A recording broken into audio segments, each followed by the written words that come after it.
think so. It's 10 a.m. Do you want to go ahead and kick things off, Mr. Chairman? Sure, I'm happy to. Thank you, Ben, and welcome to everybody who is participating in today's Contemporary Issues Forum. Our Research Policy and Planning Division has been working overtime and will continue to do so for all the challenges that we know are on the horizon, including the substantial topic that's being discussed today in terms of load forecasting. Although Indiana has a relatively flat load projections and has had for quite some time in the 0.5% to 1% range, and typically been offset by energy efficiency, we're entering a new era. We all understand that our generation mix is changing, that a significant portion of our generation mix will be retiring in the next decade or so, and that in and of itself presents challenges to meet load. But in addition to that, we're coming into a period of time where the traditional modeling for future load may be a little bit different, simply because of the new kinds of private sector investment in data centers, chip manufacturing, crypto, artificial intelligence may present new challenges. And while we have been very, very well served by the load forecasting that has been done by both our utilities, the State Utility Forecasting Group, we may need to look at things a little bit differently as we move into the future. And that is the reason why I think today's subjects on load forecasting is incredibly important for us to have dialogue with experts in the arena, but also to have an opportunity for those participating to have questions answered and to have candid conversation. And with that, I'm just simply going to turn today's program back over to Dr. Borum. Dr. Borum's team, along with Dale Thomas, Dave Johnston, Ren Norman, and David Savage and Dave Johnson, are doing a fantastic job for the commission. But this job is even going to get bigger and bigger as time goes on, as load forecasting relates to integrated resource planning and generation of the future. So with that, I'll stop talking. Welcome everybody to be a part of today's Contemporary Issues Forum, and turn things back over to Dr. Borum for today's program. Brad? Good morning, everyone. I want to thank everybody for their participation by attending today's session. We have always been blessed by very good attendance and very good participation, even in the last few years when participating by asking questions and stuff has been made a little bit awkward. I am hoping that with this year's use of the teams, yay, the state is letting us do that. Thankfully, that life will be easier for everybody in terms of being able to participate a little more directly. And Ben will be covering that in more detail in a second, but I just want to thank everyone. And I am encouraging lots of questions today to make my life easy. And that's what it's all about, of course, right? Is making my life easy.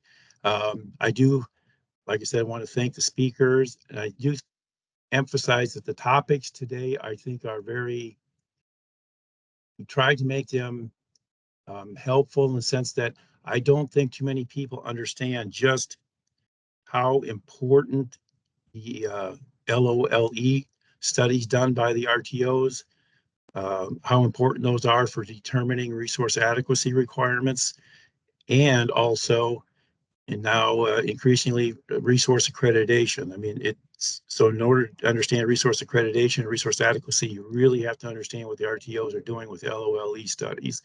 And that is, of course, our first topic. And then the resource accreditation discussions will follow. This afternoon, we will have a interesting conversation kicking off the load forecasting with Eric Fox, discussing what is why, which is really, if you looked at the slide deck, is saying what is the demand for electricity? What is it today? It used to be something pretty straightforward and and clear, and it's less so nowadays. And it's changing even as we speak. With some conversation followed up with PGM on how they do their load forecasting, and then how MISO develops and uses various forecasts in its different planning and operations. So with that, I think I will turn it over to Ben to lay out some um, groundkeeping rules. Yep, thanks, Brad. And as he mentioned, I'm the external affairs specialist with the commission, and want to reiterate again how much we appreciate you for joining us today. And then a big thanks to all our presenters for making this possible as well. I just wanted to cover a couple quick housekeeping items. As Brad mentioned, at the end of each presentation, we're going to have a time for a short Q&A. And so how that will work, I know most of you are familiar with using Teams, but if you'd like to ask a question, you can either raise your hand using the little function on Teams and wait to be called upon. In that case, we'll unmute your mic there and you can hop on and ask your question directly, or you can just submit it in the chat box as well. I'll be monitoring that, and then we'll just ask questions from the presenters in the order they're received as time permits. I also dropped a link in the chat box as well, in case you'd like to look at the agenda or follow along with the presentations. I know they'll be up here on the screen as well, but in case you want to reference those later, those are posted on the website there. And then just kind of last quick item is this meeting is being recorded. So, if you have to step in and out, or in case you miss a portion of the session, that recording will be available once it's ready on the website. Again, that's at the same link there that I posted in the chat. So go ahead and turn it over to Brad to introduce our first presenter. But thanks again for joining us today.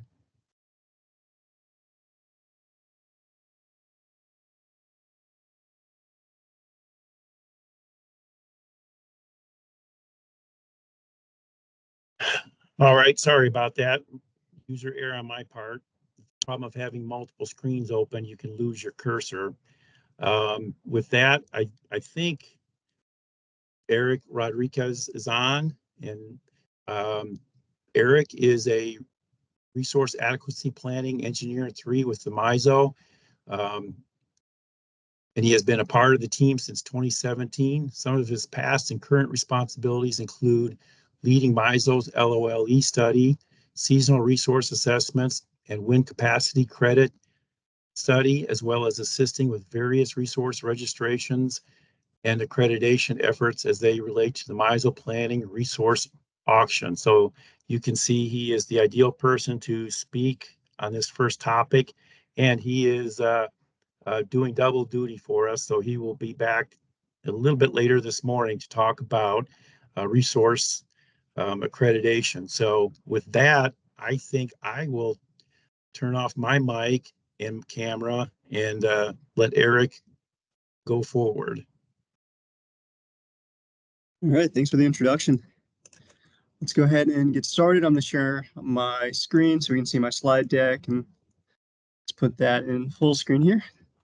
So today I'm going to cover a number of topics, mostly focused around loss of load expectation studies, how those are applied in resource adequacy at MISO.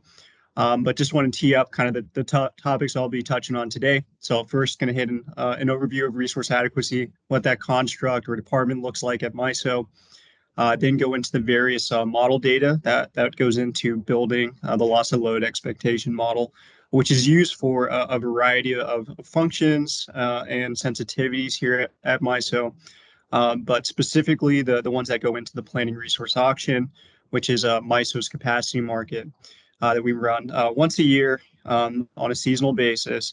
There's going to be the system-wide planning reserve margins, and then the local reliability requirements that capture more of those zonal needs or local needs rather. So, and then I'll go into kind of the fundamentals of ELCC, or effective load carrying capability.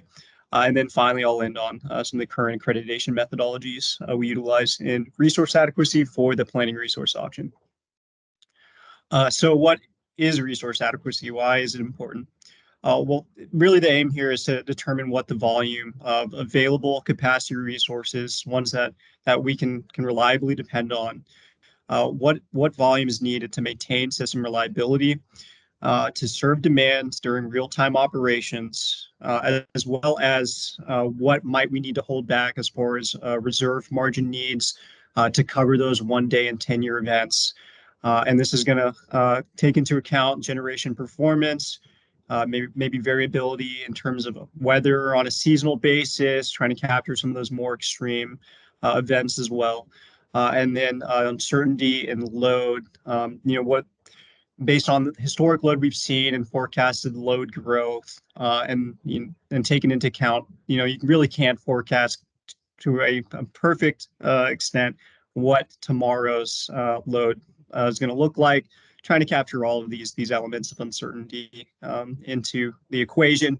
That's kind of really is getting at what resource adequacy is. All of those variables. How then can we continue to maintain an adequate system or reliable system, and with an adequate amount of resources to support that. So I'll go into kind of what we do here at MISO as far as resource adequacy goes. So we're establishing what we call planning requirements, or these resource adequacy requirements, those being the planning reserve margin and the local clearing requirements. We will accredit resources based on historic availability. Say it's a new unit, you're going to get more of a class average value for your first year in operation until we get that operational history. And then we do provide some more supplemental sensitivities and analyses to provide better visibility into what capacity sufficiency or potentially insufficiency looks like on a more long-term basis. Maybe we're looking at like 5 years, 10 years, 30 years out. So looking at requirements, kind of already touched on this, but what volume of resources might we need for reliability? We'll go into quantifying the target reliability requirement through LOE analysis, looking at specifically those risk hours coming out of the model and what that's saying as far as what our resource needs are. And then we're establishing this at the MISO system. That's going to be that planning reserve margin. And then the zonal level is going to be your local clearing requirement. And then on the accreditation side, so you've got your requirements. How are you going to meet that? You're going to meet that with a certain set of resources, and they're going to be accredited at different volumes based on really their effectiveness during those times of need. So how does this resource contribute towards maintaining system reliability? Well, that's going to be part of the equation of the seasonal accredited capacity volume that they're going to get, or SAC. It's going to depend on the type of the resource and its individual performance. And both these two factors are going to be what goes into the planning resource auction. This is that mechanism where we really is a 12-month process for us year-round, propping up this PRA and we're helping to facilitate these resource registrations in our system, doing analyses, whether that's probabilistic or deterministic, to evaluate what their accreditation should be. This is really the mechanism that we use, so our capacity market, to validate resource efficiency versus planning requirements. So if you are getting accredited through the planning resource auction, you then have a must offer requirement in the energy markets, meaning let's say I'm receiving capacity payments for summer and winter. There's an expectation for me to show up every day in the energy markets, offering in megawatts for those seasons that you cleared the PRA. And so let's say you're also a market participant who's not completely vertically integrated. Maybe you need some resources to cover your load plus reserve margin requirements. You need to procure some more capacity. You would do that through the planning resource auction. And so this determines a zonal dollar per megawatt day pricing, also known as the auction clearing price, for those capacity resources. And then I already touched on this, but on the visibility end of things, outside the PRA, we do a number of additional analyses. A lot of this in collaboration with NERC or with the OMS states, OMS MISO states. And so those are just a few of those on the side here. So I will keep going. Let's touch into the LOLE model data. So there's really kind of two buckets here, capacity and load. And maybe I'll touch on load first since it's kind of the shorter section here, but we're going to look at historical load at the local balancing authority level. We'll end up rolling that into the local resource zone level. And let me actually back up a little bit just so I realize I didn't really touch on this visual here, but the MISO system, for those that may not be aware, this is really kind of the map of what it looks like. It's geographically very diverse, going from, the Dakotas, out to the Northwest, down to the deep South here. So we do want to take into account what load looks like at those different areas of the footprint. We are looking at eventually what goes in the model is 30 years of hourly local resource zone level load.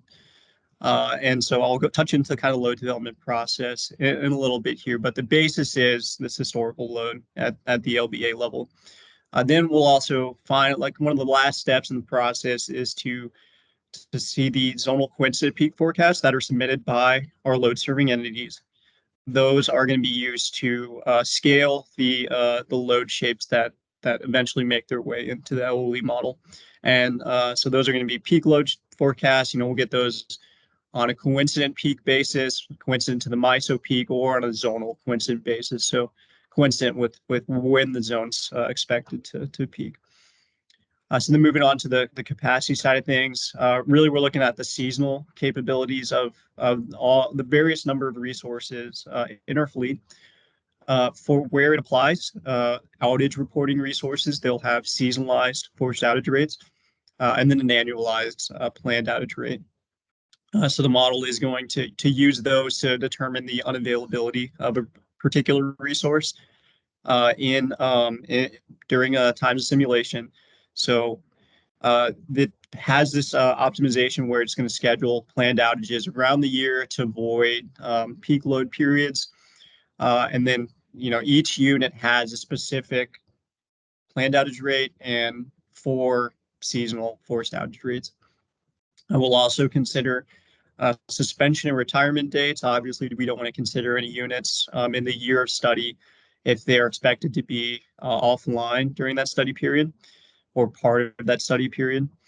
We'll also look at future units with assigned GIA.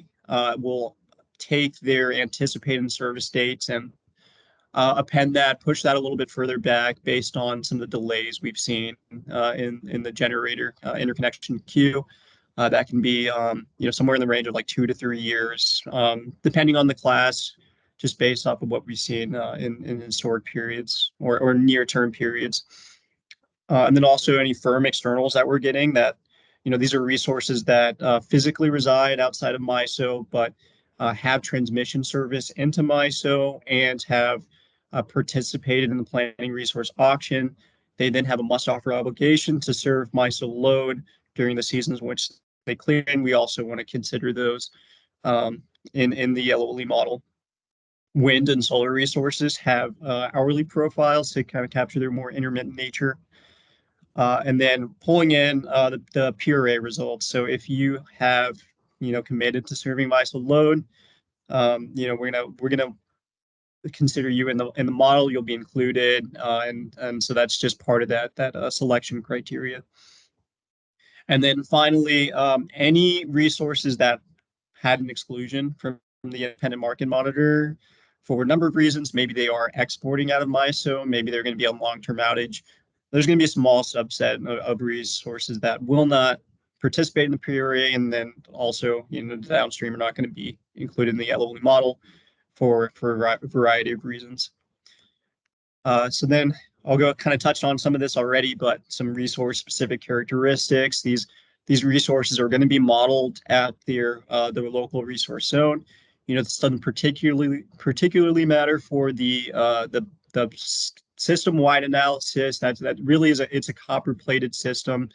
probabilistically, where we'll then determine zonal import and export constraints and a side analysis outside of the probabilistic framework. But it does matter when we look at the local clearing requirements when you're trying to meet your own systems, your own zones needs with your own zones resources. It's like an island type analysis. I'll touch on that a little bit later, but that's where this really comes into play. In-service retirement dates, resource type, already touched on those. Resource types will, there could be more of a thermal type of resource, could then be dispatched, like, demand responses, like last in the stack. Really, when all other resources have been exhausted, we want to curtail some of that load because that's really the only option we have left in the model. That's kind of when we'll start using those resources. And then you got your more intermittent resources, which I touched on for wind and solar, run-of-river hydro storage, biomass. They're credited more around their availability in the PRA through historic periods, and that's going to be what's used for in part for their assumptions going into the LOE model.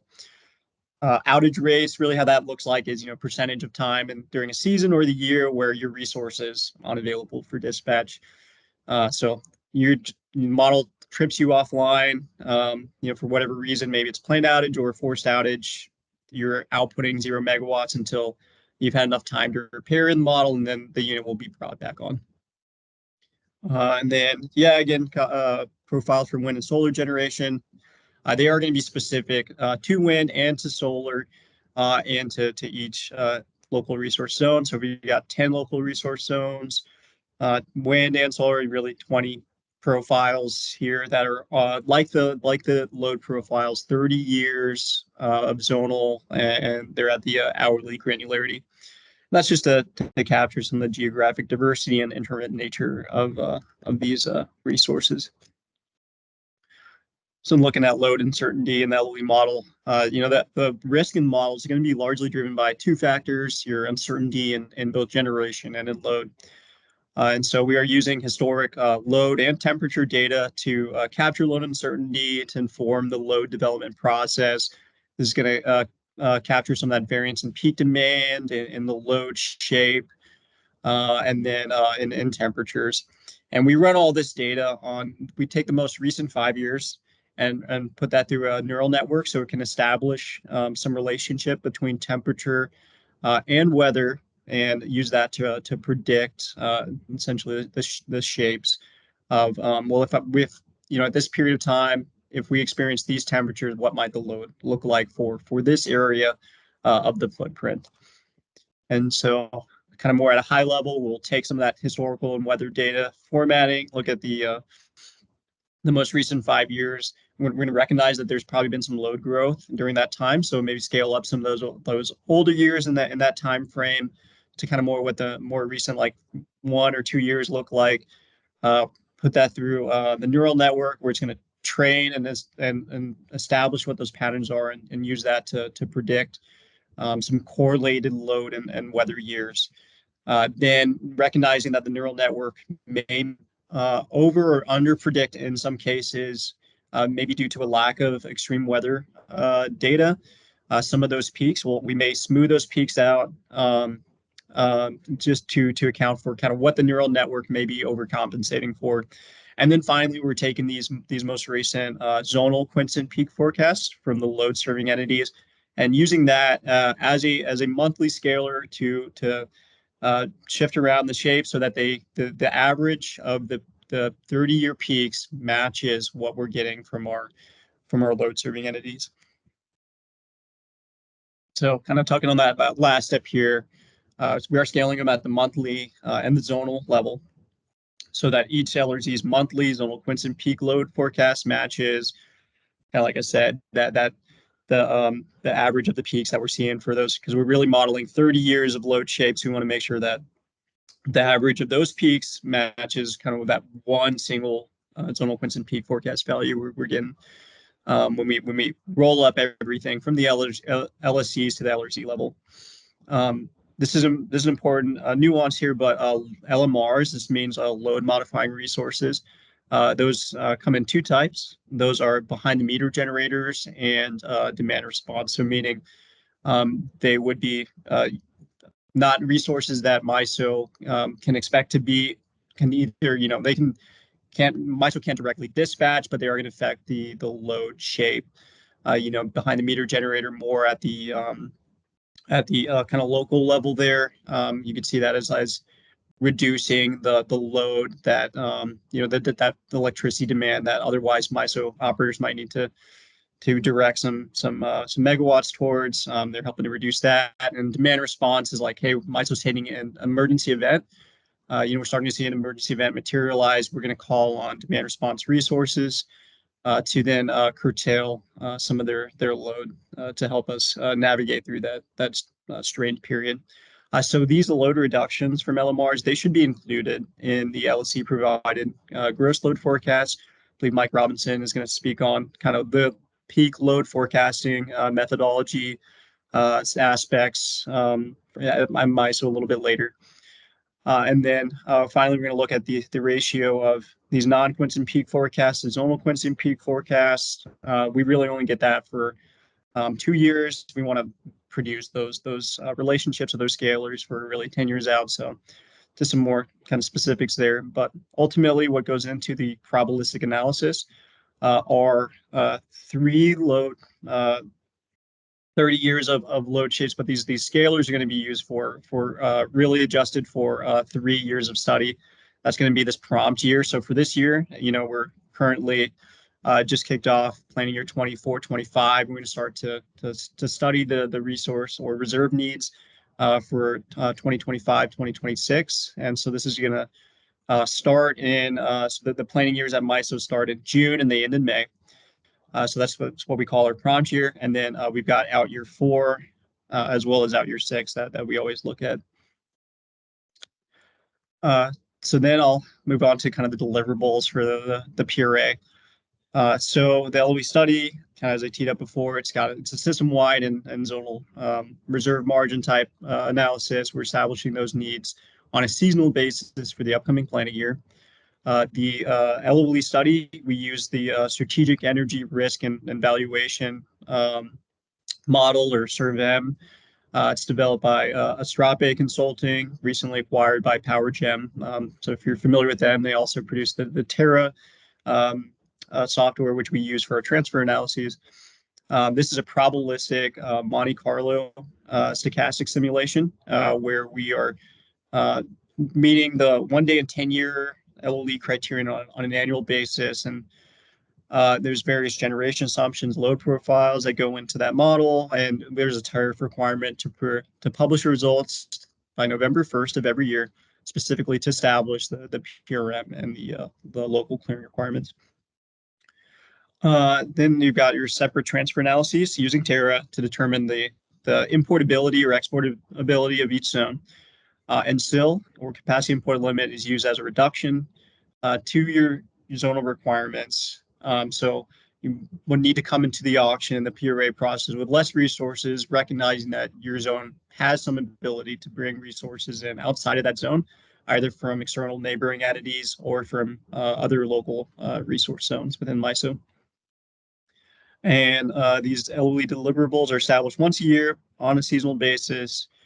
And so this really is the local reliability requirements is what's coming out of the probabilistic analysis. You then reduce that by your capacity import limit. That becomes your local clearing requirement. And there is a link here in the appendix to the most recent LOE study if you'd like to do some additional reading after this presentation. So finally, the PRM here is system-wide. There is reserve sharing between LRZs, so it is a copper plate type analysis. It's established seasonally. This in contrast with the local reliability requirement, where there's no reserve sharing, just like an island type of analysis. But then after we establish that, after we establish the SIL through the transfer analysis, your LCR is your LRR minus SIL. So it's going to reduce your zonal requirement on a 1-to-1 megawatt basis. The planning resource auction is held in the last few business days of March, and we run that auction engine around April 1st. And so these LOE deliverables or the PRMs and the LRRs are established on a percentage basis we're going to get these new updated peak demand forecasts from the LSCs. There's a requirement for them to submit, I believe, November 1st as well. And so then you're going to really apply that PRM percentage to those new load LSC submitted peak demand forecasts to get your resource adequacy requirements that the market participants will be bound to in the planning resource auction. All right, so I'm going to do a hard pivot here to ELCC. This is going to be more of a holistic, how does this process generally work? So MISO uses ELCC today to accredit the wind resources, front of meter wind resources in our system. So there's really two steps here. You have a probabilistic step where you're determining the ELCC on a system-wide basis for a particular class. I'll use wind throughout these slides just so we can nail one down here. And then you've got a second deterministic step where you're looking at the historical history of the wind resources that were included, that were modeled in the probabilistic step. These are resources that are registered with MISO. They're also in service. How do we divvy up essentially the ELCC pie among the individual resources? And so I'll speak to both of these steps throughout these next few slides. So ELCC, if we look at this example system on the left, you've got your base system with, let's say, if we take out a resource class, you're left with an LOLE of 0.15 days per year or 1.5 days in 10 years. We consider this an unreliable system, does not meet that 1 day in 10 years industry standard. So then what happens if you add a new resource class onto the base system? Well, you'll see that the LOLE improves. The system was made 0.07 days per year more reliable from the addition of this resource class in this example. And so how are you going to measure the effectiveness of this resource class to carry load? Well, you're going to do that by modeling the system in two cases, one with the resource included and one without. And so looking at this next example, you'll see that both of these systems have been balanced to 1 day in 10 years. And this is done through an adjustment to load to say, hey, well, maybe we need to remove load in the first system here, because without the resource class, it's unreliable. You've got that 0.15 days per year determination for LOLE. You remove load, it gets a little more reliable. Then with the base system, with the resource included, maybe you actually have to add load because you're made more reliable with that inclusion of that resource class. So once the systems have been balanced to the same reliability criteria, the difference of the nameplate of the resource class, all of the resources that make up that class, taking that as the denominator, and the difference, the absolute difference between the adjustments, that's going to be your numerator. Whatever your adjustments, difference in adjustments divided by that nameplate capacity of those resources, that's going to be your ELCC, and you can express that in terms of megawatts or a percentage. So using this example, the difference between the load adjustments is 300 megawatts divided by 1,000 megawatts of nameplate wind capacity. You're left with 300 megawatts of ELCC or 30%. So then finally, kind of this more deterministic step, we're going to look at taking your system-wide seasonal ELCC, then evaluating the individual performance of each of the resources that make up that class. And you can do this, currently MISO does this on a coincidence system peak basis. We'll look at the most recent 3 planning years pertaining to each season, grab the 8 highest peaks from those seasons, and look at what the resources, the wind resources were offered, what they offered or they settled at in the energy market. We do want to give them some credit for if MISO operators happen to curtail them down, but the resource is actually capable of producing a higher amount. We want to acknowledge that in kind of this allocation process. So your slice of the pie, of the ELCC pie, is going to be kind of determined on how you're doing relative to the size of your resource and the other resources in your class. So you're somewhat competing for the CLCC, the pie. And so, yeah, that ends up with you having individual capacity credits, and these are going to go directly into the planning resource auction process. And this is my final slide here. I'll land on kind of the current accreditation methodologies of that we currently use in resource adequacy. In general, these are going to, obviously differ by resource class, and we're really evaluating our periods that we're really seeing minimal system reliability risk. Even though we're looking at peak hours, you may have a large buffer. As far as planned outages go, you may be well covered, may not even be close to entering a maximum generation event. So this is kind of where don't want to take away too much thunder from my presentation later, but MISO is pursuing some reforms around accreditation. Most recently, that's one made back in 2022. It's called Schedule 53. We're looking at, for the thermal class of resources, their actual performance, their offers in the energy markets for the most recent 3 years pertaining to each planning year period. You look at winter, maybe that's actually 4 calendar years, but anyways, it's looking at their actual performance. We're going to give them some credit back if they had some prudent, proactive planned outages in place, exempt those hours where otherwise we might see their offers being zero. And this is it's going to be used as the basis for the resource level accreditation for thermal resources at MISO. Looking at more like wind, kind of touched on that already, but you got this class level ELCC megawatts. This is an average ELCC analysis. There the number of ways you can do ELCC. Marginal is another approach, and then you're going to divvy up the ELCC based on their performance during peak hours, not necessarily during risk hours or critical hours. And then solar and storage, they don't have like a class level basis for establishing their accreditation, but they're evaluating individually, independently at the resource level based on performance during peak hours. And demand response, we're really going to credit them based on how they register and what they're claiming as their demand reduction capability for each season. And they would be deployed during high risk hours. And so MISO is pursuing accreditation reforms around the majority of resources at MISO. This was filed back in March of this year.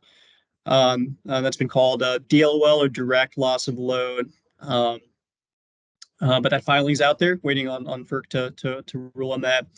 And then we're also pursuing and having these discussions with stakeholders at the Resource Adequacy Subcommittee, but pursuing different accreditation approach for load modifying resources, most specifically demand response.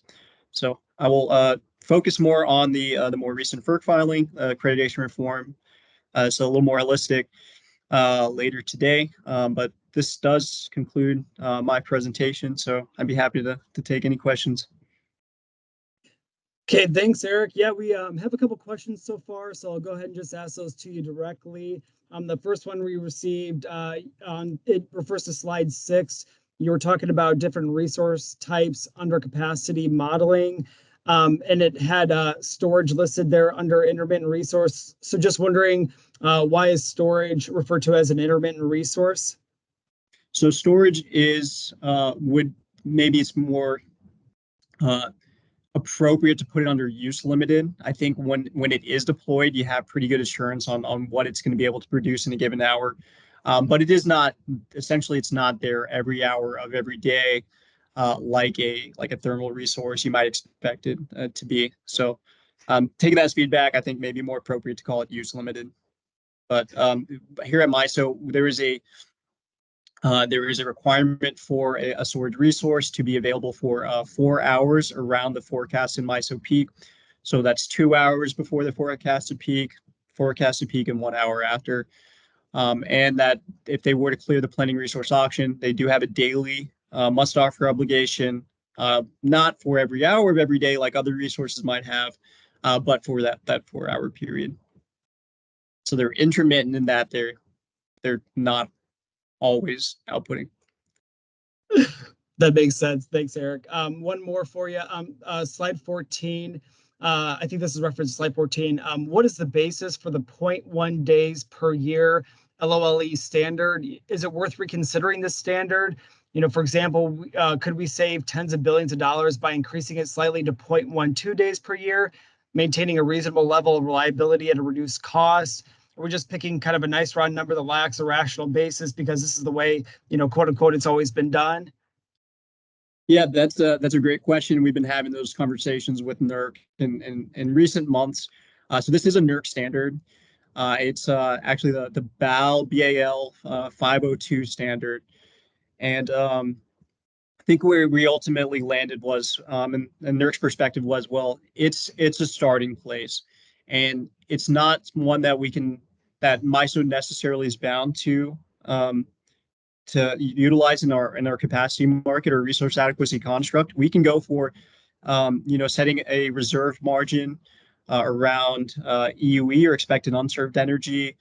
Maybe we want to make a more strict standard or criteria for risk.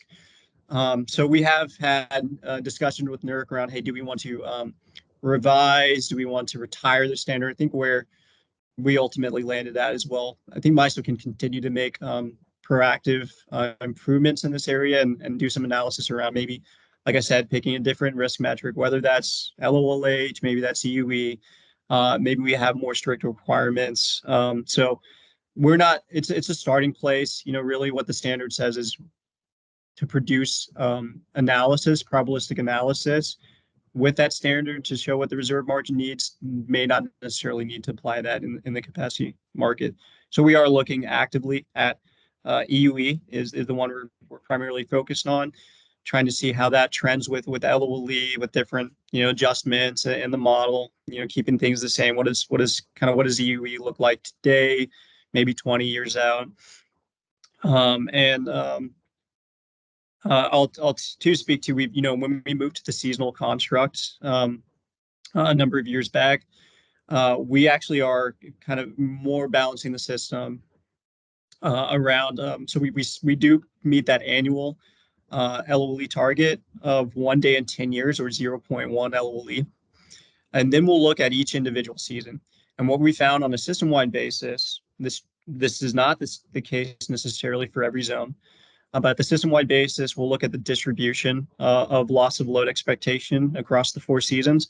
And you typically see most of that risk materialize in the summer. Now, I'll touch on this more in my presentation this afternoon, but we're starting to see that diverge and more of that risk with future capacity assumptions, future load assumptions start to move outside of summer to more a split period in the winter, some in the morning, some in the evening. But we'll look at to see if there is a season that has less than 0.01 or 1 days in 100 LOLE. We'll actually continue to do more modeling for that season, add more of a load adjustment, more of a positive load adjustment, or a negative capacity adjustment as we more think of it at MISO, and use that as the basis for determining their seasonal planning reserve margin needs. So if your season shows less risk, maybe you need to carry, you don't have to carry as much of a reserve margin requirement for that season when compared to summer. So that's some of the analysis and reserve margin setting we do here at MISO. Sounds great, Eric. Thanks. We've got a couple hands up, so I'm going to go ahead and call on our first. Our first question is from Anna. I'm going to go ahead and unmute you, Anna. If you want to go ahead and ask that directly, you should be able to now. You're just going to need to unmute your mic. Okay, thank you. Hi, Eric. Anna Summer from Energy Futures Group. Thanks for joining us. It's nice to have you here. I had a question about some of the topics that you just mentioned, including the negative output unit. My understanding is that for prior LLE studies, MISO has determined that the system, the prompt year system, has less risk than 0.1. And so what you need to do in order to develop a PRM is to kind of reset the system so you get to exactly 0.1. And for the seasonal construct, you've sort of divided that 0.1 LLE between the different seasons. So for example, your LLE for winter is 0.01. And in order to get to that level of risk, you've had to use a negative output unit, meaning that you're adding negative generation to the model so that you get to that, which would imply that the existing system has an LLE that's actually less than 0.1 overall. But I know you've also made changes to the LLE model, including adding in cold weather outages for certain zones and certain resource types. And so I'm wondering how much you still have to do that, and if you still have to do that across all the seasons. And if I've summarized any of that incorrectly, please feel free to correct that. Thanks. Yeah, I mean, all that sounded accurate to me. I'd encourage you to look at the plan year 2024-2025 LOE study report. That speaks more to the cold weather outage adder, but that is going to increase your risk on the system, most notably in winter, and then also across the system. So what that means is maybe you're having to remove less megawatts to get to the same 1 day in 10 targeting on an annual basis. So yeah, it does introduce more risk on the system. We are still seeing that we would need to remove capacity or add load, however you want to think about it.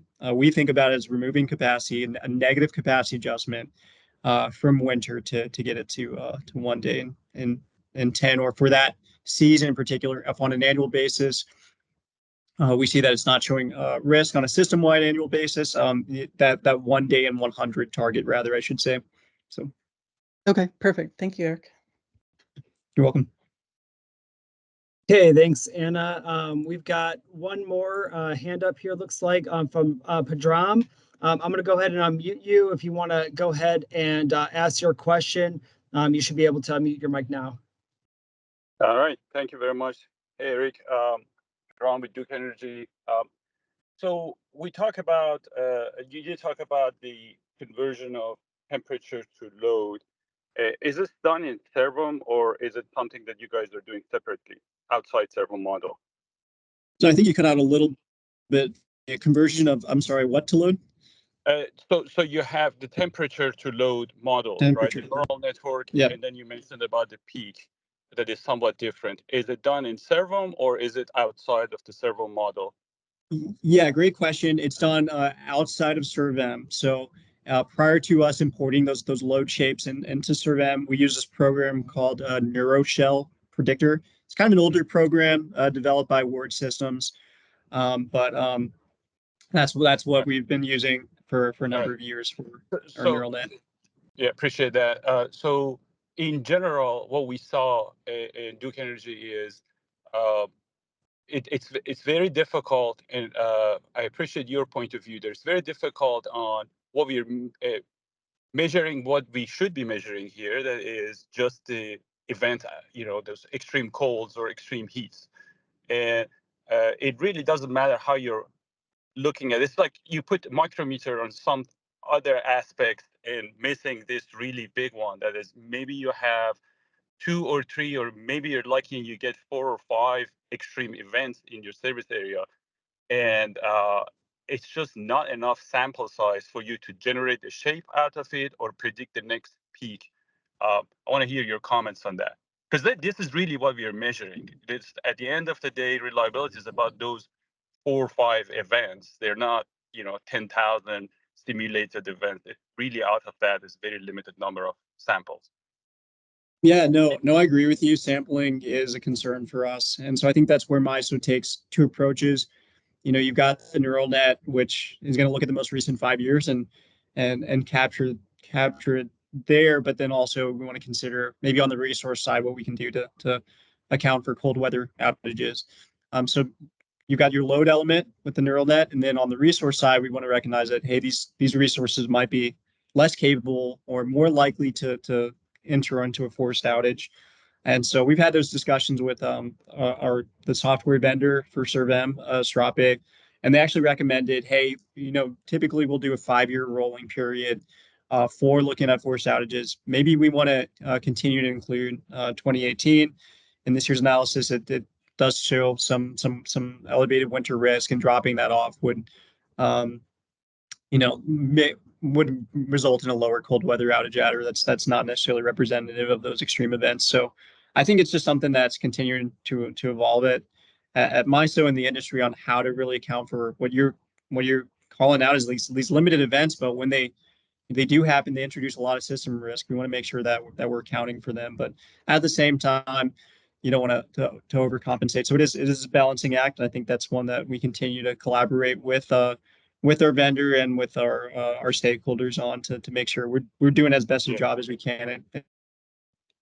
Appreciate that. One last maybe question about on the load side. Are you guys looking at composition of the load? What is those? Let's just make an example of winter peak.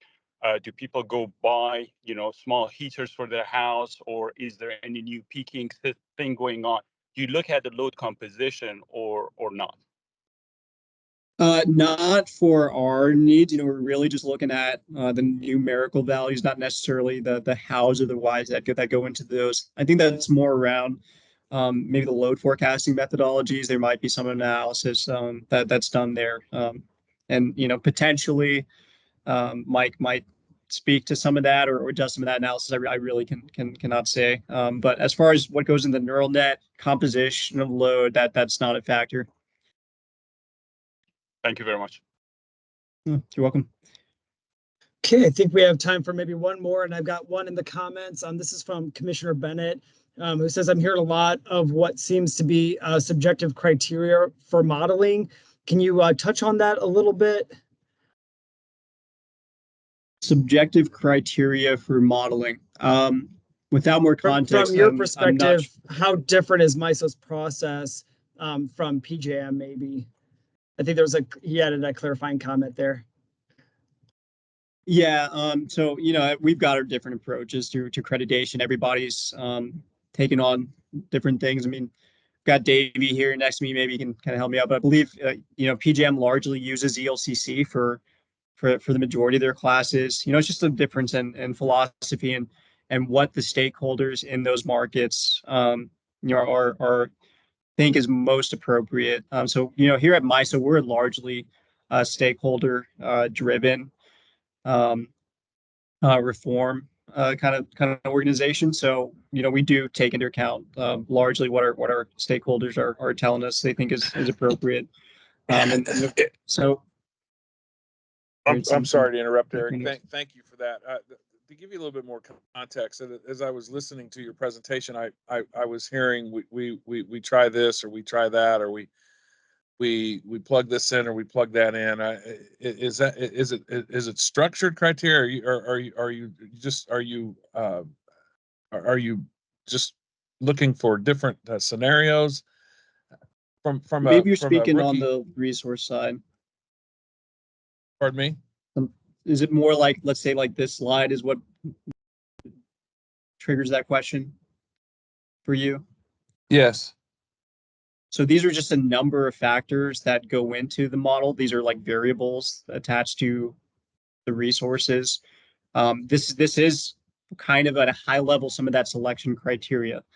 Let's look at the last one. If you were excluded from the planning resource auction, there's no expectation for you to be there in the energy markets. You got a long-term outage. Yeah, you're not going to be included in that Lilly model. I don't think it's as subjective maybe as this slide might suggest. These are well-defined criteria as far as what resources make their way into the models, how are they modeled. Thank you. You're welcome. Okay, I think that's all we have. Well, we appreciate your time and you pulling double duty here, Eric. I know we'll have you back on in a little bit. So I think what we'll do now is I'll give it back over to Brad, who will introduce our next speaker. I think we have him on as well, and I'll go ahead and get some stuff set up on the back end so he's able to present there. Well, real quickly, I just want to thank Eric for that discussion. He discussed a very complex topic that I don't think a lot of people fully understand its importance. And he covered a lot of material in a short time and did it very well. So I can appreciate definitely how well that was done, and I thank him. As Ben was saying, we'll see Eric again shortly. Our next speaker is Patrick Bruno, and he is a principal market design specialist at PJM Interconnection. In his current position, he supports the development of significant market design enhancements across all of PJM's markets. His responsibilities include leading the development of market design enhancements within PJM, offering subject matter expertise and insight in such development, and supporting the stakeholder process in these areas. Mr. Bruno holds a Bachelor's of Science degree in computer engineering from Drexel University in Philadelphia, Pennsylvania. So he went to school in Philadelphia, and now he's working for the PJM in that area. So he's definitely Philadelphia, probably to his core. With that, I will turn it over to Patrick. Thank you, Brad. And just to confirm you can hear me, is my mic working? Yep, you're coming through, Patrick. Great. Thank you very much for that introduction, and thank you for having me here today. Let me pull up my slides.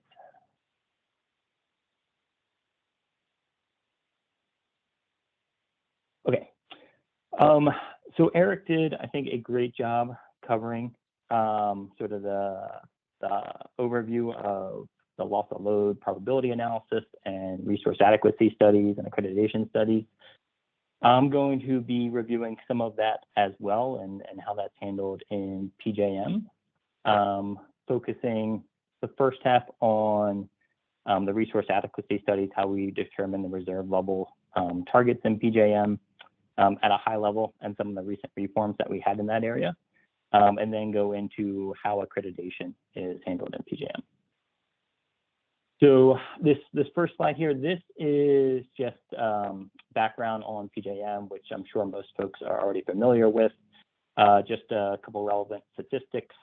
Total megawatts of generating capacity in PJM is about 180,000. We serve load across all of or parts of 13 states and DC. And our peak loads tend to be 150,000 plus, 160,000 plus during the summer period. So we are a summer peaking system, even though, as you'll see in my later slides, the majority of our risk, reliability risk, loss of load shed risk that we're seeing in PJM under our new modeling framework is actually in the winter. So let me just rearrange here for a second. There we go. So three general resource adequacy analysis that we use in PJM. The first one is the Reserve Requirement Study, or RRS. You'll often hear this also referred to as the Installed Reserve Margin, or IRM study. And that's the study for the RTO to determine the amount of capacity resources we need on the system on both an installed basis and a UCAP basis to maintain PJM's loss of load expectation criteria of not seeing loss of load more than 1 day every 10 years. So again, I'll be reviewing that study and some of the details of that study and enhancements that we've had in that area. The second resource adequacy study is resource accreditation, which I think Eric noted, we recently moved to using effective load carrying capability analysis for calculating the capacity value or that reliability contribution of our different generation resource types, as well as demand resources that can offer as capacity in our market. The last one, I won't go into much detail on this one in today's presentation, but we also have capacity emergency transfer objectives, or CETO studies, as well as capacity emergency transfer limits, or CTEL studies. The second is analysis to look at looking at the transmission system. It's a power flow study to see what's the import capability into different locational deliverability areas or different areas within the PJM system. And the first one is a probabilistic analysis based on the same underlying probabilistic analysis we use in the reserve requirement study and resource accreditation to determine the capacity needs in different areas of the system. So those are the three high-level analysis that we use across PJM. This next slide is just background. There's a couple different mechanisms that we use to procure capacity in PJM. It is a forward procurement capacity resources to meet the overall RTO reserve requirement, as well as those different LDA requirements or regional reliability requirements within the footprint. Typically, we hold a base residual auction 3 years in advance of the delivery year, where our delivery years run June through May. So it is an annual procurement period that we typically run 3 years in advance. Lately, given some of the market reforms, et cetera, we have been holding those auctions closer to the delivery periods. So the next auction that we'll be conducting, the next base residual auction, will be for the 25-26 delivery year, which will be starting in about a year. But again, typically, it is a 3-year forward base residual auction that we hold. And there's two high-level, again, mechanisms for procuring capacity. The large majority of our load participates under the reliability pricing model, or RPM, where PJM effectively procures capacity on behalf of load-serving entities to satisfy their load obligations through the conduct of RPM auctions. So for all the load participating on the RPM side, that goes into the demand curves that we set and the amount of capacity that we look to procure in the auctions. And then on the supply side, we have our different capacity resources offering in as supply. So thermal generation, intermittent or variable generation, wind, solar, et cetera, as well as storage resources and demand response. And they offer in at different offer prices, reflecting their cost to provide that capacity value. And we procure that capacity for the load in the RPM auctions on a least cost basis. And then the other alternative, which is relevant for Indiana and INM, they participate under the fixed resource requirement alternative, or FRR alternative, where this is really an opt-out option for certain LSEs, largely the utilities, to secure their own resources rather than participating in the RPM auctions to meet the capacity obligations of the load that they serve. So again, typically they are required to provide PJM resource plans on how they're going to meet their capacity obligations, and that's typically done 3 years in advance, consistent with when that base residual auction is out. And then leading up to delivery year, we typically hold a number of incremental auctions to allow folks to adjust their capacity positions going into the delivery year, as well as to allow PJM to adjust the amount of capacity we're looking to procure going into the delivery year as load forecasts are updated. This next slide gets into some of the recent reforms that we've had to our resource adequacy study. So last year, and really the couple of years leading up to that, we worked with our stakeholders quite a bit on an extensive set of reforms to the capacity market design. And a big part of that was pretty significant changes to how we model reliability risk in our resource adequacy studies, as well as how we handle capacity resource accreditation. So just have a couple of the highlights on this slide. One is improving consistency and granularity in the risk modeling. So now both the reserve requirement study and the ELCC studies are based on the same underlying loss of load probabilistic model, which I refer to in the slides as the RRS ELCC model. And that helps create consistency both in how we're accrediting capacity resources and their contribution to reliability, as well as how we're then setting the reliability targets that we set for the RTO and then different LDAs within the footprint. And the other big piece of that is moving to a more granular model. So where the previous model largely focused on expected load and contributions during the peaks of the days throughout the year, the new model is an analysis that's done across all 8, 7, 60 hours of the year. And that really is intended to highlight and better capture the energy transition that we're going through, and really the change in the reliability risk modeling that we're seeing across the industry, where previously you typically had the conventional generation that were more or less able to show up throughout the year when they were called, unless they were on a forced or planned outage, but generally able to be dispatched in there for the peaks as needed.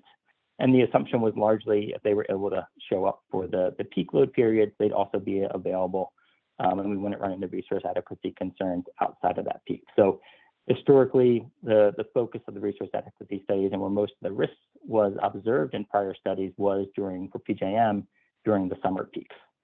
As we're going through this energy transition, as we're moving to different technologies, solar, wind, limited duration storage resources, having that modeling done on an hourly basis is becoming much more critical, where obviously solar and wind resources have hourly profiles, and the ability to provide megawatts at different times of the day is important to capture in the studies, as well as for battery storage, capturing the limited duration and ability of them to provide output for a certain number of hours in each of the days is also critical. So that was the one major change. The second one here is explicitly modeling how generator forced outages and other derates vary with temperature, and are further correlated across the fleet.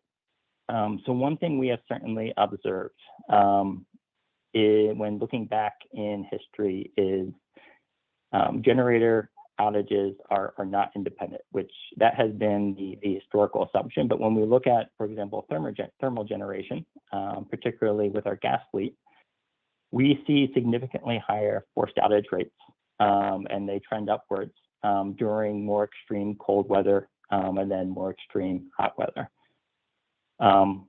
Very similar. Solar and wind availability certainly varies with across different hours of the day, and certainly is impacted by different temperatures. So capturing that relationship between temperature and the expected outages or availability of resources on the fleet is one of the other major changes that we made to the resource adequacy analysis. The next one, very related to that, is expanding our weather history used in the model. And that's really to better capture the full distribution of potential weather that we might see for a future delivery year. And I think as someone noted earlier, really the most interesting times from a resource adequacy perspective is when we start seeing potential loss of load risk on the system. And that really comes during, from what we've seen, during the more extreme weather. So looking fairly recently, we had the Winter Storm Elliott storm in the winter, where we saw forced outage rates go from what typically might be 5 or 6% to over 20%. And we saw some reliability risk during that time. Back in 2014, we had the polar vortex in PJM, and again saw well over 20% forced outage rates during that time from our generation fleet, and trying to capture again that relationship between when we do face extreme weather on the system, the potential for higher forced outage rates from our supply. The last one here is on accreditation. So we moved to a consistent accreditation methodology. We had previously started using an ELCC analysis a few years back for certain resource types, such as solar, wind, limited duration resources, but we hadn't done that type of analysis for thermal generation. Previously, we were basing it on an effective forced outage rates, which again had that assumption around independent forced outages.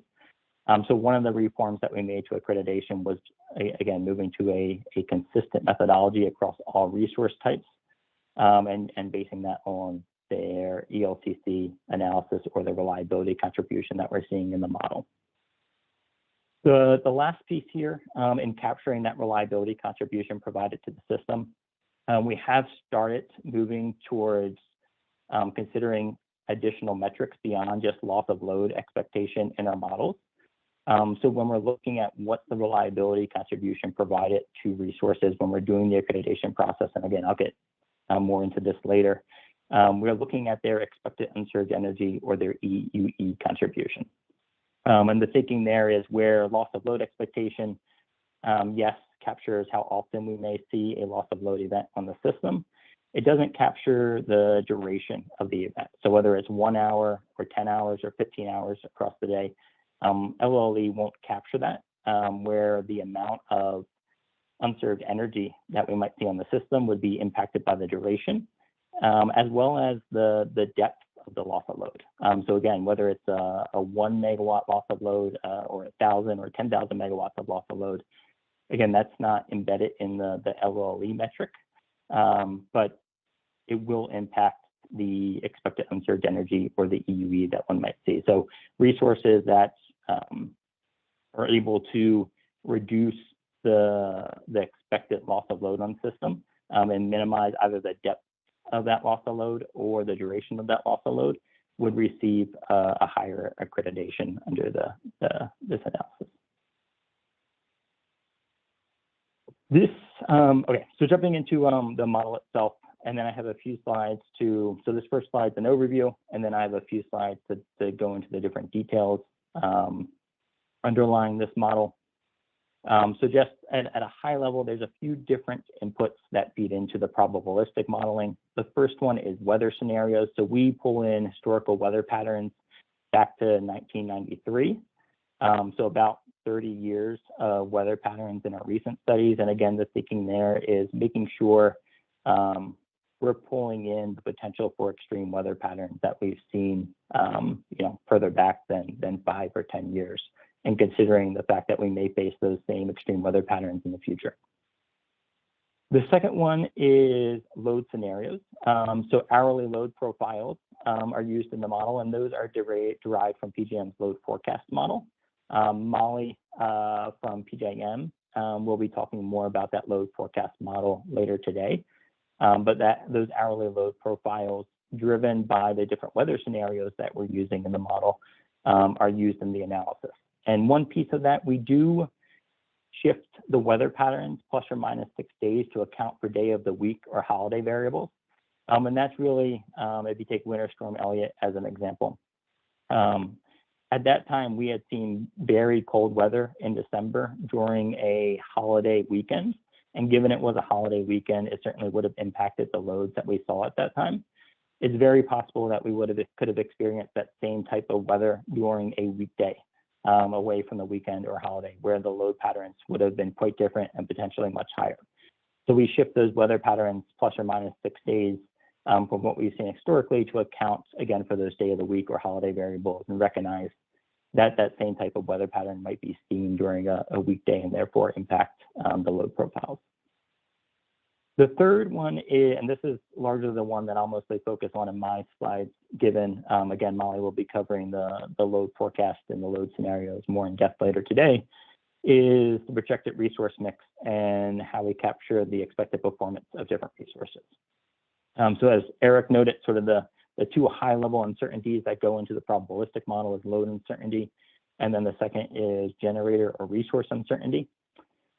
So here we pull in different unit class fleet performance for thermal and variable generation, and that gets modeled as a function of temperature. And I'll get into how we do that, but essentially gets modeled as a function of temperature by resampling against historical availability back to 2012 using a binning methodology.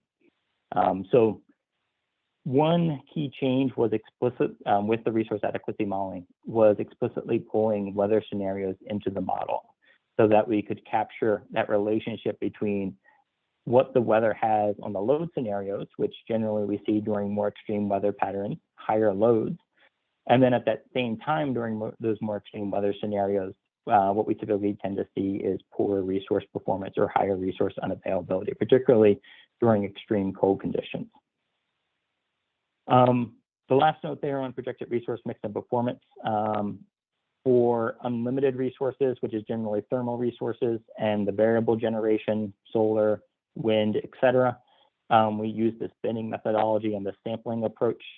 And then for demand resources and limited duration resources, we actually simulate the dispatch of those resources in the model, recognizing the windows that they would be expected to be available in, and their storage capability, or how long they would be able to provide output for. So those all get put into this probabilistic loss of load risk modeling. It's a Monte Carlo analysis that really looks to simulate thousands of potential scenarios that we might face in the future year across a broad range of different system conditions and reliability outcomes. So in our recent studies, again, going back to 1993, that's 30 alternative weather years, 13 alternative load scenarios with that shifting of the weather patterns plus or minus 6 days. And then we do 100 different alternative resource performance draws through this resampling approach. So roughly simulating 39,000 years of potential outcomes. And what that provides, again, these are simulated on an hourly basis. It provides potential patterns of risks and the probability of facing those risks for a number of different metrics. So one is loss of load expectation. So what's the probability of facing a load shed event? We also can get and pull from this analysis the expected loss of load hours, or LOLH. So what's the expected duration of load shed? Do we expect most times that we see loss of load to only be for an hour or 2 hours? Or is it typically tend to be 10 to 15 hours? Does that vary between the summer or winter? And then the third metric there is expected unserved energy, or EUE. So when we do see loss of load, what's that depth of loss of load that we do see? Is it 10 megawatt hours? Is it 100 megawatt hours? Is it 10,000 megawatt hours? And again, does that differ between different seasons, different times of the year? Again, based on that analysis, given those patterns of risk, the two other key outputs, going back to the studies that we're actually running, is calculating the reserve target. So at our loss of load criteria, what's the reserve target? What's the reserve level that we need to hit the loss of load criteria that we have set? And for PJM, we're still using a crop for the RTO loss of load criteria, that 1 day and 10 years again. We have started moving to the EUE metric, both for our accreditation studies as well as the criteria that we set for individual LDAs and setting their reliability requirements. And then the other major piece is the ELCC ratings, or capacity ratings, which again is based on the same underlying loss of load risk model to measure resources contribution to reliability given the different patterns of loss of load risk that we're seeing on the system. Okay. These next few slides go into some of the different inputs into the model. I'm going to go through these fairly quickly, just recognizing time, and I do want to get into the accreditation some as well. But at the end, I do have some links to some of the full education that we have provided on this analysis. So if folks are looking and interested into the details and go into this model, again, do have links at the end that provide some additional information. So part of the modeling is looking at what resources are used in the model. That's already largely based on existing generation resources that we have in our fleet. It's going to remove the resources that are expected and have provided notice that they will retire ahead of the future delivery year. So those are based on submitted deactivation notices. Those are removed from the existing set of resources. And then we add planned generation capacity resources to help inform the resources that get used in our model. We do require market participants to provide a notice of intent to offer ahead of the study and ahead of the auctions, again, to get a better handle on of the resources in our generation queue.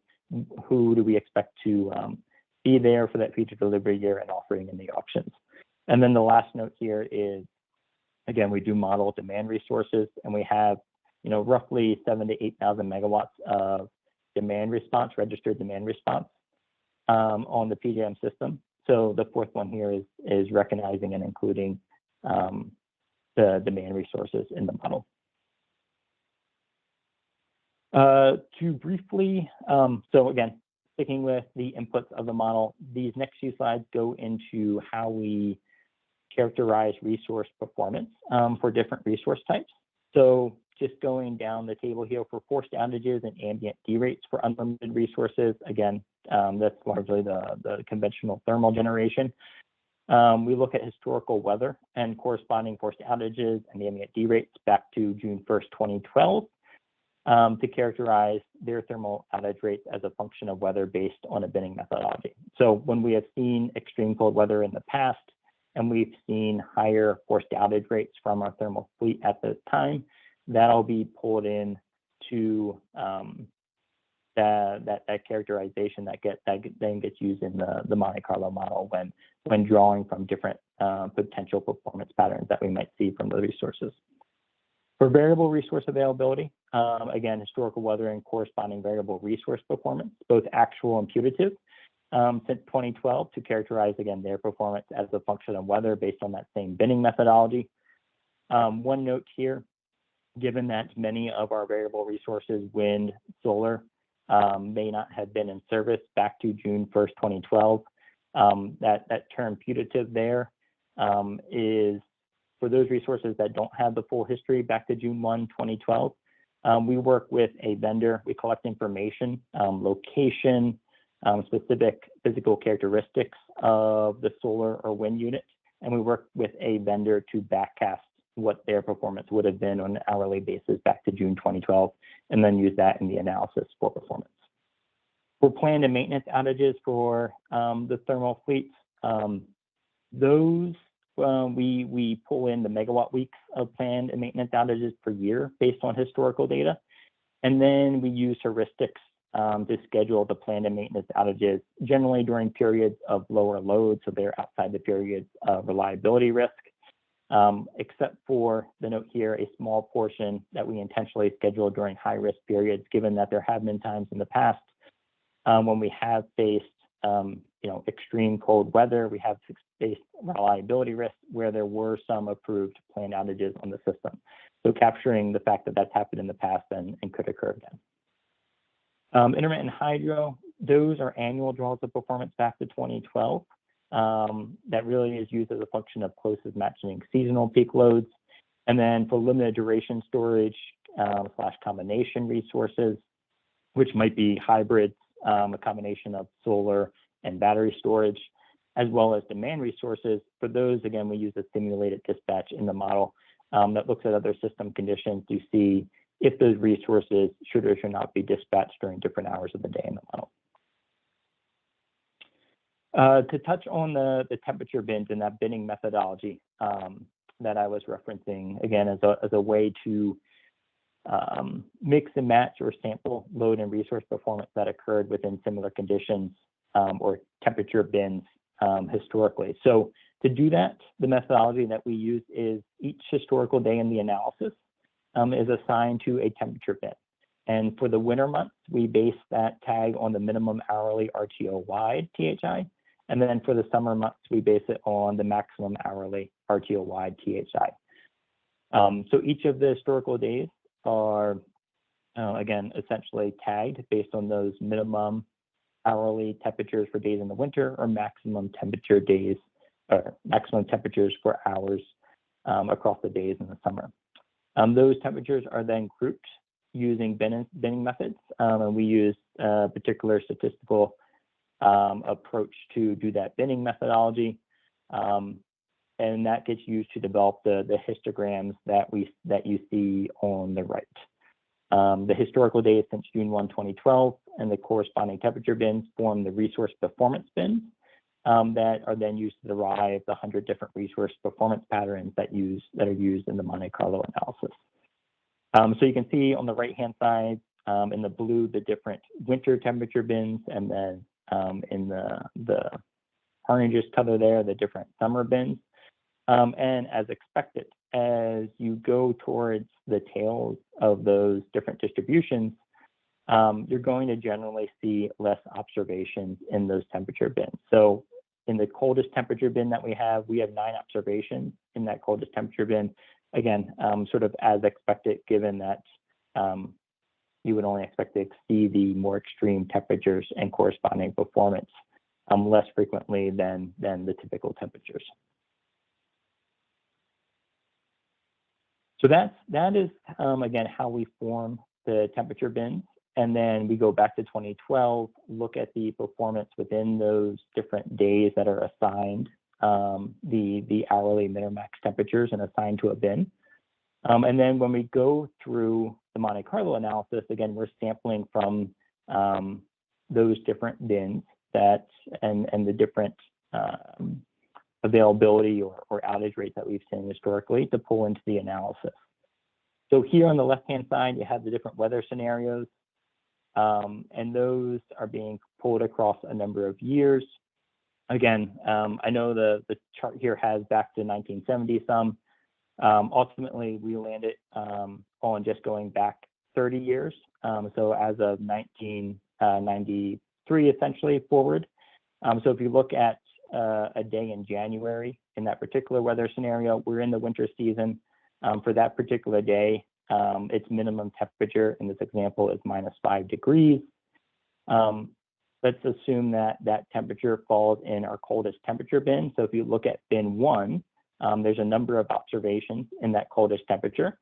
So as the Monte Carlo analysis is running, again, it's sampling from those different bins given the particular temperature that we're seeing during that day. So it's going to draw from the different observations in that temperature bin.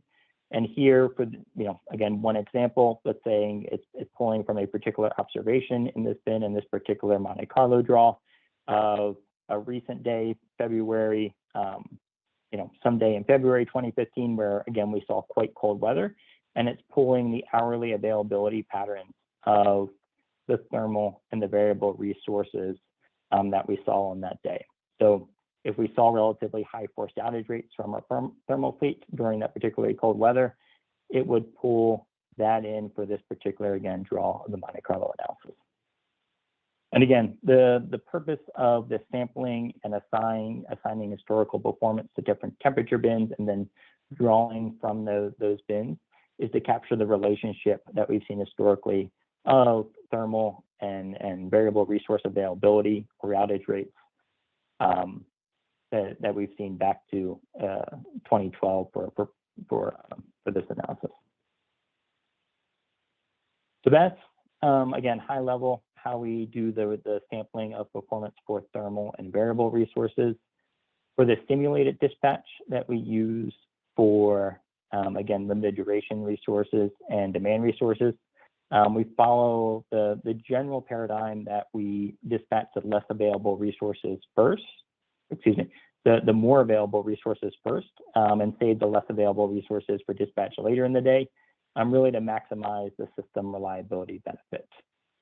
So just as an example, if during a certain hour early on in the emergency, PJM has to choose between serving load with a more available resource, such as DR, which is available for more than 10 hours given their performance windows, and serving load with a less available resource, such as a 4-hour limited duration resource, PJM would dispatch the more available resource first. And again, that is largely consistent with how we would expect to dispatch the system on more constrained days, as well as within the model itself, a way of more or less maximizing the reliability given the set of resources that we have in the model.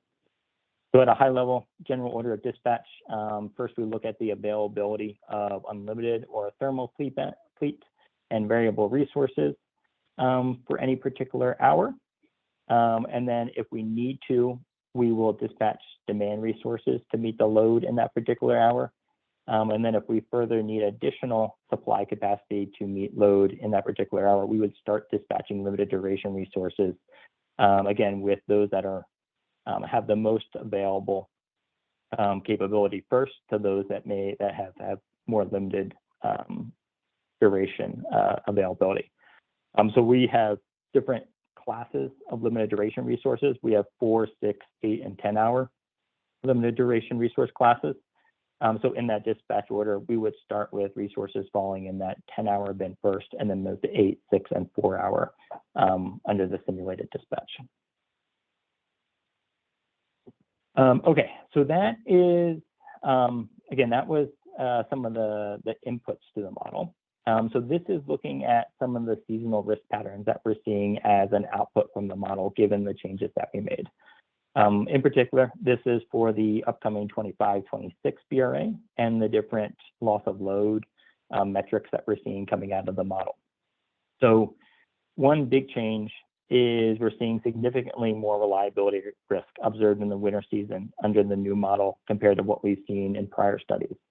Historically, really 99% plus of the loss of load or LOLE risk that we've seen has been in the summer. And given the changes that we've made to the model capturing the correlated outage risk that we've seen, particularly during extreme winter weather, and expanding the weather history, we're seeing a lot more reliability risk in the winter season. And really, we think this better matches some of the times of operational reliability concern that we've seen in the past year. Again, I noted back in 2014, we had the polar vortex, where we went into emergency operating conditions at PJM. More recently, we had Winter Storm Uri that hit much of North America a few years back. It's created reliability concerns for a number of different areas of the system. And then for PJM, we had Winter Storm Elliott back in December of 2022, again, in the winter where we faced operational reliability concerns. So just looking at a few of these metrics, LOLE, it's about a 50-50 split, summer versus winter.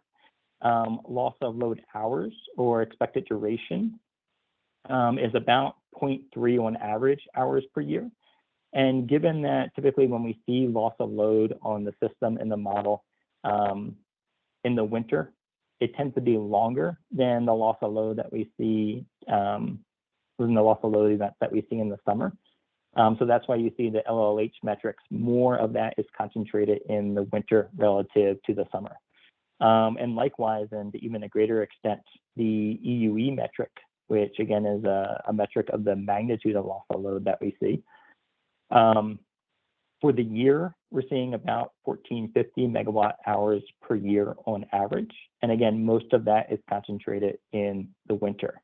And again, that's largely driven by the fact that when we do have a loss of load event in the winter, it's typically due to high correlated forced outage risk. So when we pull in our sampling from our forced outage rates, when we're pulling in the outage rates that we saw back with the 2014 polar vortex, or more recently with the Winter Storm Elliott event, where outage rates went above 20% for the thermal fleet. And when that happened, typically saw, again, those units were out for a number of hours. So that extended the duration of the loss of load event that we saw. And given the magnitude of outage rates that we saw, the loss of load that we saw in any particular hour in the winter is quite large in this analysis. Real quick, again, another diagram of the results that we're seeing, and this is the hourly patterns of EUE risk. So the first graph or heat map there is on the left-hand side is the month of the year, and then across the bottom is the hour beginning. So typically what you'd see in the winter months for PJM is higher loss of load risk during either our morning peak period or the winter peak period. And then during the summer months, typically see higher loss of load risk during the late summer afternoons when loads are at their highest. And then very similar heat map on the right-hand side, except for it's by hour and season.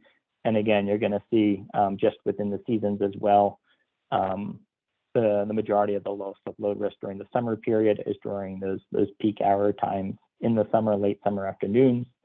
And then for the winter period, largely concentrated, we see sort of two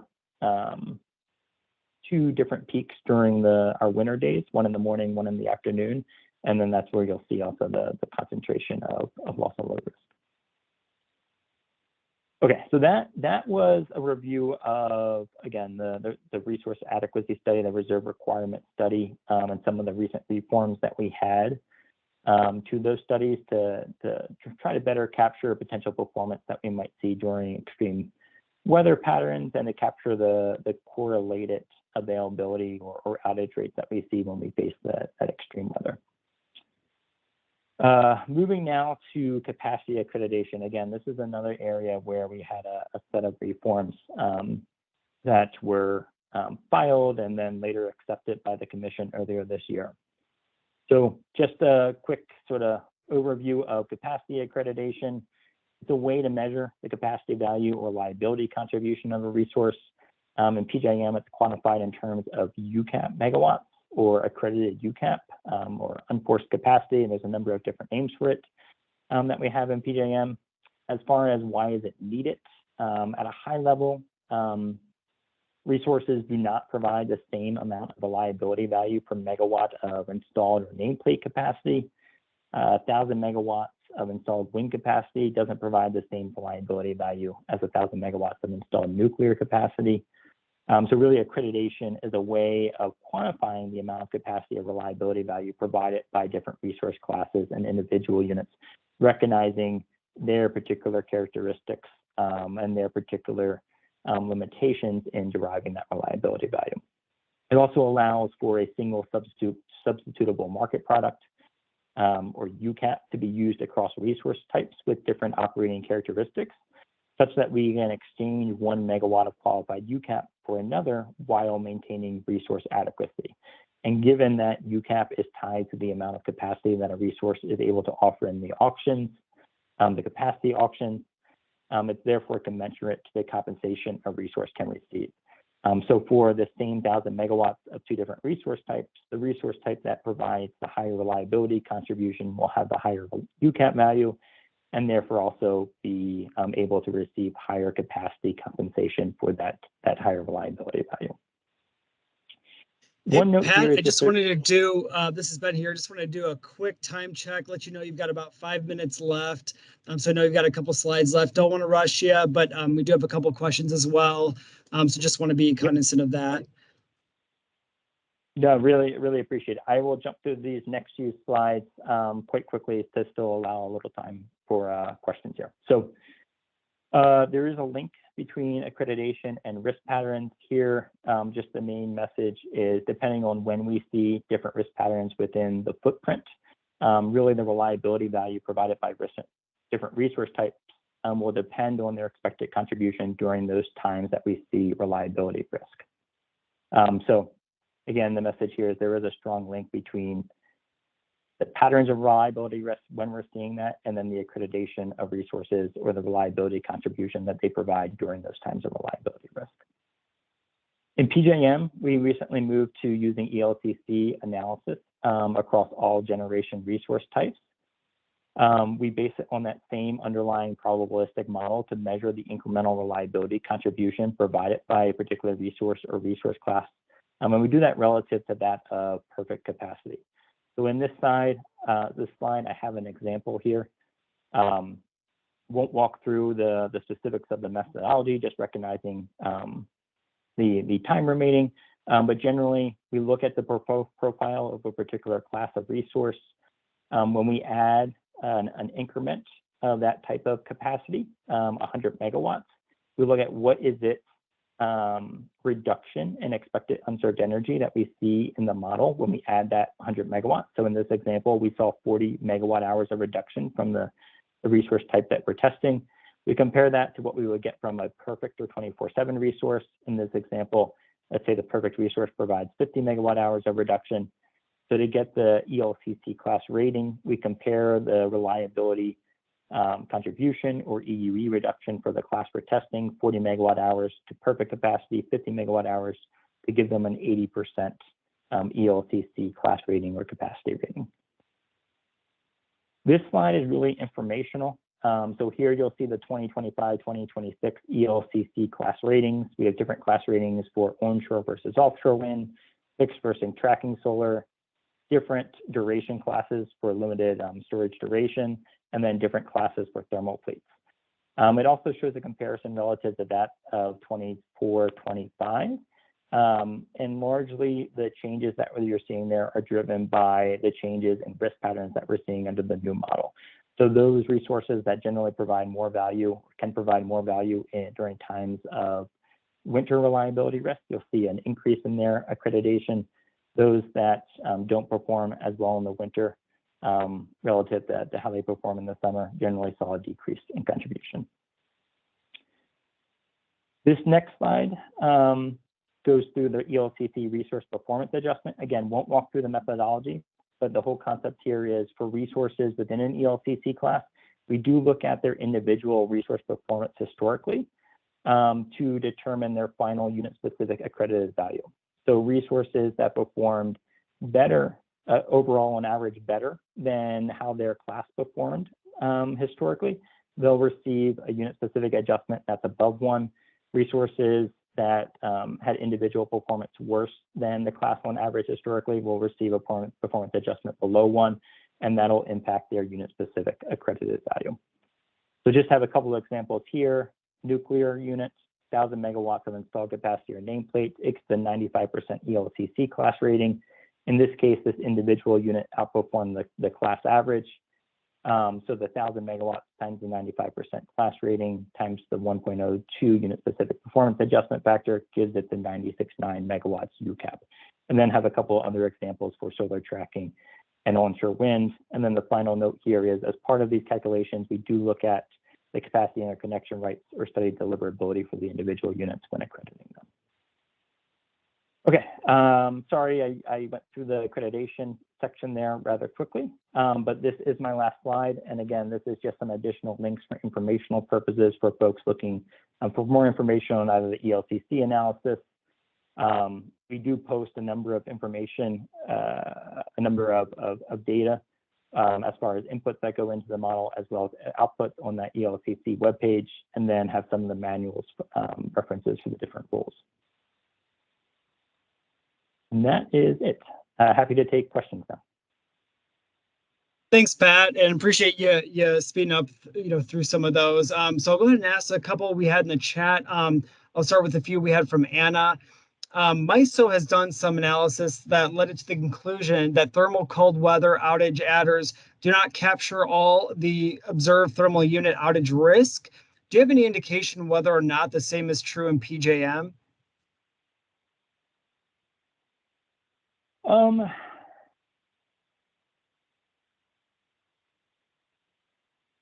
I mean, I think I'd have to better understand some of the specifics as far as what they think might not be getting captured. I think one of the benefits in the approach that we are using in resampling historical outage patterns, we're specifically creating the link between historical weather and outage rates patterns that we've seen historically when we have faced the extreme hot or cold weather. But since we're sampling fleet-wide performance from historical days, when we pull the actual outage rates from those days, any drivers of forced outage rates, such as limitations on gas pipelines during that particular day, et cetera, and any correlations across resources or resource classes that we saw in those days will be pulled under the sampling approach that we use. So beyond just capturing the relationship between weather and forced outages that we see from our generation fleets, any other relationships that may have occurred, again, I use the gas pipeline constraints as one example, that would have driven higher forced outage rates during the period that we're historically sampling from, that is pulled into the Monte Carlo analysis when we're sampling from those historical days and looking at the total fleet outages that we saw in those days. Great, thanks. Got one more. Does PJM's SERVM model include any internal transfer limits? So we do have an in-house model for the sort of the RTO-wide loss of load probability modeling that we're doing, and then we're using that same model for accreditation. When we set the reserve requirements for the RTO, there is an assumption that there's essentially limitless capability across the different load areas within the footprint. That CETO analysis that I noted in the beginning, along with the CETO analysis or capacity emergency transfer limits, that is intended to capture the reliability needs in particular regions of the footprint. And then that CETO analysis captures what's the import capability into those particular regions. So there is it's not specifically within the probabilistic model that we're using for the CTO calculation, but we do have the power flow CTEL modeling that gets used to estimate the import capability into the regions, and then that gets used when we're clearing the auctions for the different locational deliverability areas. Great. And we've got a few more. I know we're out of time here, but we'll see if we can sneak these in real quick. In general, why is sampling being done? Is it because consuming the entire population data computationally not feasible? I think one of the reasons sampling is being done is related to that earlier question. It's difficult to assign performance or outage rates or unavailability and draw connections to any particular driver of that unavailability.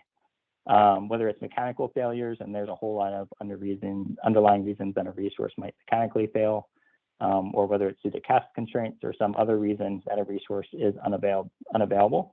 Generally, these events of extreme weather don't happen all that often, so there's not all that much data to derive, I think, a full relationship between all the underlying drivers and why a resource might be out. So ultimately, we landed on this sampling approach, recognizing without sort of tying any particular outage to specific reasons for being out, given the limited data set that we're already starting with, we use the sampling approach to more or less capture the full outage rates or unavailability that we might see from the fleet during, different weather conditions. Great. And our final question for winners, is THI a better metric than using temperature?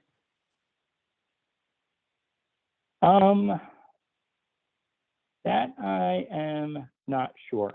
We might have landed with THI really to be consistent with essentially the temperature index that we were using for the summer period. I know there was some discussion when we went with this approach on what the right index might be used for the winter. We landed on THI, but I imagine there's some other options out there that might be reasonable as well. Great. Well, thank you so much, Pat. Appreciate your time today, and for having you on. I'm going to go ahead and turn it over to Brad, who will introduce our next presenter. Thanks so much. Yeah, again, I would like to thank Patrick for covering a lot of very complicated material in a short period of time and doing it very well.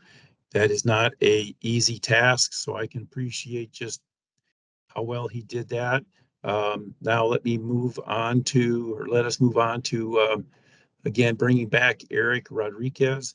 For those of you who saw him earlier this morning, he did an excellent job on covering the LOLE modeling processes that are used by both the MISO and the PJM. There are some obvious probably differences in how they do it a little bit, but the methodologies and concepts are the same, and they, as we are seeing, definitely underlay the resource accreditation process, which we just heard about from Patrick, and we'll pick up again with Eric. I'm not sure I'm going to cover your qualifications again, since we did that earlier. So I will turn it over to your capable hands, and hopefully I will learn much from your discussion. So thank you. Good. Thanks, Brad. Go ahead and share my screen here. All right, so my second topic today is going to be on the recent accreditation reforms we've undergone here at MISO. Recently, we did file back in March of this year with FERC a tariff filing around the accreditation reforms, where for the bulk of the resource classes at MISO, their accreditation would be determined from a modeling effort, from an LOLE based effort. And so that's in FERC's hands now. And should they accept the filing, that would have an implementation target date of planning year 2028, 2029. But to start things off, so we're really seeing across the industry that this changing resource fleet is resulting in a shift of predictable risk periods to that are informed or created from high resource availability. Maybe it's more in line with peak risk periods to more dynamic times of risk where you've got a larger penetration of intermittent resources. You know, we are seeing kind of this more historic fossil fuel based resources in our system, and then throughout the bulk electric system. Going into retirement, they're aging out. And so those times of risk are becoming a little bit more dynamic. And so we did have recent accreditation enhancements that those were approved in 2022. And so in my last presentation, I did make reference to that in the thermal section, looking at the current accreditation methodologies. That's what we at MISO call a Schedule 53, where looking for specifically more of the thermal fleet, what their availability is in the energy markets based on their offers, giving them exemptions for planned outages. And so that has done a lot to improve behavior in an operations context, but doesn't really speak to the needs of what our system might need from resources or what they might be capable of looking into the future, acknowledging that difference and a more diverse resource mix. And so some of the accreditation reforms under development, trying to tackle a more holistic solution that treats thermal and non-thermal resources equitably. So here's kind of a timeline of kind of how we ended up with this tariff filing back in March. So first, we started in 2022, engaging stakeholders around framing the complication where we're seeing the electric grid start to evolve, identifying some of our core goals and principles, and then started working on this conceptual design. What might the accreditation construct look like at MISO to try to tackle some of those goals, some of those principles. In 2022, we had detailed discussions with stakeholders at the resource adequacy subcommittee. So that's typically a monthly meeting. Then back then, we were really having 2-day sessions for those. So lots of discussions took place, and we also had supplemental workshops. And then we recommended finally, kind of a design where we're thinking we land more of a modeling approach for accreditation to determine those where those risk periods might materialize and how these classes are performing during those risk periods. So looking at last year in Q1, we shared the work plan, began evaluating DLOL or direct loss of the load type accreditation for all resources, and proposed what a transition plan might look like between maybe acceptance date of the filing to implementation date of the filing, which was, as I said earlier, planning year 2028, 2029. So then looking at Q2, we shared some preliminary wind and solar class values and where we were thinking as far as how we would define the resource classes. Ultimately, we landed with 11 resource classes in the final filing, but it took some massaging to get there with stakeholders. And then finally, in Q2, we published a draft design white paper, which you can see there is a hyperlink to that here at the bottom of this slide. On Q3, we shared some examples, calculation sheets for coal and for solar under a DLOL construct. Continued discussions around how the planning reserve margin requirement might need to evolve to better match what we're seeing in the model. Entertained and listened to several stakeholder proposals, and those helped to inform what the filing ultimately ended up looking like. And then we did share seasonal direct loss of load results by resource class, and as well as at the resource level with market participants, so they could inquire around, hey, I'm I'm really curious about my specific resources, not just the class. What might those look like? So we did share some of those indicative results. In November, towards the end of the year, we responded to some of the stakeholders' proposed ideas, shared direct loss of load results for using the current year's LOE model, and then also informing it with futures 2A, which is part of the MISO futures department here. They'll come up with in collaboration with MISO stakeholders some scenarios around what a future portfolio might look like. And so really trying to capture kind of more future focus, what might DLOL accreditation be for each classes as the resource mix tends to evolve. And so added more clarifications around kind of the design and modeling for DLOL. We published a version or an update to the white paper, which again, assuming this deck, I assume will be shared after the fact. You'll be able to take a look at that, or alternatively, you can look at the MISO public website and do a search on white paper, and you'll find it. It'll be one of the first results. And then in January of this year, we shared the final design, looking at these base hours, which are hours that are showing lots of load, and expanded hours. So these can be as high as the lowest 3% margin hours in a particular season. So those will be the hours for which the resources availability in the model would be sampled and would act as the basis for their accreditation. And then as far as the local clearing requirements, kind of how that analysis would evolve under a DLOL framework.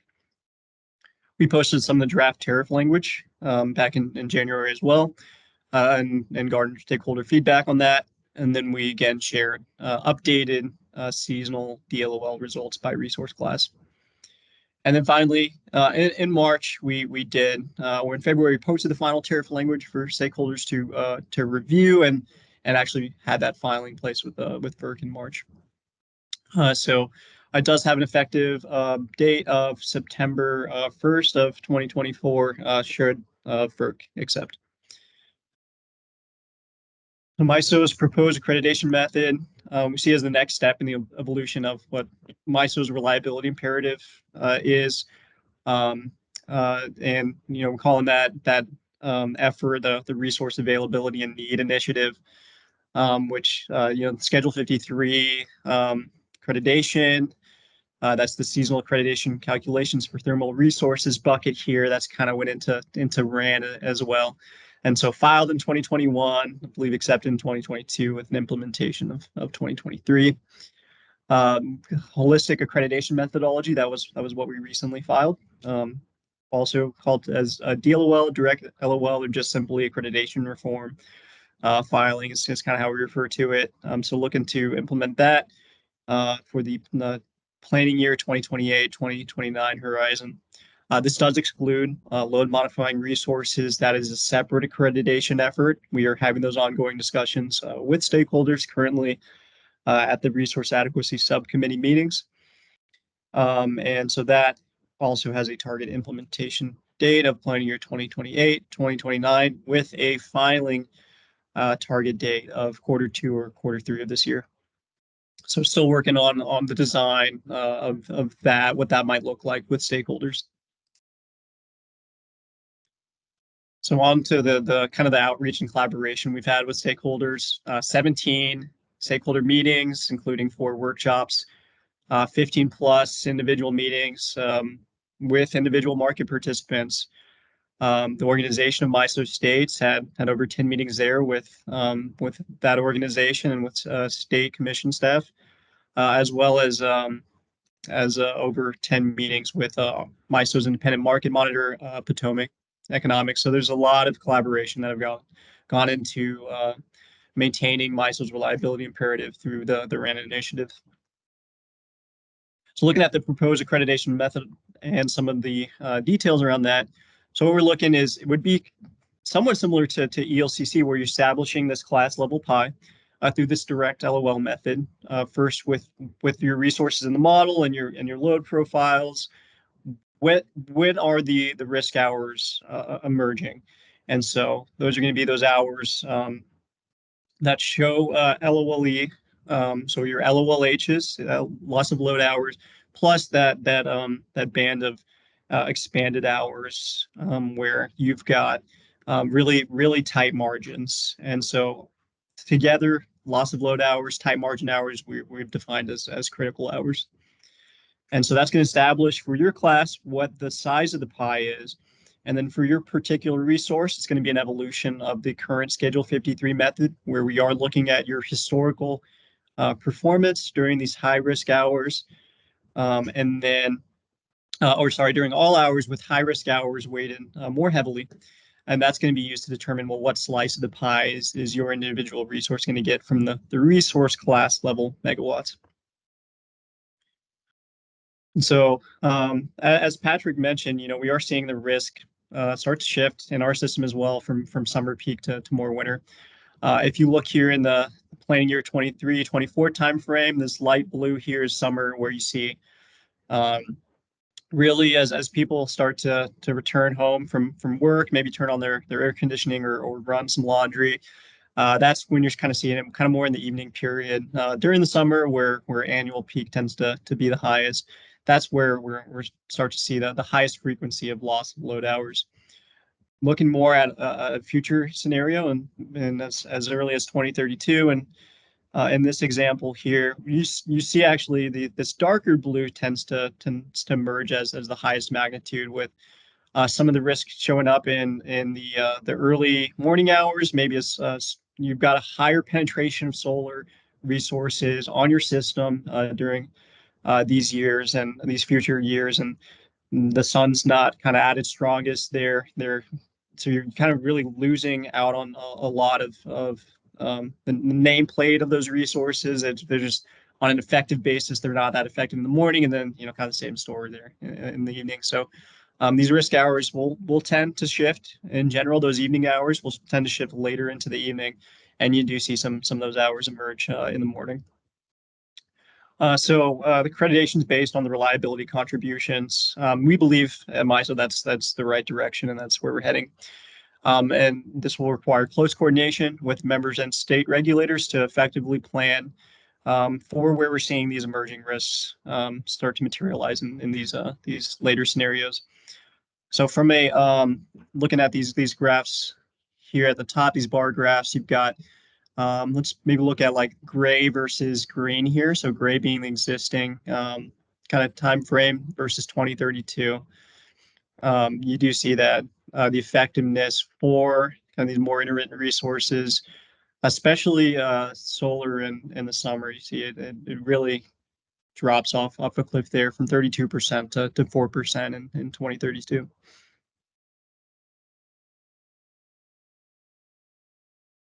So the plan reforms are going to more utilize the risk model, the LOE model. And with part of this effort, we want to align the resource accreditation calculations with the requirements calculations. So if we look at how resources are accredited from a megawatt basis, one for one, that's going to be what's used to set the planning reserve margin requirement and in part the local reliability requirement. So it's going to really be a summation across the resource classes.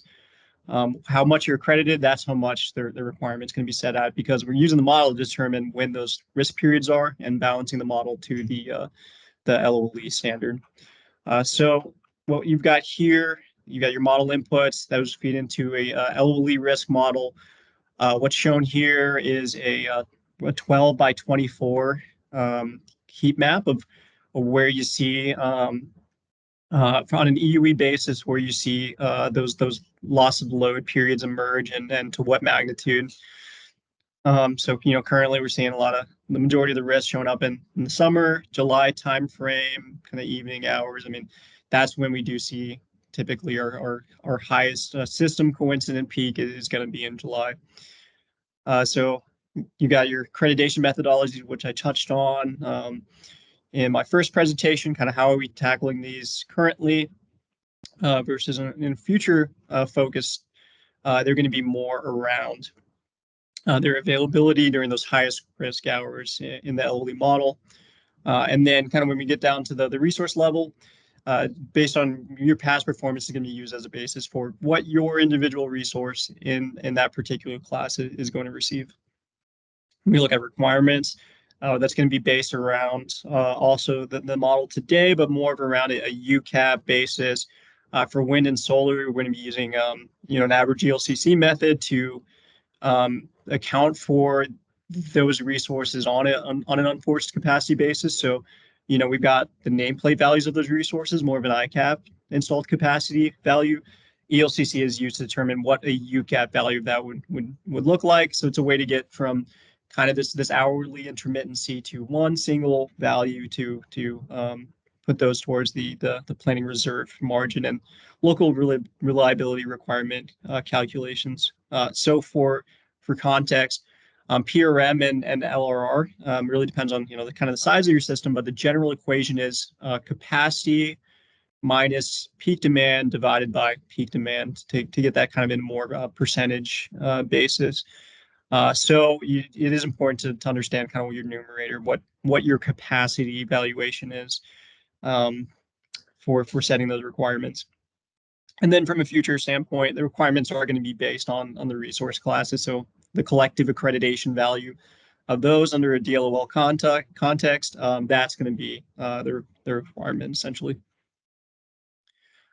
So kind of here's the outcomes of the proposed direct loss of load approach. And so when we start to account for the reliability contributions of these resource classes during these critical hours, how does that change? In orange here from in the first slide to currently, the first table in orange to current, how does that look like today? You've got in white the percentages, and then in blue below you've got kind of more on a megawatt basis. So we do see for the most part thermals in summer pretty consistent. You do see we tend to see like nuclear based on how we're modeling it today can take a hit kind of going into all these seasons, but specifically seeing solar and wind, we'll see these resource classes effectively fall as far as accreditation goes. But the counter to that is that you can see in this bottom table is that as accreditation on a megawatt basis, percentage basis decreases, the planning reserve margin requirement is also going to decrease. I imagine there'll be more questions on that slide when I'm done with my presentation, so I'm sure we'll jump back to it. But moving on, there's going to be a 3-year transition period for stakeholders to better understand the plan accreditation approach, the plan resource adequacy requirements approach, until we're finally implementing this in 28 and 29 should FERC accept. So the current state, I kind of already touched on this in my prior slide. Won't spend a whole lot of time on that, or sorry, my prior presentation. But this transition period is going to look like, continued conversations with stakeholders. MISO is going to continue to publish more and better indicative accreditation results, as well as planning reserve margin requirement results using this DLOL method. And finally, we'll be landing on a UCAP accreditation based on direct loss of load, and then dividing up the class level accreditation at the unit level using tier 1 and tier 2 RE hours. Tier 1 being those less risky periods where we're seeing higher operating margins versus those tier 2 hours, those low operating margin hours. And so this is going to include all internal resources except LMR. So no external resources, no behind the meter generation, no demand response. Though they will be excluded from the DLOL accreditation approach. And with that concludes my second presentation, and I'd be happy to open it up for questions.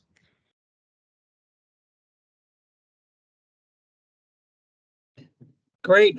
Thanks again for that great presentation, Eric. We'll just go ahead and give people a couple minutes to either raise their hand or drop a question in the chat.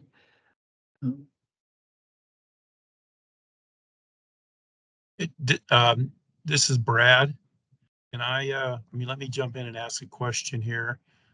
Again, go into a little bit more detail because it's not intuitive for probably a lot of people why you would see the reserve requirements decreasing with the new methodology, and yet also resource accreditation also decreasing for most resources. So, I mean, again, it's one of those things that for most people, it's just not intuitive.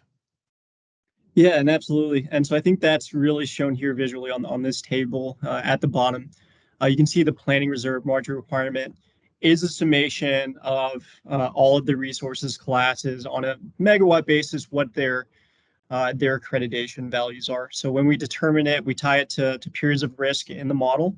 Both accreditation and planning reserve margin requirement, we're trying to at MISO establish alignment where we are crediting resources based on their effectiveness as shown through the model to during these critical risk periods when we need them most.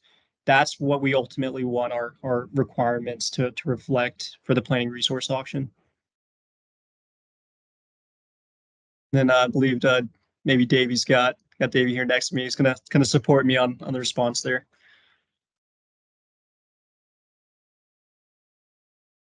One moment.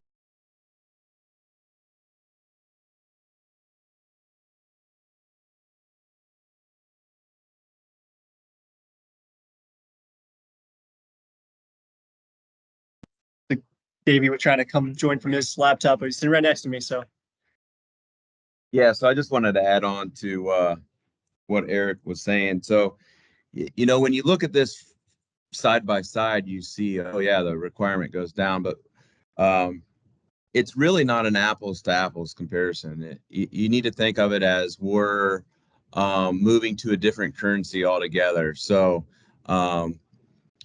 when you think of it that way, it's not necessarily going down. It's just now we're representing the requirements and accreditation in different terms.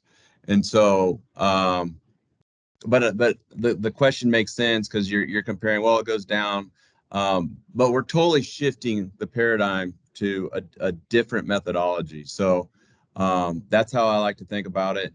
We're moving to periods of time of greatest risk versus historically, we've always tried to capture around peak conditions in it. And I don't think we probably do ourselves any favors by comparing it side by side like this, because it truly isn't an apples to apples comparison. It's a totally different currency altogether.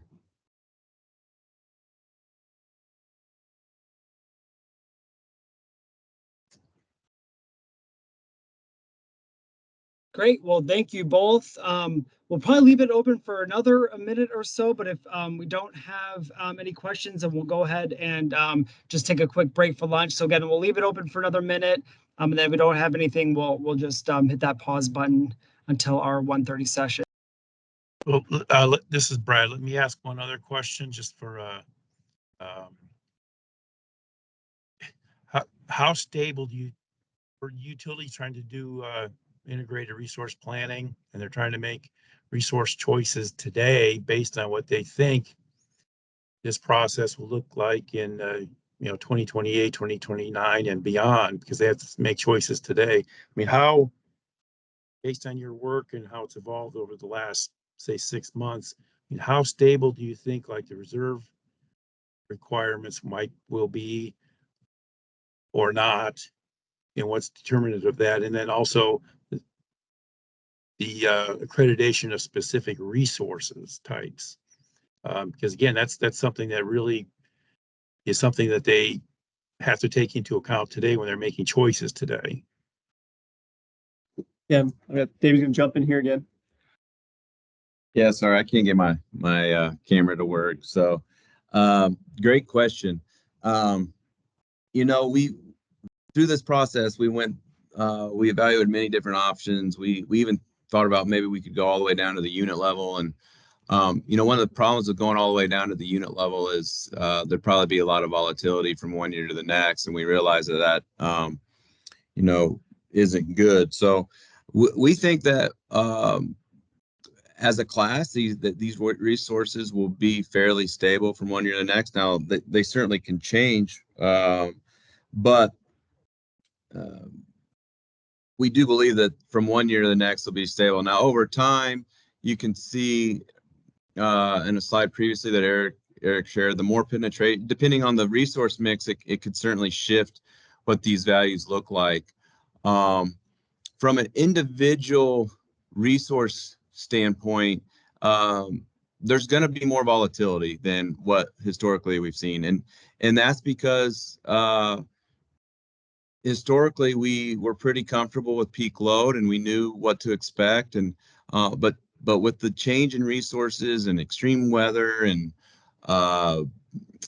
potential load growth, and risk is evolving, and we think our methodology captures the risk regardless of where it's at.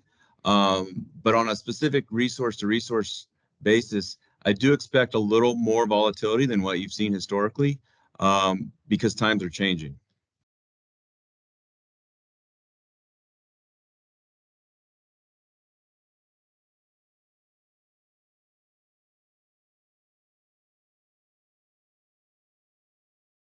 Okay, great, thanks. I did add you as a presenter, Davey. So if there are any more questions, you should be able to join from your computer.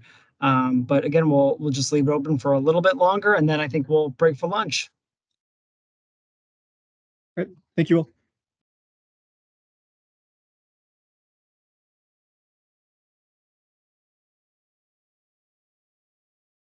See a question from Dale Thomas.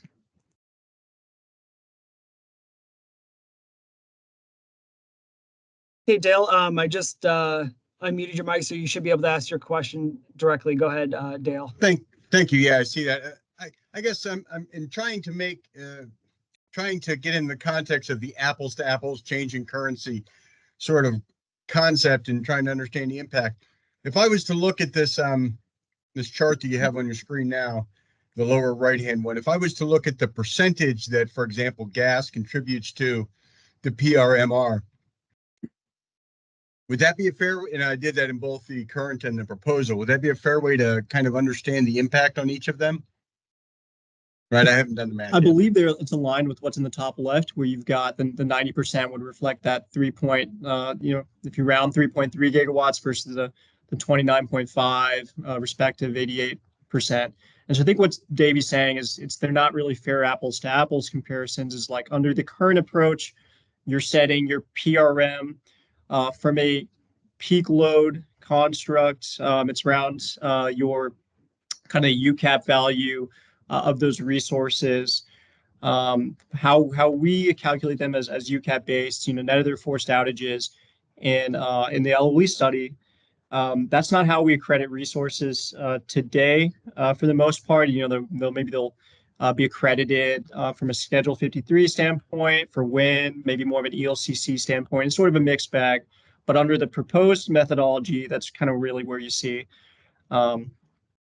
what the apples to apples, where we start to establish maybe more of an apples to apples relationship between the requirements and accreditation.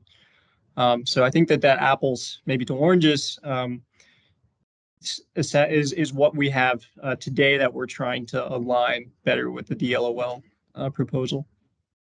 So I wouldn't gain anything if I looked at, for example, the 29,541 of the gas in the proposed divided by its specific PRMR, the 127,042, and compared that to the 3251 version of 131,498.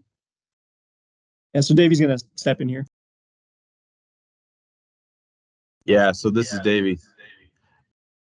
No, I don't think you'd gain much by doing that, because we think that our current approach is overstating the capacity value for certain resource types and their contribution to reliability. So I think what we believe our proposed approach, or what's filed at FERC and pending, is a more accurate representation of those resources' contribution to reliability. Another thing, thank you for that. That's very helpful. If I may ask another question, since I'm unmuted and they can't stop me at this point. One of the key things that we're interested in here is trying to get to the flexibility end of reliability. And does the new accreditation method add some flavor, add some value to that because it's looking at the kind of the responsiveness of the system, or is it still not on an interval basis sufficient to let me capture kind of, I don't want to call it scarcity pricing, but responsiveness pricing of the different resources? Do I gain anything by going to the DLLL for that or not? So I don't think it hits the pricing aspect that you mentioned, like scarcity pricing, but what I do think we hit some of it. And here's why I think we hit some of it. The second step of our approach is to accredit resources based on how they perform in real time during scarcity conditions or tight margin conditions. And so those resources that are more flexible, probably are getting a little more slice of the overall pie than the resources that aren't. I also think our approach sends an appropriate signal from a resource class basis to the resources that contribute to reliability a little more and maybe have some of those flexibility attributes. Now, with that said, there's certainly no pricing aspect to the resource class level values that we've shared. Yeah, thank you. And I guess I should have used value instead of pricing, but it sounds like it's a step in the right direction. Yeah. Thanks. Okay, it looks like we have another hand raise from Doug Gotham. So I'm going to go ahead and unmute your mic, Doug. So feel free to go ahead and ask your question. Thanks, Ben. So I understand the concept of the 1 day in 10 years for the current method is kind of setting the reliability target. Is there some specific reliability target for those risky hours in the future that's essentially driving the reserve requirement? So another good question. Right now, no, the standard is what for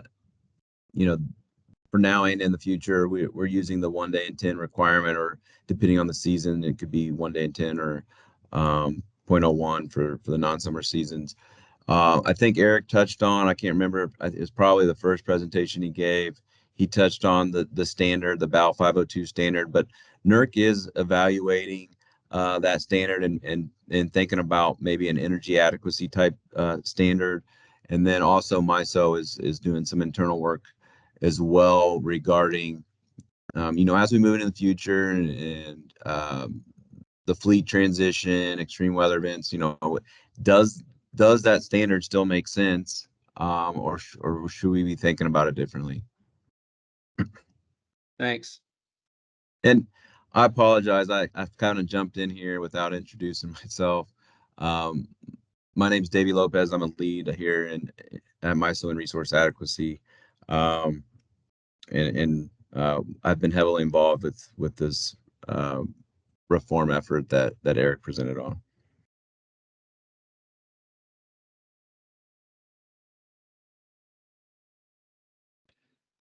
Okay.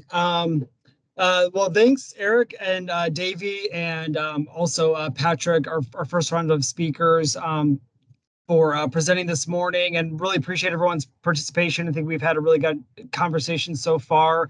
We're going to go ahead and take a quick break for lunch here.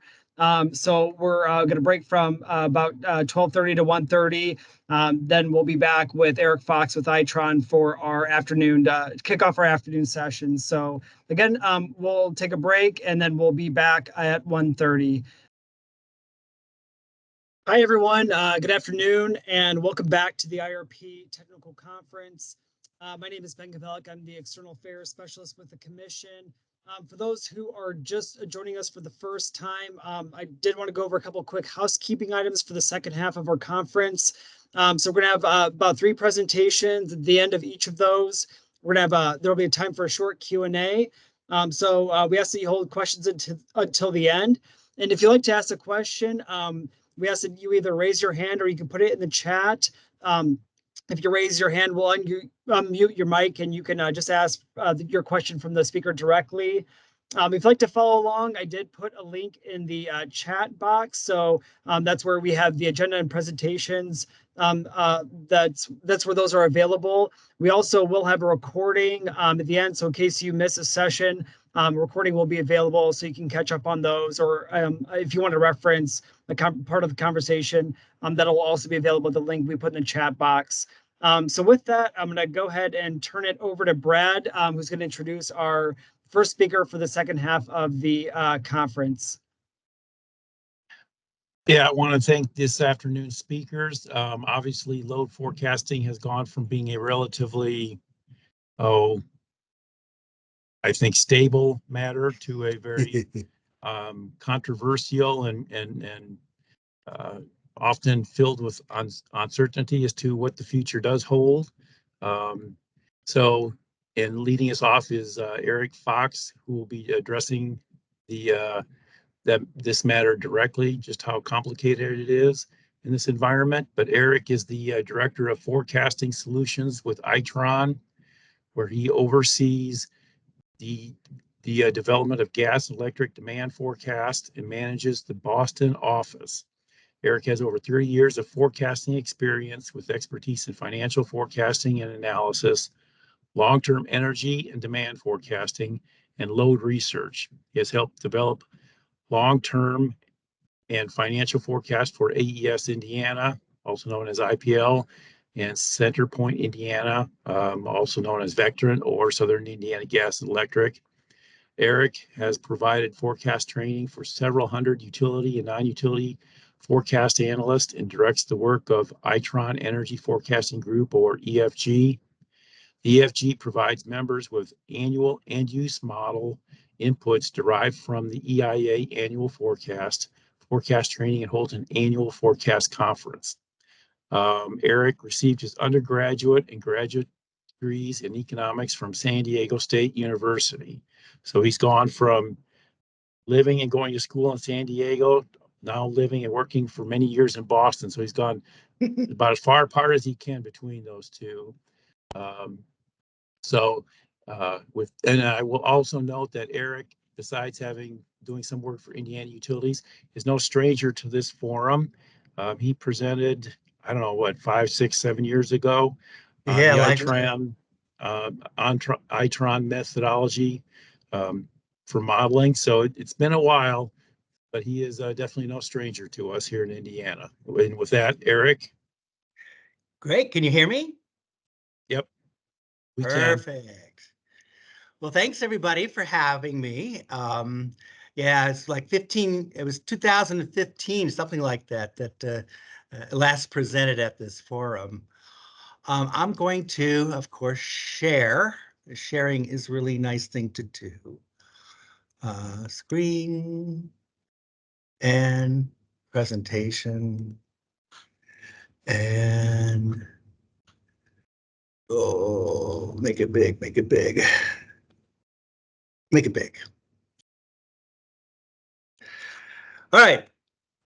So, as Brad was saying, I really can't complain about forecasting anymore after the morning session. I thought what we did was complicated. You guys on the supply side have us beat, way ahead of us. But anyway, I want to just kind of open up kind of a general discussion of how things have gotten complicated over this period of time, how policy is reshaping the future and really driving the electric load forecast. And then kind of some of the methods that, when we look at forecasting loads anymore, where we, generally do something, where we'd forecast monthly sales as a function of stuff and monthly peaks as a function of stuff.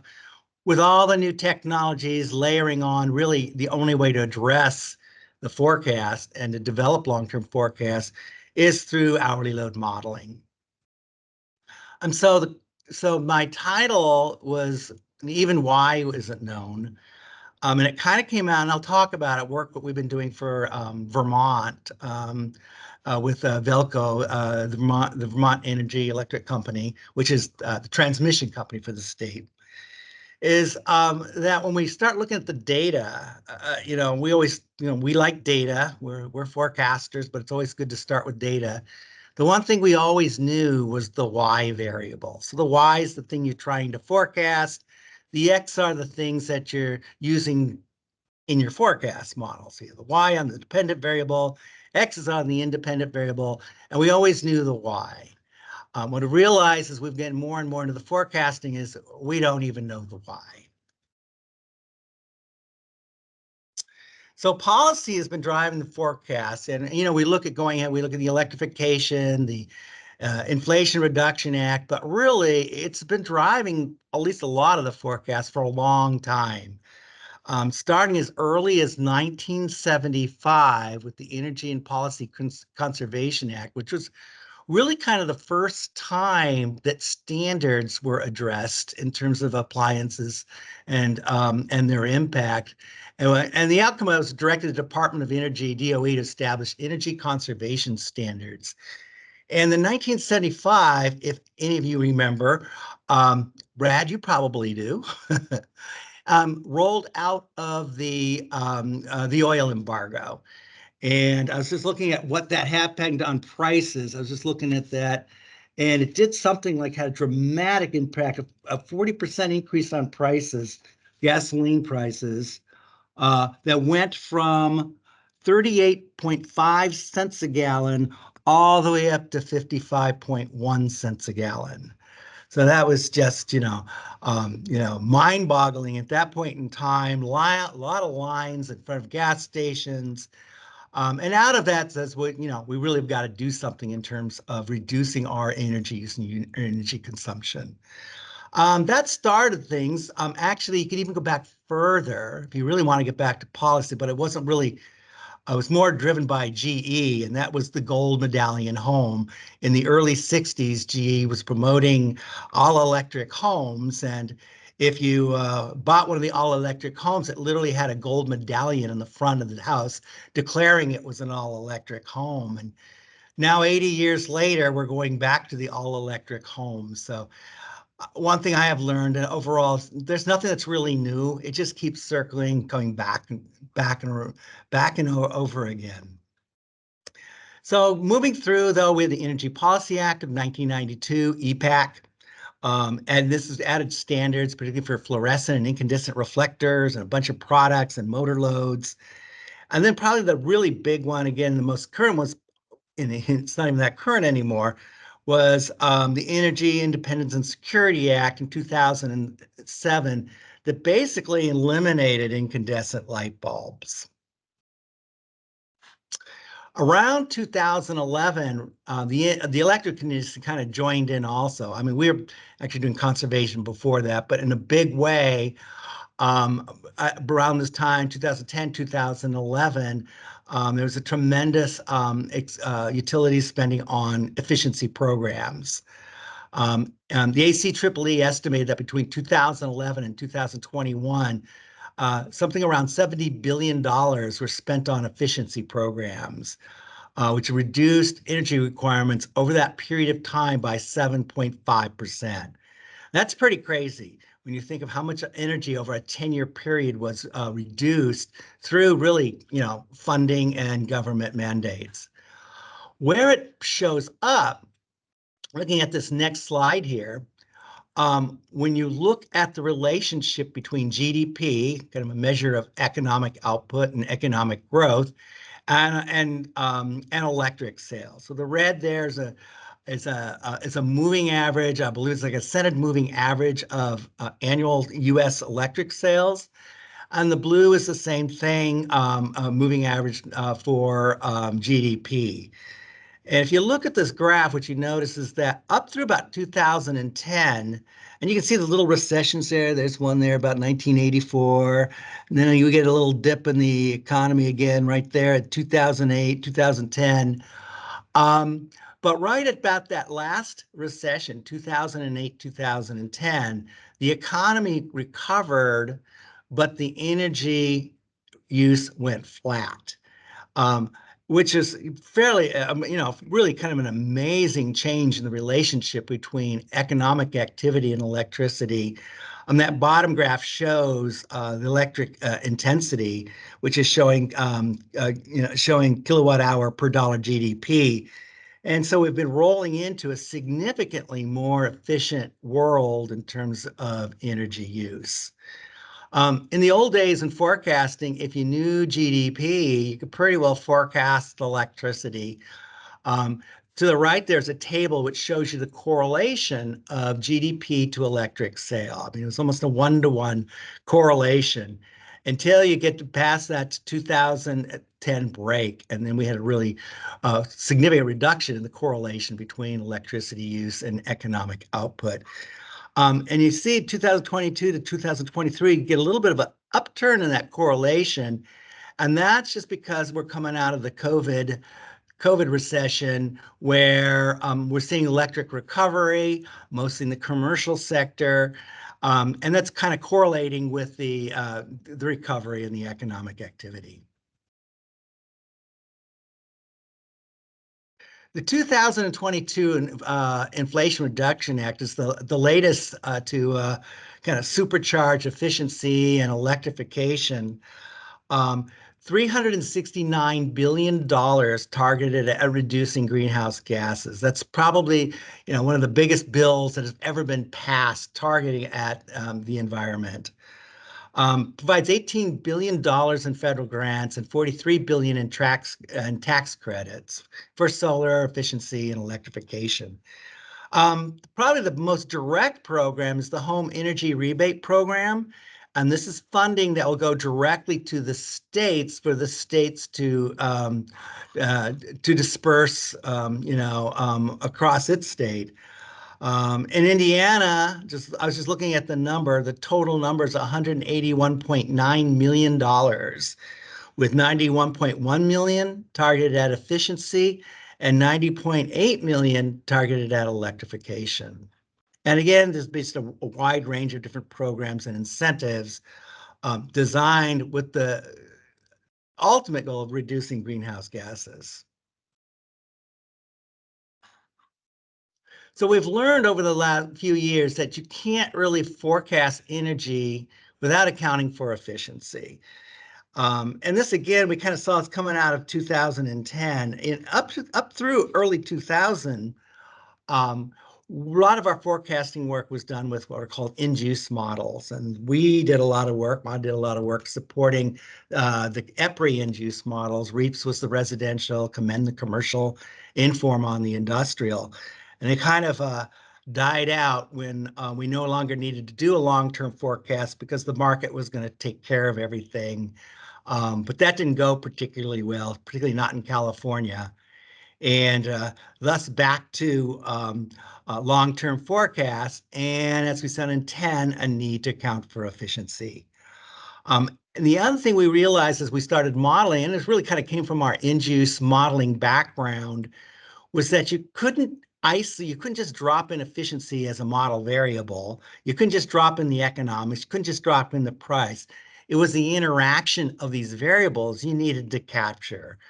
We know things like the impact of weather depends on the amount of air conditioning and heating load in place.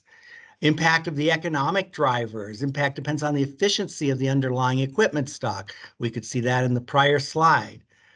So efficiency itself depends on the appliance cost, depends on the standards, and of course the things promoting those through tax credits and rebates. So from a modeling perspective, we needed to be able to capture the interactions and of course all this added complexity to the forecasting of energy requirements. So alas, I would not be a presentation unless I didn't show those two slides, the residential model and the commercial model.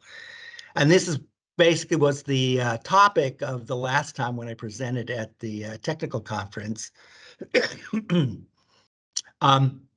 How do we model it? Well, again, it's through this interaction of thinking more of an engineering end-use framework in which we're incorporating efficiency, saturations, intensities, square footage, thermal shell efficiency into these concepts of heating, cooling, and other use that we can then model against average used build sales or systems load if we're modeling at a systems load level.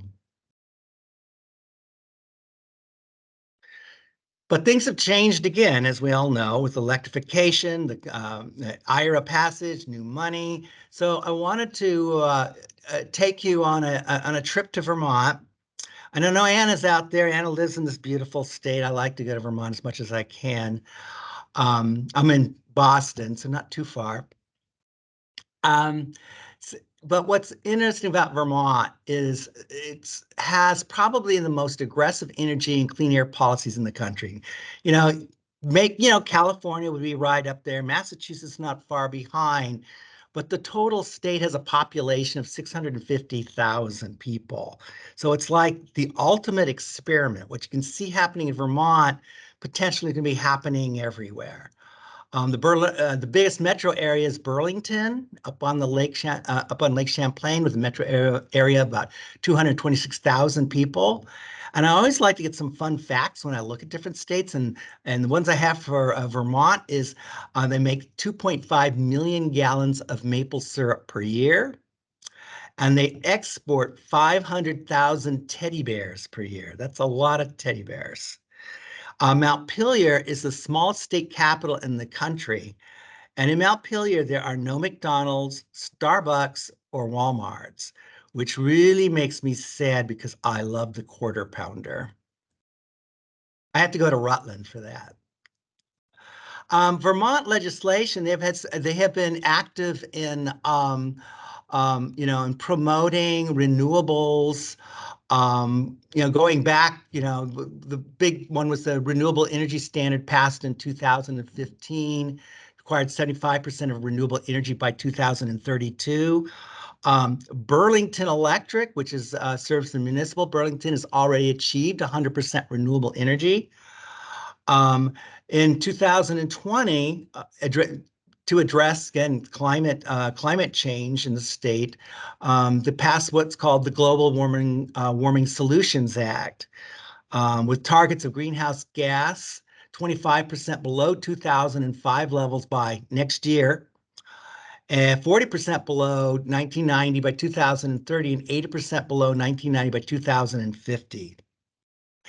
And out of that came what was called the Climate Action Plan, which provided a fairly significant incentives for building electrification, primarily heat pumps and solar, EV incentives, and then, of course, continued expenditures on energy efficiency.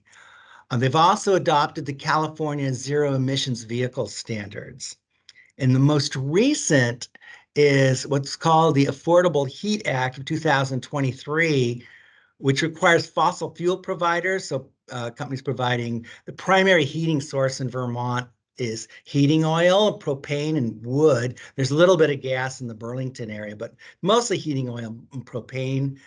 It was to offset the heating fuel sales with clean heat credits. So these companies have to purchase credits or earn credits by displacing greenhouse gas through weatherization, or converting to non-fuel heating options, such as heat pumps. So a lot going on with a lot of policy, and it's this policy that really drives the forecast. And I like pictures, and really you can see how policy, the impact it's had when you start looking at the load data. So as I mentioned, we just finished off last year the IRP forecast for Vermont Electric Company, Velco. Velco's a state transmission company that's actually owned by all the utilities within the state. And so the forecast process is it's a collaborative process in which the commission staff's involved, Vermont Efficiency is involved, all the utilities are involved. So it's really kind of I feel like I don't even do the forecast. I mostly just kind of am the conductor and kind of direct things along the way. The forecast, though, is, in us forecasters, right, we start off with data. Well, just give us the data. and they send us off data, and this is the actual systems load data for 2017 and 2018.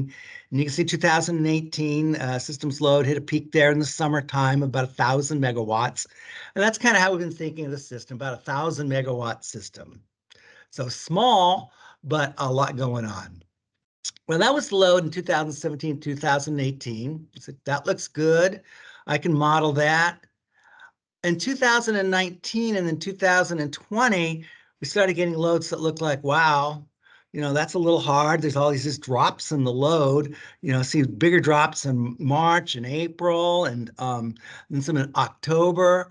And okay, we can still deal with that. And then in 21 and 22, we got this load data. This is the actual the system hourly load for 2021 and 2022. Well, at this point, you realize you can't directly model that load. What you're seeing there is the impact of solar. Of a 1,000 megawatt system, probably there's roughly in place 400 megawatts of solar capacity in place, clearly having an observable impact on system loads. So first thing we have to do is figure out what that load would look like if we didn't have the solar generation. And the reason is because as forecasters, we're not trying to forecast what's being supplied to the state, but we want to start off with, well, what's the demand? So it's not only what's being pushed into the state, the red, but also what's being generated behind the meter, and in this case, also just standalone solar systems. So when we do that, the red is what we see and measure, and blue is what we think is used. And what I mean by what we think is used is we really don't have a measurement on all the solar that's out there. We have a pretty good estimate of the amount of solar capacity that's out there. And we have some measured solar generation profiles, basically from grid scale solar generation. So we're pretty well making the assumption that all solar capacity is going to look like that generation profile. We take the capacity, combine it with the profile, and add it back in to get what we call the reconstituted load. And that is why I say, in this case, the blue is what we're forecasting, but even that isn't what we know. So again, as I said, the first step was adding back solar to reconstitute the load. So we're looking at 2022, noisy, put back the solar, it starts looking like the loads in the prior year and something we can model. Now, one of the really crazy things that happened when we reconstituted the load is we were looking at the data, we saw that the system peaked in November. Now, the system has never peaked in November. So I thought at this point, maybe we just made a mistake adding back the load into the, our reconstitution process just wasn't working correctly. But then we looked at 2020, the 2 years, 22 and 21, they both did that. Started looking at 2023 loads just recently, it does that too. So the system's peaking in November on a 32-degree day. So it's not even a cold day. In Vermont, you'll have days below zero in the winter. Summers are pretty mild, but still been kind of summer peaking just because there's a fair amount of commercial load that's keeping the systems up in the summertime. But the system can't go back to winter. But this was clearly after we constituted the load peaking in November. This is the question you start asking. So in 2019, just to look at what happened here, the measured peak was between 6 o'clock and 8 o'clock p.m. And that made sense because, we had solar pushing down load in the afternoon.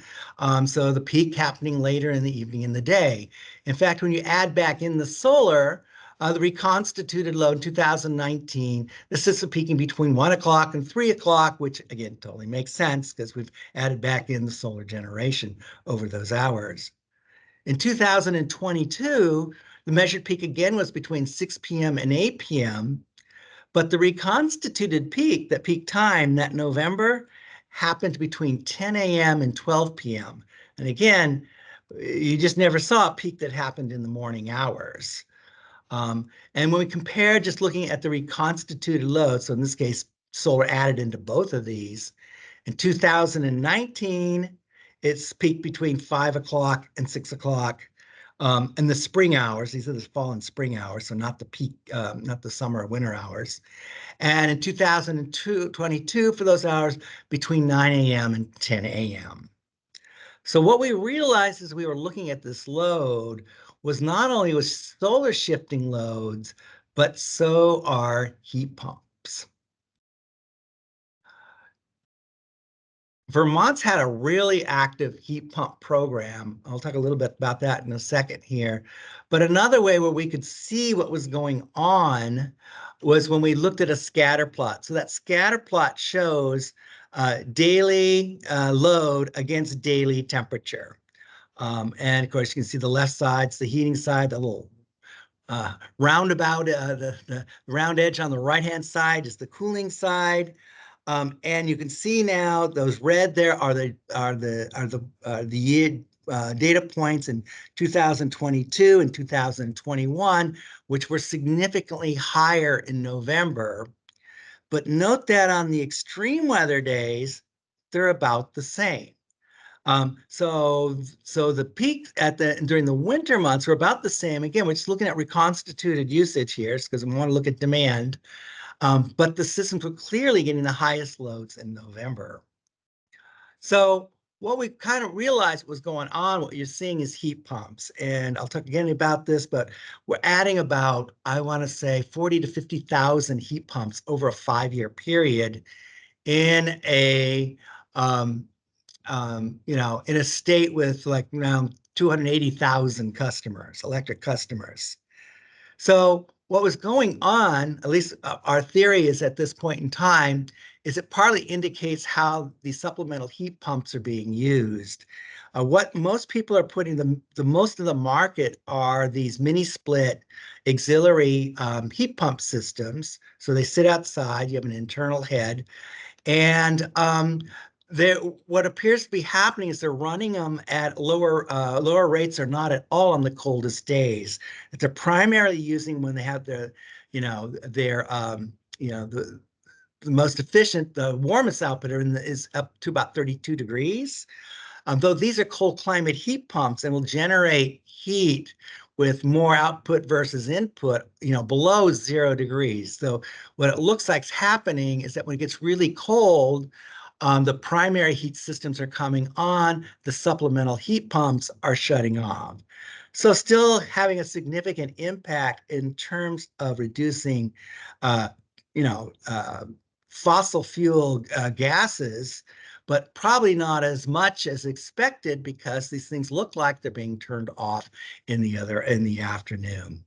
The other thing I noted is that looking at some of the data is what tends to go in with these heat pumps they're relatively small. So they're not you're not buying these to meet your whole house load.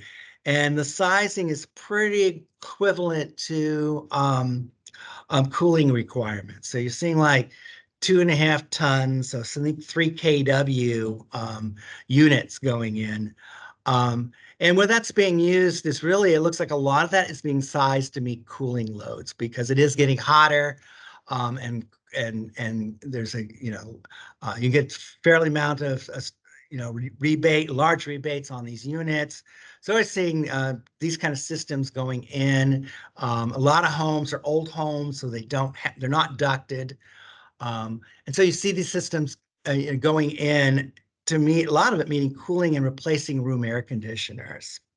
So from a forecasting perspective and why hourly loads become important, why you can't just take historical months and build a regression off of that, is the issue now we have to deal with, does November become the new peak month?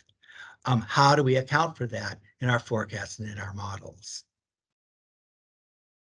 We talked about how solar is masking systems, but our approach where we have the data is we start at the class level, residential, commercial, industrial, take end-use sales to generate peak, combine with profiles, add up to hourly loads, and tack on different systems.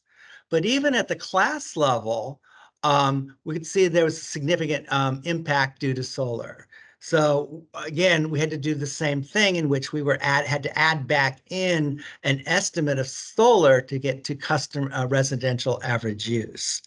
And the other complicating part with this is we also have to adjust for not just what's generated, but what's used. Part of this generation is pushed back into the system grid, and then part of it is for own use. And the systems in Vermont tend to be very large.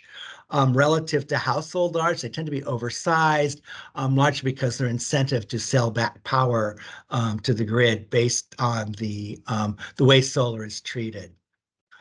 So build use prior to COVID was declining 0.7% per year. And we really, at that point, had not untangled the solar and assumed that efficiency was bringing that 0.7% per year reduction. Well, it turns out when we're all said and done, solar was contributing, slightly less than half of that decline. And the pieces that are adding to the forecast here and keep adding to the complexity is that the solar keeps on increasing. And it will projected to continue to grow and increase, kind of flattening out by the time we get down to 2028. But factors promoting that, continue to promote that, is the Inflation Reduction Act extending federal tax credits and increasing from 26 to 30%.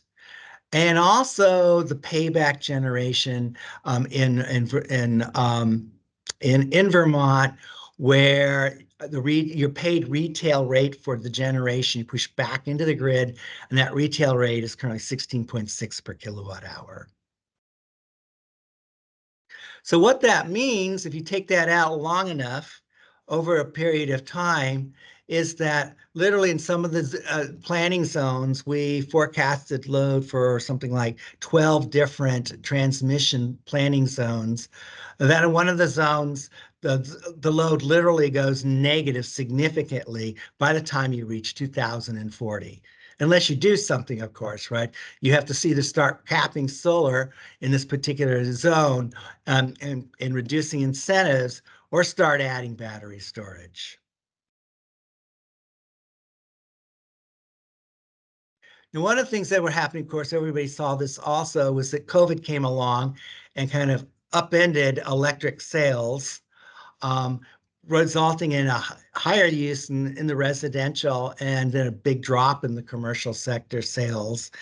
And we saw the shift obviously in Vermont also, but one of the things that was going on underneath it, as I said, was all this heat pump. So what we thought was all just shifting COVID likely turned out to be also contributing with just the amount of heat pumps that were added over that period of time.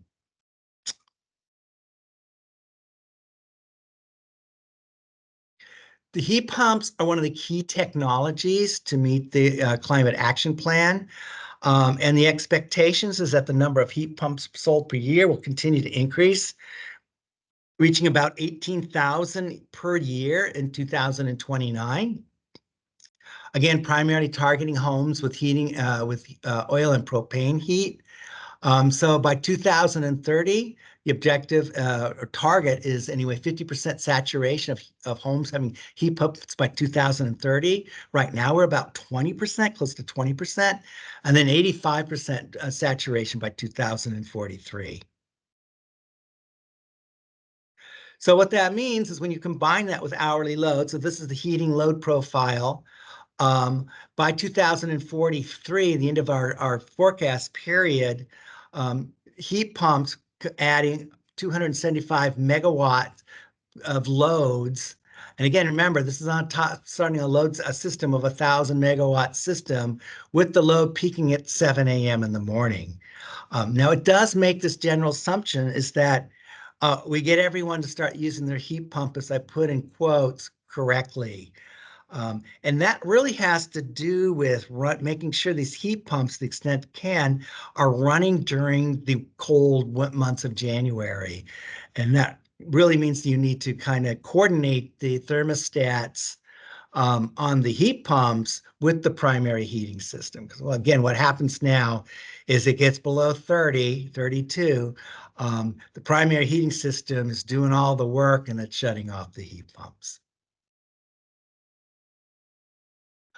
As I mentioned, Vermont has adopted the California Advanced Clean Car 2 rules, along with there's now 17 states that have adopted it now. Which, and again, they require zero emission vehicles to reach 35% of new car sales by 2026 and 68% by 2030, 100% by 2035. And again, vehicle incentives, though a little bit more complex, were extended as part of the Inflation Reduction Act. Currently, the stock of vehicles, so not just new sales, but the stock of vehicles that are electric in Vermont, around 3% of the stock. About 10 to 15% of new vehicles are electric, and that needs to reach close to 35%, of course, by the 2026, which isn't that far away. And what that translates into, again, is very, a very aggressive amount of load additions. So 375 megawatt of peak charging load, and again, that happens at 6 o'clock at night, unless you move it. And of course, we have we're looking at incentives, controls, and process. And we know through work that Green Mountain Power, one of the utilities in Vermont, has done, that you can certainly shave and move that load. But for the forecast, we wanted to start off with saying, well, what is the total potential load? So we had some kind of idea of how much load from the supply perspective needs to be shifted. And it's still another complicating factor that we've kind of just sort of recently started taking into account. We've done this now in the Indianapolis forecast, is it's just getting warmer out there. This graph over the left there is showing the red is the actual average temperature for the Burlington International Airport. And you can take that annual temperature and do something really simple, just fit a linear line through that a time trend line through that trend. You can see it's pretty amazing how linear it is around that trend. But in doing that, we estimated a coefficient there of 0.097 with a high t-stat. And again, t-stat is a measure of the significance, the statistical significance of the coefficient. And so we're looking at a zero probability. If you look at the p-value, which is the probability that there's no relationship, it's saying there's absolutely no probability that this isn't occurring. So the trend is strong. That works out to about 0.09 is like close to 1 degree per decade. So significant increase in average temperatures. So this idea that what we generally do in our forecast is we use this concept of normal weather. And normal weather is, we have always looked at as kind of like the average of the past, right? So past 30 years, past 20 years, and we assume that the forecast is going to look like the normal. And clearly, when you start looking at temperatures, that's not the case. And this has been one of the things I've been trying to push more utilities into doing when they develop their forecasts, is to consider temperature trends in developing their load forecasts. As I said, you don't really know what you have, and you really need this hourly load shape modeling, because it's when you sum up all the pieces. So the yellow there with the dip is the solar. We have a profile there. The green is the EV charging load. Red is the heat pump loads.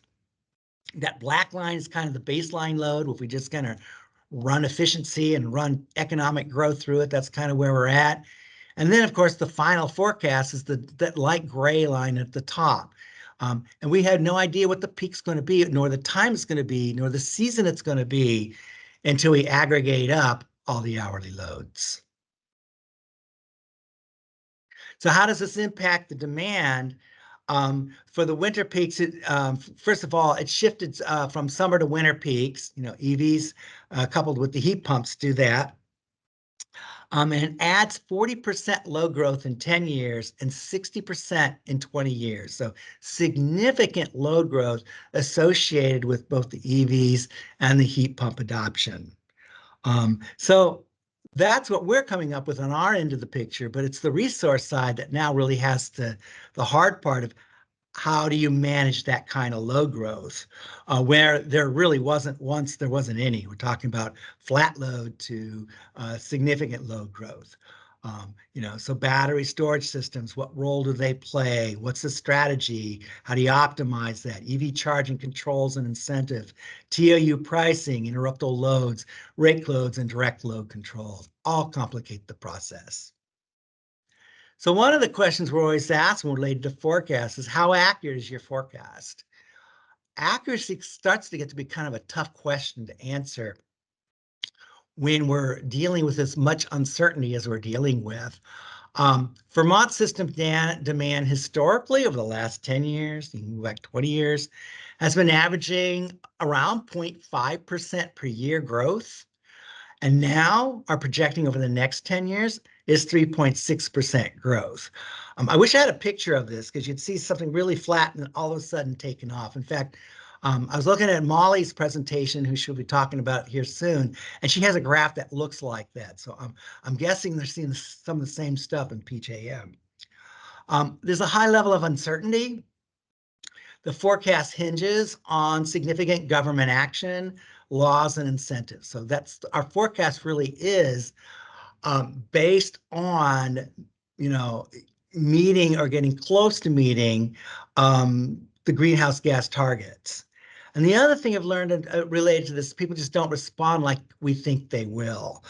Heat pumps are the perfect example. Smaller units going on, probably sizing to meet cooling loads, and reaching and utilizing it through the fall months, generating a fall peak if you add back in the solar generation.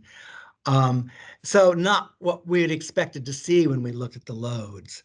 The state now is doing a heat pump study, so real deep dive focus into heat pumps and how they're being used. So it should be some really good information coming out of that. We need to recognize overall, I think, when we put out these forecasts, is that we have as a scenario, right? And we need to bound the other possibilities. Income constraints, it's not that I don't think these goals are not achievable. I know we can do things. You can see in the data, you can move loads, you can move the market. But heat pumps are expensive, and even with incentives. Vermont's not a rich state, so the question is how can you keep on adding a number of heat pumps every single year up through 2029? So potentially that means lower heat pump market penetration. EV targets, again, right? We need significant investment charging infrastructure and vehicles with extended driving distance. Vermont's a relatively rural state, long distance to travel. It just potentially maybe takes longer to reach 100% saturation. So it kind of rolls around, and is even accuracy even the right question when you talk about developing forecasts that are really policy driven? And I threw this in for Brad, and this is the question you go to the forecast, you talk about all these technologies, and then somebody will always say, but what about data centers? And so I threw in these slides for Brad to talk about data centers. Goldman Sachs, and it's significant amount of load. In fact, I have done a fair amount of work with data center load forecast, doing work with Dominion, which has the fastest data center load growth in the U.S. by far, where they've typically been adding 500 megawatt per year of data center loads. And I think it used to be all that was in PJM's forecast, or drove the forecast, until they've now started including electric vehicles. AI is fueling demand, a big factor of that demand, and requires enormous amounts of power. So this is even a new twist. This is on top of the data center load growth we've been seeing. I was reading, this is the JLL. If you want to get a good feel for where data center is being leased and where it's being built, both JLL and CBRE, you can just kind of go Google JLL data centers, and they put out a quarterly report, and I think it's more actually semi-annual report now, on where the data center capacity is going on and what's going on in that market. But they had a statement in there with training, the Chat GPT-3 consumed over 1,287 megawatt hours of electricity, just training the model. With hundreds of millions of daily queries, I love this one. It's using as much power as 33,000 households. So significant amounts of energy.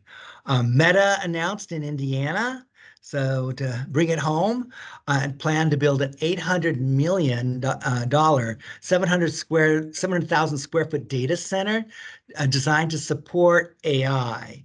And it's being built, I was looking at in, I wrote it down, the town right across from Louisville, Jeffersonville, where in Louisville there are like 12 data centers. So the data centers kind of conglomerate, largely because that's where the fiber is. And so the massive data center going in there with and given the AI, probably using about 3 times the power per square foot than traditional data center processing. And in November 2023, there was this announcement by Quantum Corridor, which is a public-private partnership with Indiana, and launched. It's a first network in North America to achieve capacity of 40 terabytes per second. Now, kind of I was trying to figure out what does that mean. So I made some notes on this this data center that did it. It's equivalent to something like 1 million pictures in 1 second. They connected speed of 1,000 times faster than a traditional network. So this is a fiber line running from Chicago into a data center. Hammond is one of the data centers they mentioned in here in Hammond. And with this idea that there'll be a lot of, it'll provide a backbone for doing a lot of research and a lot of research into quantum mathematics. So this is just, I think, really some amazing technologies. And if you're at all interested in stuff, I definitely would go out to the Quantum Corridor website and just take a look at some of the stuff that's going on out there. It's pretty amazing. But what that's going to mean, of course, is a lot of electric load. And how do you forecast something like this? It's a large discrete load addition. So it's not like this, we can model it econometrically because we have a long history of it, where these data center loads can vary from 20 megawatts to 500 megawatt power requirements. Again, of course, they generally have high load factors. In the process, what we have seen in markets where there isn't a lot is, and the research I worked on these forecasts is, it's really hard to figure out what's going on with data centers. They tend to be a relatively secretive industry. They won't tell you what they're doing. And they are always kind of playing off one utility against another. Utilities that we have worked with, like Salt River Project, we worked with them on a data center forecast.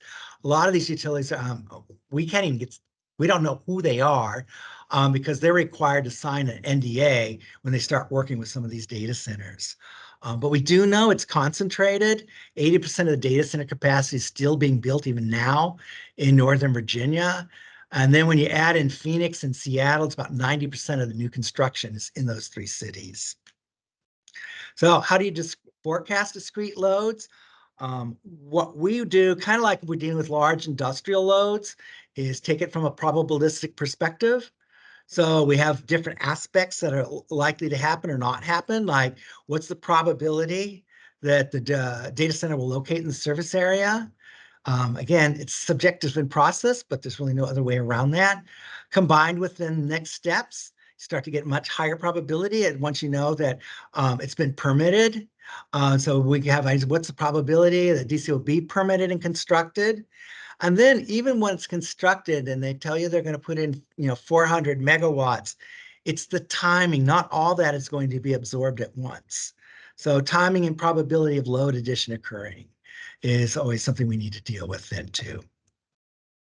And one of the things we did try in this potentially did not work particularly well is that if you have enough historical load, you can potentially model at the aggregate level. So we built out what we had a number of years of history of of data center loads in Dominion. And our expectation was, like all technologies, it would at some point level out. So modeled it with a logistic model. And it turned out our logistic model got blown away by continued addition of Dominion data centers. I was looking at some of the data center load data around Dominion. I counted over 60 data centers in the service area. I counted, who's the big one there? AWS had something like 32 data centers I could count from this photograph around the Dulles Airport. So amazing data center load, and it's likely to continue to increase. So what can we say with all this stuff?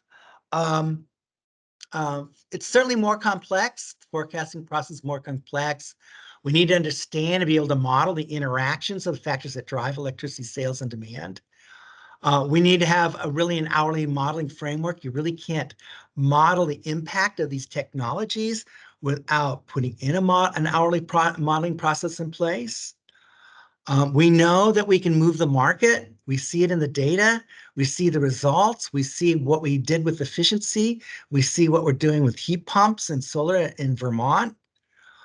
So we can move the needle, but against significant future level load level uncertainties. Timing, how quickly can incentive rebates and laws impact customer purchases, and then behavior. People just don't always do what we expect them to do. And as I like to say, even we know one thing we knew for sure was the measured why. It isn't so sure anymore either.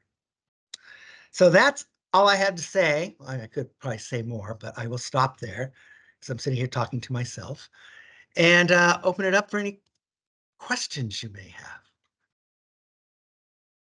Great. Thank you so much, Eric. Appreciate the presentation and your time today. We did get a couple questions. We have one that was sent directly to me and then one we've got in the chat there. So I'll just go ahead and ask those in order that I received them. So the first one is in reference to slide 8. The question is, does slide 8 suggest that there is a correlation between income and energy usage? And if so, what is the correlation, and is this widely accepted as factual? No, it isn't so much correlation, but recognizing it has an impact. So the way we think of electricity is really kind of from an INGEUS modeling framework that, one, you have the stock, what's in place. So the air conditioning systems, which is based on, the average stock of the efficiency, the saturation ownership, and then the utilization of that stock. What drives the utilization is short-term utilization. And the big factor, of course, is weather. Changes in weather drives up and down cooling loads. And to a small extent, so does household income. So we basically impose small income impacts through the construction of the model variables, X heat, X coolant, X other. So they're not necessarily correlated, but the model's designed to capture both impacts of these things. In the longer run, right, income impacts the what you purchase, the level of efficiency, the type of technologies you buy.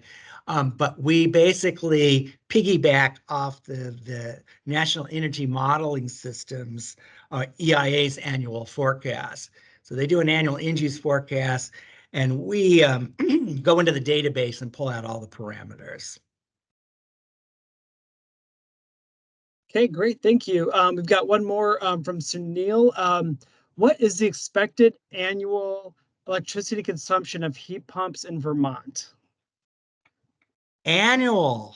Ooh, I don't know. A lot. I mean, Sunil, you got your calculator handy? Take 50,000 and multiply that by, and these are generally small things, so multiply that by UEC of 2,000. Or somebody else quick with math.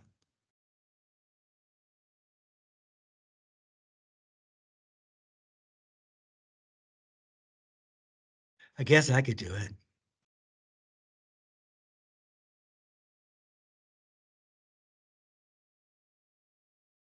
Let's just go look. Actually, let's just go look. We'll go look and see what are we using for UEC. So UEC is the annual energy of an end use. And it, of course, changes over time. Stock gets more efficient as ownership changes. Where are we going? GMP.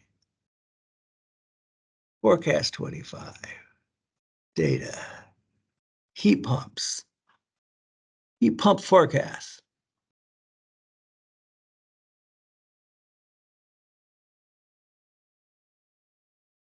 LT inputs. Sales.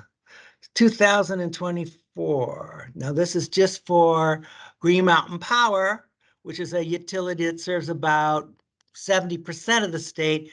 And the amount of heat pump sales going in is close to 81,000 megawatt hours.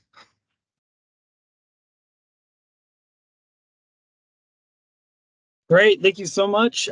Looks like here we've got a hand raised. So from the Chairman Jim Houston. So if you want to go ahead and unmute your mic, and we'll have you ask your question directly.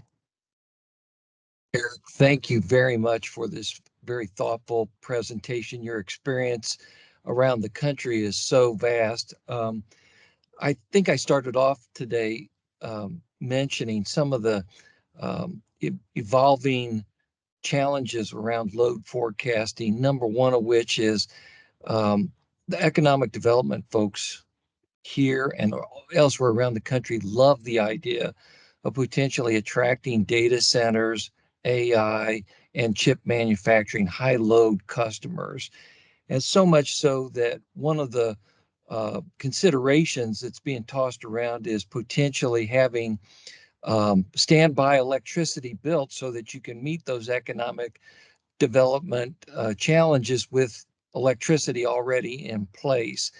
Can you kind of share with us the experience that you've had on when data centers are coming and the build out of data centers and or chip manufacturing that you may have been exposed to? What kind of reasonable timelines there are for utilities to be able to manage the prospect and the actual landing of data centers as it relates to the load and the load needed to be served? Yeah, that's a good question. One of the things you see, I know every utility, it is like the issue now, are talking about data centers, but still the majority of the data center is going into places where there's a strong fiber network, where there's a lot of existing data centers. And, think of the Innova, Northern Virginia and Phoenix. Part of that is proximity. But in those areas, right, where there is data center loads, data centers can go in pretty quickly. There were some transmission capacity constraint issues in Dominion, but I think they got over that hurdle. And so if the transmission capacity is there, data centers can be built in 2 years. I know some of the other, fabrication shops, those are certainly are a much longer process to be built out.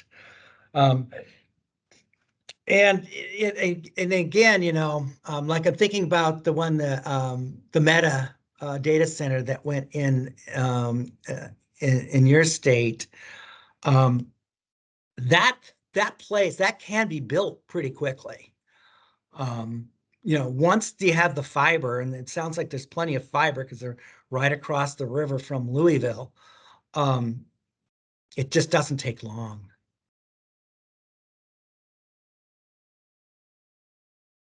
Okay, great. I think we have time for one more quick question. I see one hand raised here, Anna Summer. So I'm going to go ahead and unmute you. And if you just want to turn on your mic, and you can go ahead and ask your question. Thank you, Ben. Hi, Eric. Anna Summer from Energy Futures Hi, Group. Anna. Nice to see you again. Yeah. I I missed part of your presentation, unfortunately, because I was double booked, but so I apologize if you already answered this question. But I was wondering to what degree the load forecast that you folks produce for your customers tends to assume that the supplemental heat strip for heat pumps would have to be engaged to serve that customer. And I imagine that answer varies depending on the geography you're talking about, but just thinking about the temperature impacts of this load, I was curious how that interfaces with what I think is generally a typical meteorological year assumption that you're making. Yeah, we're generating these forecasts for normal weather. So for like in Vermont, most of the homes are, it's mostly a retro market where they're putting in um, mini split heat pumps. Mhm. In fact, Anna, do you have any on your house? I'm actually in New York, but my Oh, colleagues in you're in New Vermont York. do. Yeah. I thought you were up in Vermont. Well, New York also now they have a ban on gas hookups, so a little bit different there. But really, those we assume are running as long as they're not below temperatures are not below some critical temperature in which you're not getting output relative to the input. Um, so pretty cold weather. And so in our forecast for Vermont, we assume that on unexpected weather conditions that they're running through the weather period and generating all the load. They have an annual UEC, so whatever it is, 2,000 something per unit. We multiply that by the number of units. We have total megawatt hours of heat pump loads. And then we combine that with an hourly heating load profile. And that's just generated. We generated that actually out of some AMI data. So in this case, we're really not modeling the backup. But typically an all electric home, right, it's going to be using a lot more. You're going to be hitting, 18 kW of demand. Yeah, certainly, it will depend on the region and what's being built. That makes sense. And do you think the answer would change radically if you assumed for Vermont, for example, that most folks were installing cold climate heat pumps instead of sort of a typical ASHP? Oh, they are putting in cold climate heat pumps. So okay, that's we're assuming okay. we're assuming that they will eventually use them when it's really cold. Yeah. Okay. Perfect. Thanks, Eric.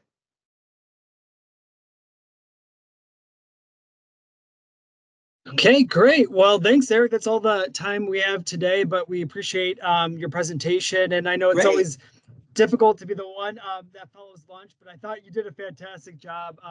So we appreciate your time. Well, thank you. Okay, I'm going to go ahead and turn it over to Brad real quick, who's going to introduce our next speaker. Yeah, I just want to quickly thank Eric for that very interesting conversation. Now let me move on to Mike Robinson.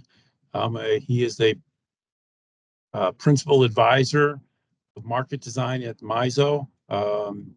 He provides expertise in the design and analysis of the markets operated by MISO, including the imbalance energy market, ancillary services, and congestion management markets. He assesses the potential effects of market rules and design features on the market performance. He was primarily responsible for crafting the Midwest market protocols during the 2003 that formed the basis for the energy markets tariff filed at FERC in March of 2004. And in addition, the market protocols document is the foundation upon which the business practice manuals have been written. So he has had a very big role in the market design and in the energy market design and the ancillary services procurement process. And I will note that prior to working at MISO, he worked at the California ISO, where he helped to develop a comprehensive market redesign proposal for the California ISO markets that was filed at FERC in 2002. And I will note that even before he was out in California, that he was doing load forecasting for a long time, back in with well, they were known as PSI Energy back then, if I remember right. So, and I knew Mike going way back then. So to say we've known each other quite a while is we're going back about 30 years there. But he did his undergraduate work in mathematics and economics at Williams College and graduate work in economics at Stanford. So let me turn it over to Mike. Okay, great. Thank you. Thanks, Brad.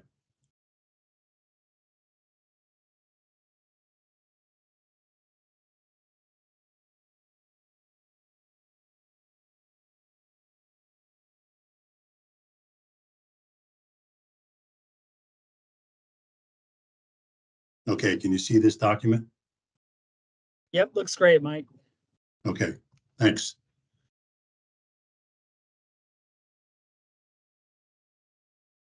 Yeah, and I would note that Eric in this last presentation had a lot of pictures, a lot of graphs, and so I've decided to be the exact opposite. I think I have one slide, one graph here in this entire deck.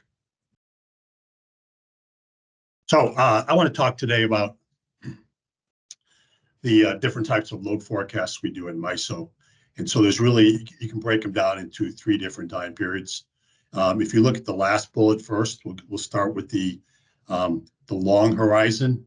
So we have a group here that is charged with looking out 2 years out, 5 years out, 10 years out, even further, to ensure that we have a reliable grid, to ensure that we have the appropriate amount of infrastructure in place to support reliability. So as part of annually, we do a MISO transmission expansion plan. We publish that, and that includes load forecasts as well for that. We also do other planning exercises. That's all in the long term. And then if you go to the, as we get closer to the operating horizon, move to the first bullet in the takeaway portion here. We conduct a capacity auction every April for the upcoming prompt year, planning year. The planning year starts at June 1st and goes through the entire year to May 31st. We're conducting seasonal auctions, so 4 seasons within that planning year. But to ensure that the load serving entities procure enough capacity to meet our 1 day in 10 loss of load expectation. I think Eric Rodriguez talked about that earlier this morning, that we have annual load forecasts as part of that capacity auction. And then as we get even closer to the operating day, our MISO operations teams take over, and they're using neural net models. They're looking out for the next week, accounting for daily patterns, accounting for weather conditions. They're forecasting a week out, a week, and then they're forecasting for the next in the day ahead time frame, 24 hours of the day, not only for the system but regionally as well. And then as we move to it, we conduct a real-time 5-minute energy and operating reserve market. They're using neural net models to forecast where they think the load's going to be in the next 5 minutes, in the next 10 minutes, in the next 15 minutes. And so I'm going to talk about each one of these in turn. I'll talk about the first bullet first, just to be a little bit different here. So resource adequacy, the planning year forecasts. So when we started creating markets at MISO and have energy, we have day ahead and real-time energy and operating reserve markets. We co-optimize across the different products. We have energy and the various operating reserves like spin, supplemental regulation, or ramp capability product, short-term reserve. All of those are co-optimized both in the day ahead and then also in the real time. But from a resource adequacy perspective, we conduct this annual auction in April for the upcoming planning year. And when we stood this up, because most of our footprint is coming from rate regulated environments, and because most of our entities are load serving entities, when we looked at them closely, most of the rate regulated entities were doing some variation of integrated resource planning. Now, some better than others. Okay, some more rigorous than others. And I can say, because we've looked at quite a few of them, that the utilities that we serve or that we coordinate the flows of electricity for in Indiana, the Indiana utilities do a pretty good job in their integrated resource plans. So much more rigorous than some of the other states. But because these rate regulated entities were doing some variant of resource planning, we said, let's take what they have. These entities are much more intimate, much more aware of what's going on in their service territories than we are. It's a huge task to gather all the data that Eric talked about earlier in terms of trying to forecast not only peak demands by season, but energy, monthly energy, daily energy, hourly energy. Lots of data required, lots of information. Let's take what we already know, that these rate regulated utilities entities have quite a command of what their service territory, their needs, their demands, and let's leverage that. And so that's what's going on in terms of these annual forecasts for the planning year, and that go into the capacity auction. These are some parts of our tariff that's required here. The load serving entities have to give us a forecast, their peak demand that's coincident to MISO's seasonal peak. They also have to give us monthly non-coincident peak demands, net energy forecasts, and then LRZ. And I'm sorry, in this presentation, I didn't have time to spell out all the acronyms, but LRZ, we've broken up our footprint into 10 local resource zones. And so they also have to forecast what their peak demand will be at the time of the local resource zone peak. And the second one is that it's just like Eric mentioned earlier here, it shouldn't be a net forecast. We want to include any load that's behind any sort of load reduction program, whether it be registered with MISO or not. The rate regulated utilities entities have a lot of demand side management programs, energy efficiency programs. EER stands for energy efficiency resource. Whether they're registered with MISO or not, we want to have a load forecast that's grossed up by the demand behind those. Because we're focusing mainly on the seasonal coincident peak demand, we don't want to automatically assume that any of these load reduction programs are in effect, have been activated at the time that MISO peaks. So the forecasts have to be grossed up for that. And then we review a sampling of these every year to ensure that the methodologies are appropriate, the inputs are accurate and consistent. And if not, then we have a conversation with the LSEs to reconcile issues. And the fallback would be if at any time there's a big issue and we don't agree, then we could sort of default and use our own forecast. But we have every year occasion to have some conversations with the LSEs so they can support the forecast they're providing, because the forecasts, that's the demand side of the capacity auction. And then of course, they have to, we're conducting this auction to ensure that we have enough capacity to meet the 1 day in 10 standard. And then the last thing is the forecasts have to be, it's a 50% forecast. So should be weather normalized and should be reflective of a 50% probability. As I said, we do a random sample every year. We first break out the load serving entities or the electric distribution companies into 3 categories: small, large, small, and very small. Large is a load serving entity that has a peak demand greater than or equal to 1,000 megawatts. And small is between 1,000 and 100 megawatts, and very small is less than 100. And so once we've divided them up that way, then we do a random draw, typically 10 or 12 in the large category, more like 20 in the small and the very small. We draw these entities, and we actually then look at the information they've submitted. All of the entities, whether we draw them or not, have to submit documentation that supports the forecast they're providing to us, the forecasts that are used in our capacity auction. And we focus on the coincident peak demand methodology and the inputs and the forecast values that they're using. Again, the premise has been that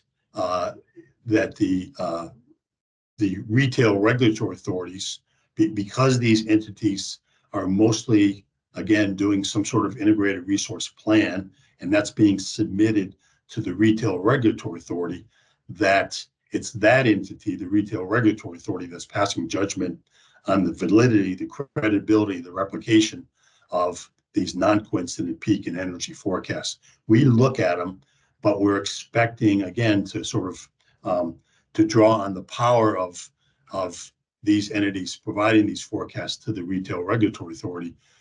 Let's use that as a starting point, and then they should be able to develop very simple methodologies to forecast from that non-coincident peak that they developed for the integrated resource plan, and use that to drive our coincident peak demand forecasts. And this last year, we reviewed the random draws we did for these large, small, and very small LSEs, represented over 50% of the MISO's expected summer peak. And so actually every year around March or April, we go before the stakeholders, the community, and explain how we've done this. This is a cheat sheet that we use internally. So when we draw a particular load serving entity, this is the kind of information we're looking at. As I said, typically the NCP, the non-coincident peak, that's usually been done to support an integrated resource plan at the retail regulatory level. And so, but we'll look, they have to provide us that information, and we look and assess whether it's a decent or a good forecasting method. It's got to be done by season. What kind of data are they using? The historic period, is it meaningful or not? If they're doing typically the larger load serving entities, the rate regulated utilities do some versions of econometric models or end-use models, as Eric said. We do have. I think we've had a couple of LLCs that have used Eric's firm to independently do their forecasts, and they submit those. A lot of econometric studies, a lot of end-use studies, and more than a handful of statistically adjusted engineering models are used for the non-coincident peak forecast methodology. And then from that, we expect that a nice, very simple, maybe univariate or bivariate method to link the non-coincident peak with the coincident peak. Clearly, weather makes a difference, and that's probably the main driver. So we look at the method they've submitted for that. And then, of course, the other checks would be, well, first is to pass the smell test. So they've done the methods, they have the appropriate statistical tests. They're significantly different from zero, all that's nice. But at the end of the day, do the forecast make sense in terms of passing a smell test, in terms of growth rates and the like? We double check to make sure that they are not giving us a net load forecast, so that the load behind any demand side management or energy efficiency is accounted for. So the load is a gross forecast. We make sure that it's weather normalized. And then they do need, from MISO's perspective, the load must include the amount of distribution losses, but not transmission losses. So we'll add in transmission losses after they've submitted it. So that's kind of a reminder we give LSCs. Now, we have quite a mix of different LSCs. We have, quite a few fairly large vertically integrated utilities, but we have a lot of munis and co-ops as well. That's permeated throughout our footprint. They don't give us as sort of as sophisticated forecasting method as we would see from the utilities. But it shouldn't be a simple trend model, shouldn't be a simple time series model, and it certainly should be weather normalized. So we do draw those because they're in a small or very small class, and we do look at them, and we have some conversations with them as well to check. And then over the last few years, we sort of look back. We hadn't done that originally, but we've been sort of tightening up this effort here because as Eric said, there's some additional uncertainty about where the growth is headed. In the last few years, on a weather normalized basis, growth has been nil, 0.5% or something like that. But with the expectation of these data centers, crypto mining, and AI centers, the expectation is higher growth. So we're starting to tighten up this analysis and do some ex post analysis of looking at the actual weather normalized loads after the fact and compare it to how the forecasts that were provided. These next two, this is a very comprehensive list. I'll let you look at that later, but this is our guidance. We're starting to tighten this up. We're going to start to sort of give them a cookbook approach. We're going to expect this kinds of information to be provided to us in terms of a nice narrative of how they got it, and then the equations. We do ask for and expect to see the equations with the defined variables, the statistical tests, all of that stuff needs to be provided, and some nice pictures and graphs of the residuals and comparisons of actuals to predicted. So we give this here, and this is the second part of it as well, that we're expecting from the load serving entities. This is all in development of the forecasts that are used for this prompt auction we do for the upcoming plan a year. So this is for resource adequacy. Then the next one is now we move to the real time and our operational forecasts. So these are the forecasts that are done a week ahead of time, up until looking into the next 5 minutes. And so that's whereas for resource adequacy, we're relying on the load serving entities to provide credible forecasts. And again, we can replicate them if we have to. We have the data and all that. In this particular case, because we're charged with reliable grid operation, we've taken control of the operational forecasts, and we have a staff on hand that's dedicated to developing these forecasts, not only for load, which I'll talk about here today, but we're also doing wind and solar forecasts. And so here's a schematic that looks at. So we're looking out a week ahead of time. We have two different load forecasts: a medium-term hourly load forecast and renewable forecast. But also then when it really cuts to real time, so we have folks on staff right now, so they're looking at the forecasts for the next 5 minute interval. So hour ending 15 coming up and hour ending 16, they're looking at it on a 5 minute basis. And so they're trying to make decisions on whether they need to commit additional capacity, whether they need to move up generators or move down generators based on the narrow net load forecast.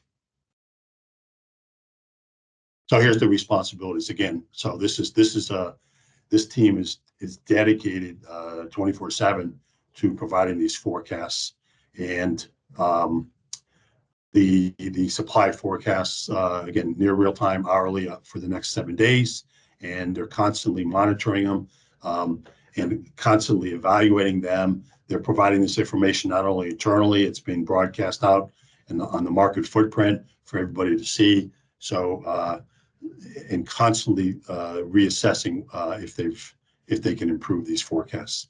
We made, in terms of the renewable forecast, solar and wind, we have a lot of wind in our footprint. not so much solar, but it's growing. So we're spending a lot more time developing those wind forecasts and the solar forecasts, and they're getting better as we get more data and as we train these models, they get better. Yeah, in the near term, if we're looking out for load forecast in the next 5 minutes, 10 minutes, over the next hour, weather is the key variable here, right? So it's a neural network model, linear regression type models, and we're gathering.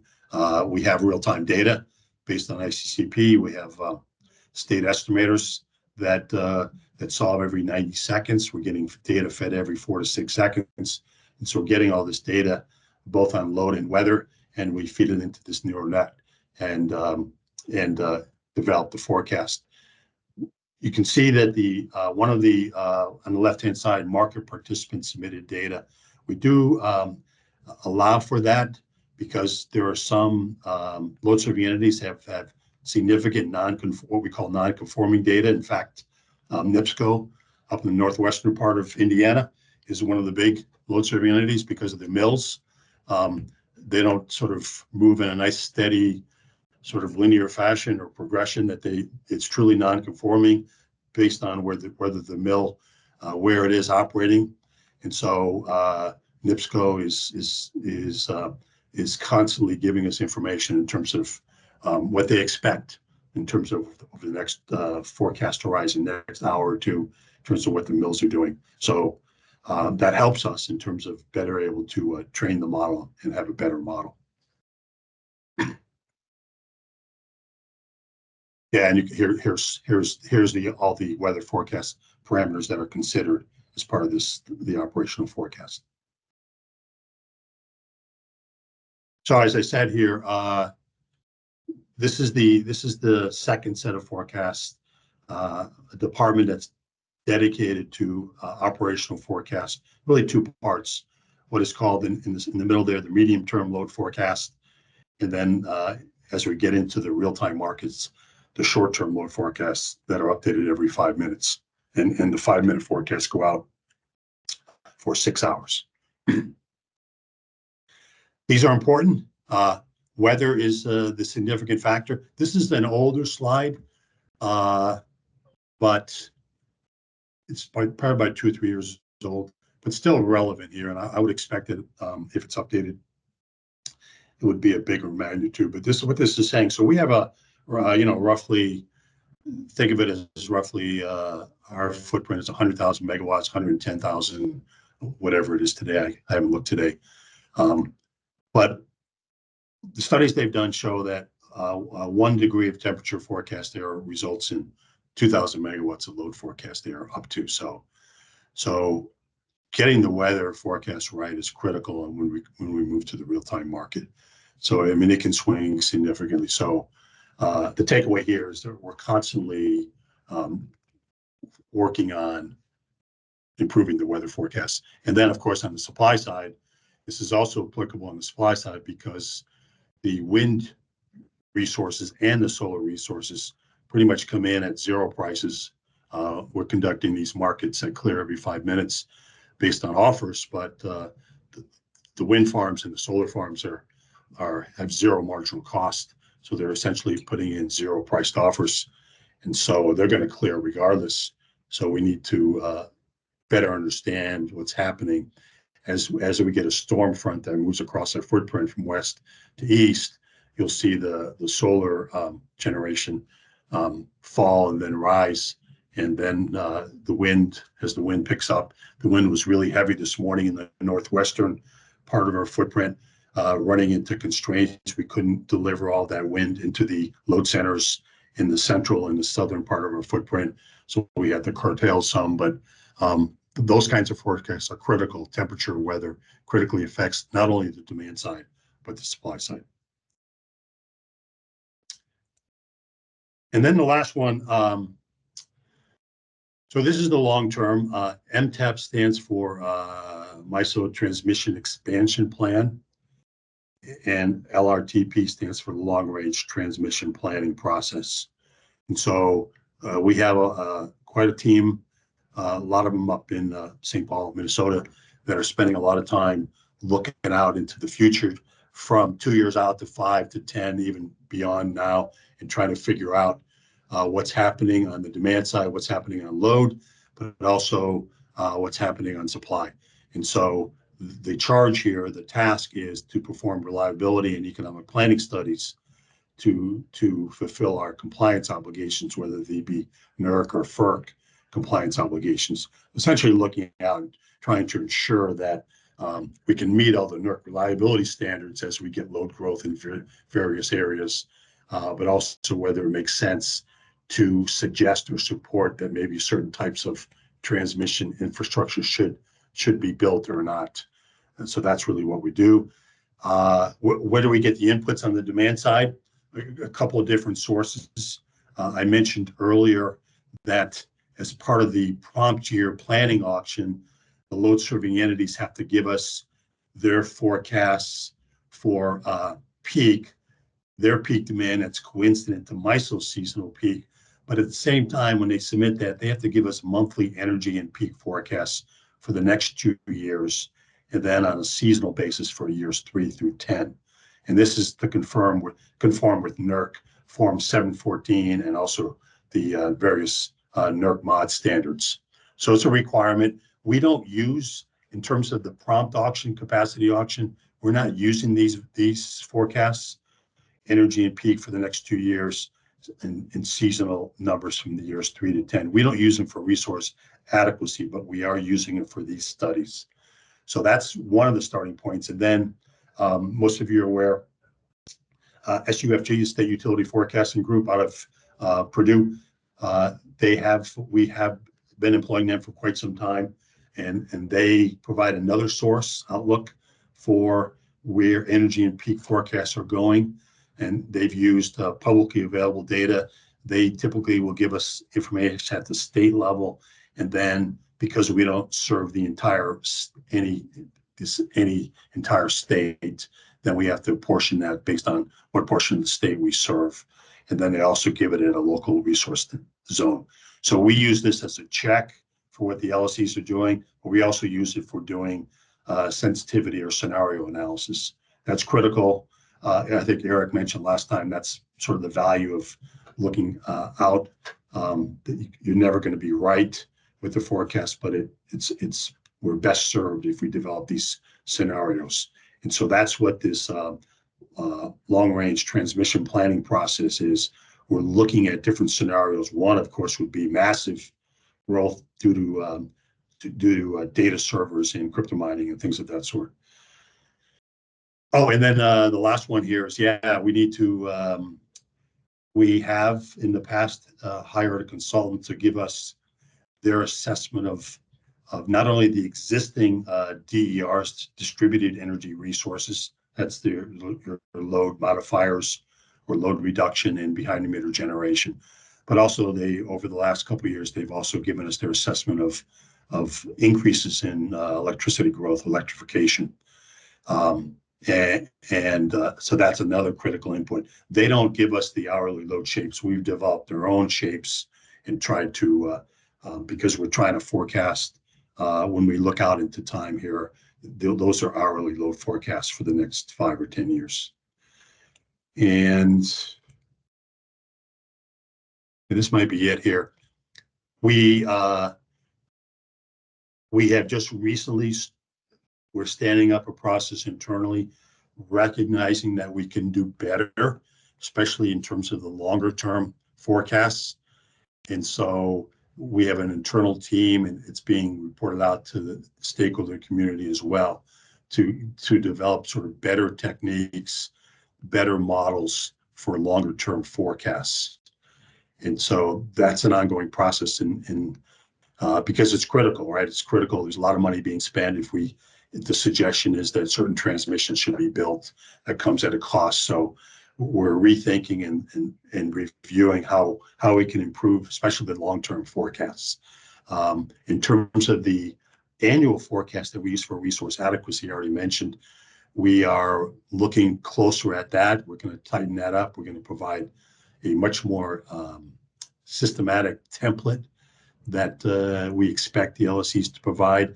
But in this particular case, under longer term forecasts, we're actually moving to developing these end use. I think Eric in the last presentation talked about them, using end use forecasting techniques. And in one of my past lives, I was quite familiar with the EPRI REAPS model and the Commend model, and even the industrial. But we're looking at in the residential, the penetration, the consumption of electric vehicles, the other electrification. Eric mentioned heat pump, pro, things of that sort, and then offsetting those that's contributing to more growth, but also offsetting it would be the increases in distributed solar and building efficiencies. Same with commercial, additional electrification expected, but could be offset in part or maybe all of it by distributing energy resources and building efficiencies, and same with industrial. So we haven't done a lot of that in the past, but we're moving to fairly quickly here to develop these in-use forecasting techniques. And I think the SUFG, the State Utility Forecasting Group, is helping us with that. And that's it. So I have a couple of links here. These links are referred to. I've spent most of the, if I do spend any time on load forecast, I do a lot of other things, but I participate and review the forecast provided by the load serving entities for our capacity auction. And so we've written a couple of papers that provide some guidance in terms of the link here. The first one talks about what we're expecting. They're already doing non-coincident peak forecasts. How can you do a really simple approach to link the coincident peak demand to the non-coincident peak forecast methods that you're already using? So that's a paper we wrote there. And then the next one, the forecast template, is again, we're trying to sort of be a little more rigorous and systematic in terms of what we expect when they give us the LSCs give us these documents, so that we can better assess it and spend less time and be more efficient. So we're trying to provide guidance there. That's a good place to stop and see if there's any questions. Thanks for the great presentation, Mike. And I think we asked you to factor in about 5 to 10 minutes for questions, and you really hit the target there. So we've got one already. So we'll kick things off with a question from Sunil. The question is, assuming MISO has a backcast process, what results do you generally see for the short-term and medium-term models?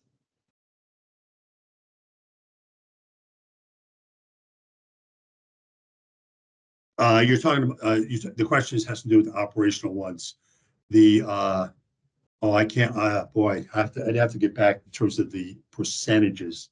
Obviously, the short term are much more accurate than medium term, but we have had. There has been some days, some very big days, where we're really off by, 3,000 or 4,000 megawatts. So that's concerning, but we're trying to train the model to learn from that. On the load side, they can be fairly accurate. I can't remember the number because I'm not in that department. On the renewable side, though, yeah, it's really hard. So just to give you perspective, I think the last time I checked, we have like 20,000 megawatts of wind registered in MISO, and there's some days when we get 15,000 megawatts producing. But there was one case a couple of years ago where there was only, out of that 15 or 20,000, there was only 1 megawatt generating in our footprint. So that gives you the sense of variation you can get from the renewable resources, which obviously means we have to have backup generation. Not a good answer. I don't really have the numbers. I could probably follow up to the questioner and get you the numbers, but the very short term neural net forecasts are usually pretty good for the most part.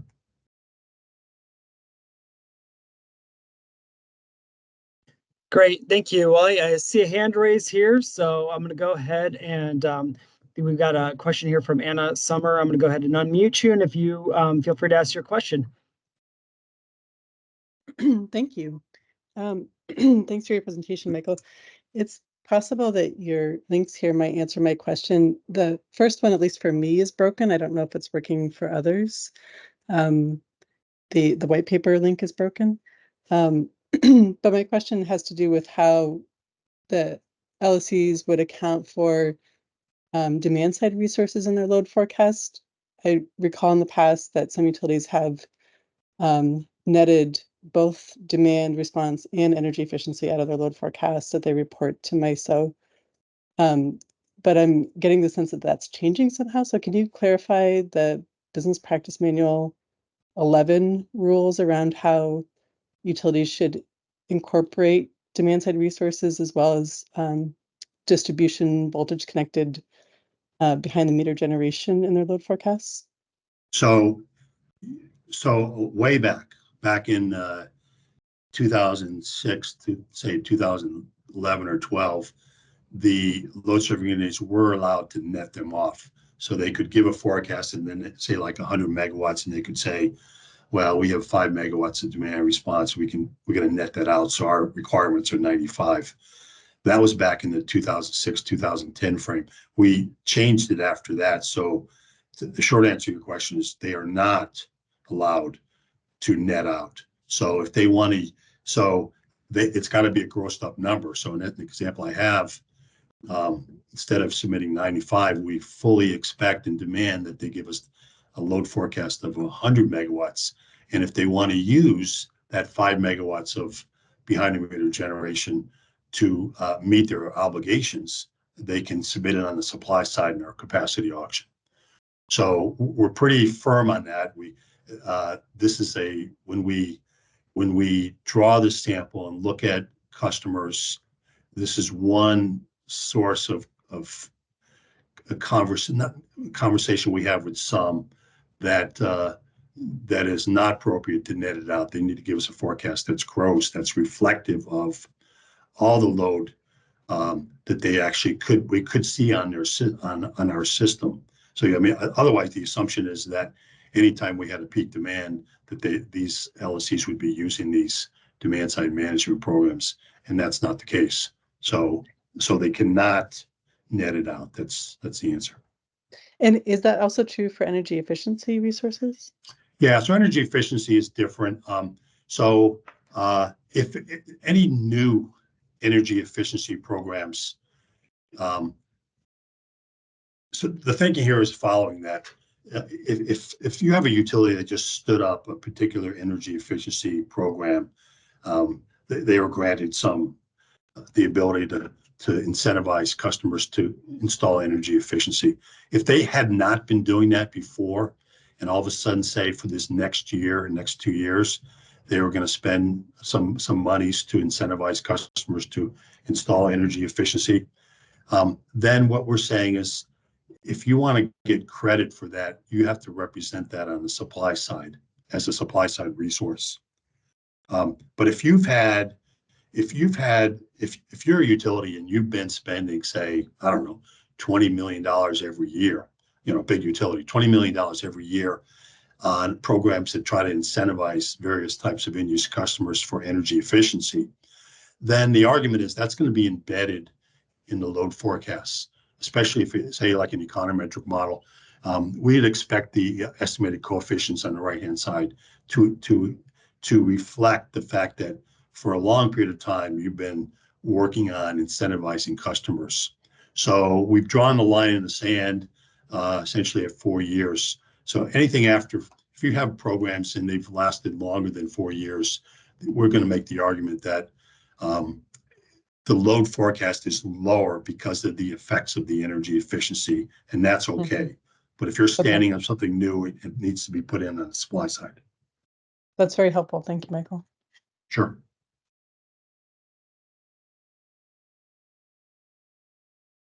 Hey, Great. Mike, well, I think we just, go ahead, Brad. Yeah, I just wanted to ask a question. When you talked about that you're doing a planning and futures forecast review. I mean, yes. What committee or forum is that being done for those that are interested in checking it out? Good question. We have a separate LRTP forum. I think they just met last week. So if you go to the MISO calendar, you'll see that. And then the expansion planning process, that's going to be part of either the planning subcommittee or the other one, the planning advisory committee. Again, I'm an economist and not a planner, so I don't participate in those much. But yeah, the LRTP is a separate set of forums that's going to be on the calendar. Not the last one occurred last week. Okay, thank you. Sure.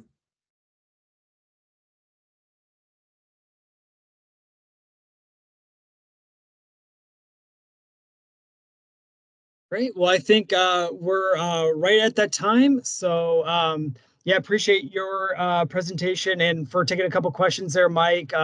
So thanks for being with us. I'll go ahead and turn over to Brad to introduce our last and final speaker. All right, last but not least, we have Molly Mooney. She is a senior analyst 2 doing the resource adequacy planning for the PJM. Her responsibilities include the development of the long-term load forecast for the PJM region used in planning and markets. Molly holds a bachelor's degree in mathematics from Loyola University, Maryland, and a master's degree in mathematics from the University of Delaware. So I think we are ready to turn it over to Molly. Awesome. Great. Thank you. Thank I'm you. just checking you all can hear me. Yes, we can. Loud and clear. Great. All right. Let me share my screen here and bring my slides up. All right. Here we go. All right, so thank you. Hopefully you all have grabbed a afternoon cup of coffee. I know there are definitely positives and negatives for being the last speaker here today. I have found the previous presentation super helpful, and you may see a slide or two that you've already seen before, so I'll be able to go over those quickly. But to introduce myself, Molly Mooney, I work in our resource adequacy planning department here at PJM. We are in the planning division at PJM, and I primarily work on our long-term load forecast. So I plan to share some more details of that forecast with you all today. All right, so this is a slide you've seen before. Patrick brought it up in his presentation this morning. I'm sure I can tell the audience, you know who PJM is. Here just shows kind of our large geographic footprint. We span 13 states and the District of Columbia. Whenever I'm asked what I do and what PJM is, I like to kind of think of 3 different things. So PJM is similar to an air traffic controller, as we are an agent to provide fair access to the transmission system for both suppliers and electricity users. The second thing I like to tell people is that we are similar to how the stock market works. We administer a competitive wholesale market for large blocks of electricity.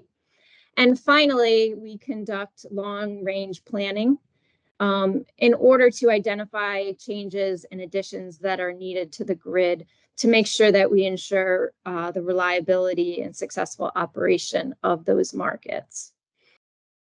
So one key point I would like to mention here on the key statistics slide is the peak load megawatts in megawatts. So over 165,000 megawatts.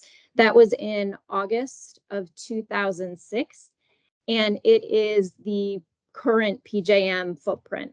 So all of that navy blue shaded area, if we were as we are today, the peak would be 165,000 megawatts. The other thing I'd like to mention is that we span 2 time zones with our ComEd region in Illinois. Don't think we need to spend too much more time on this one. So to get into the main part of our discussion this afternoon, I want to give you all a kind of broad overview of the forecast that I'm going to talk about. As Michael was just mentioning, the different forecasts within MISO, I'm primarily focused on our long-term load forecast, which is in our planning division. Our short-term and very short-term forecast is in our operations department. So they are two different forecast processes. PJM independently produces our long-term load forecast. This long-term load forecast has a planning horizon of 15 years. It is used primarily in two places. It's used in our transmission planning and our markets analysis. As you heard from Patrick this morning, it's also used in our planning analysis for resource accreditation or our ELCC models.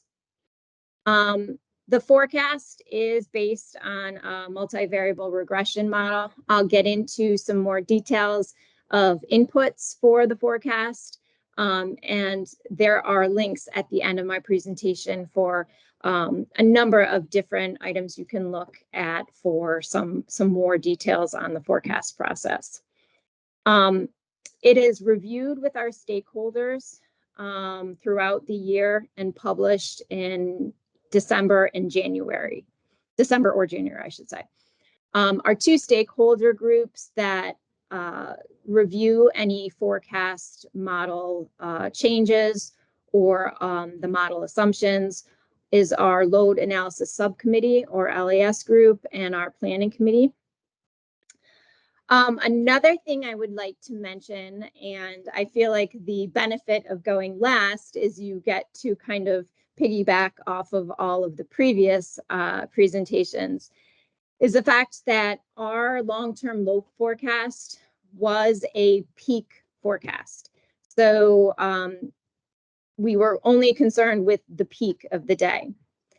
With all of these changing technologies and behind the meter solar, all of the different shapes, as we saw in Eric's presentation, we really saw the need to move from that daily peak model to an hourly framework.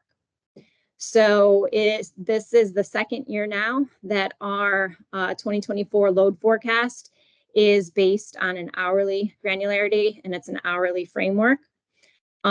We have found that has given us the opportunity to provide that hourly shape and forecast to, for example, our ELCC group to use in their analysis as well.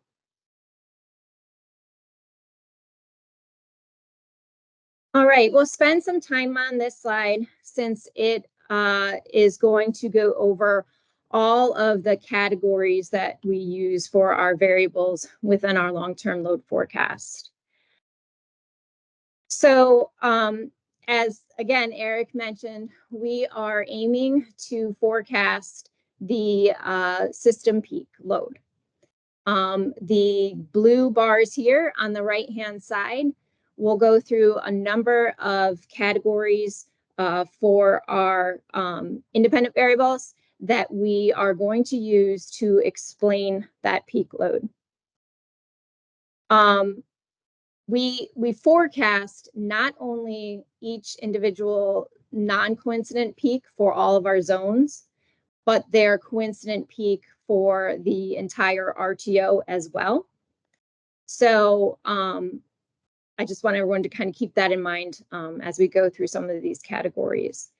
The first bar here in blue is weather conditions. So as we are all aware, a big impact on peak load are the weather conditions. We use weather variables such as temperature, humidity, wind speed, cloud cover, and we have 30 weather stations, over 30 weather stations across PJM's footprint.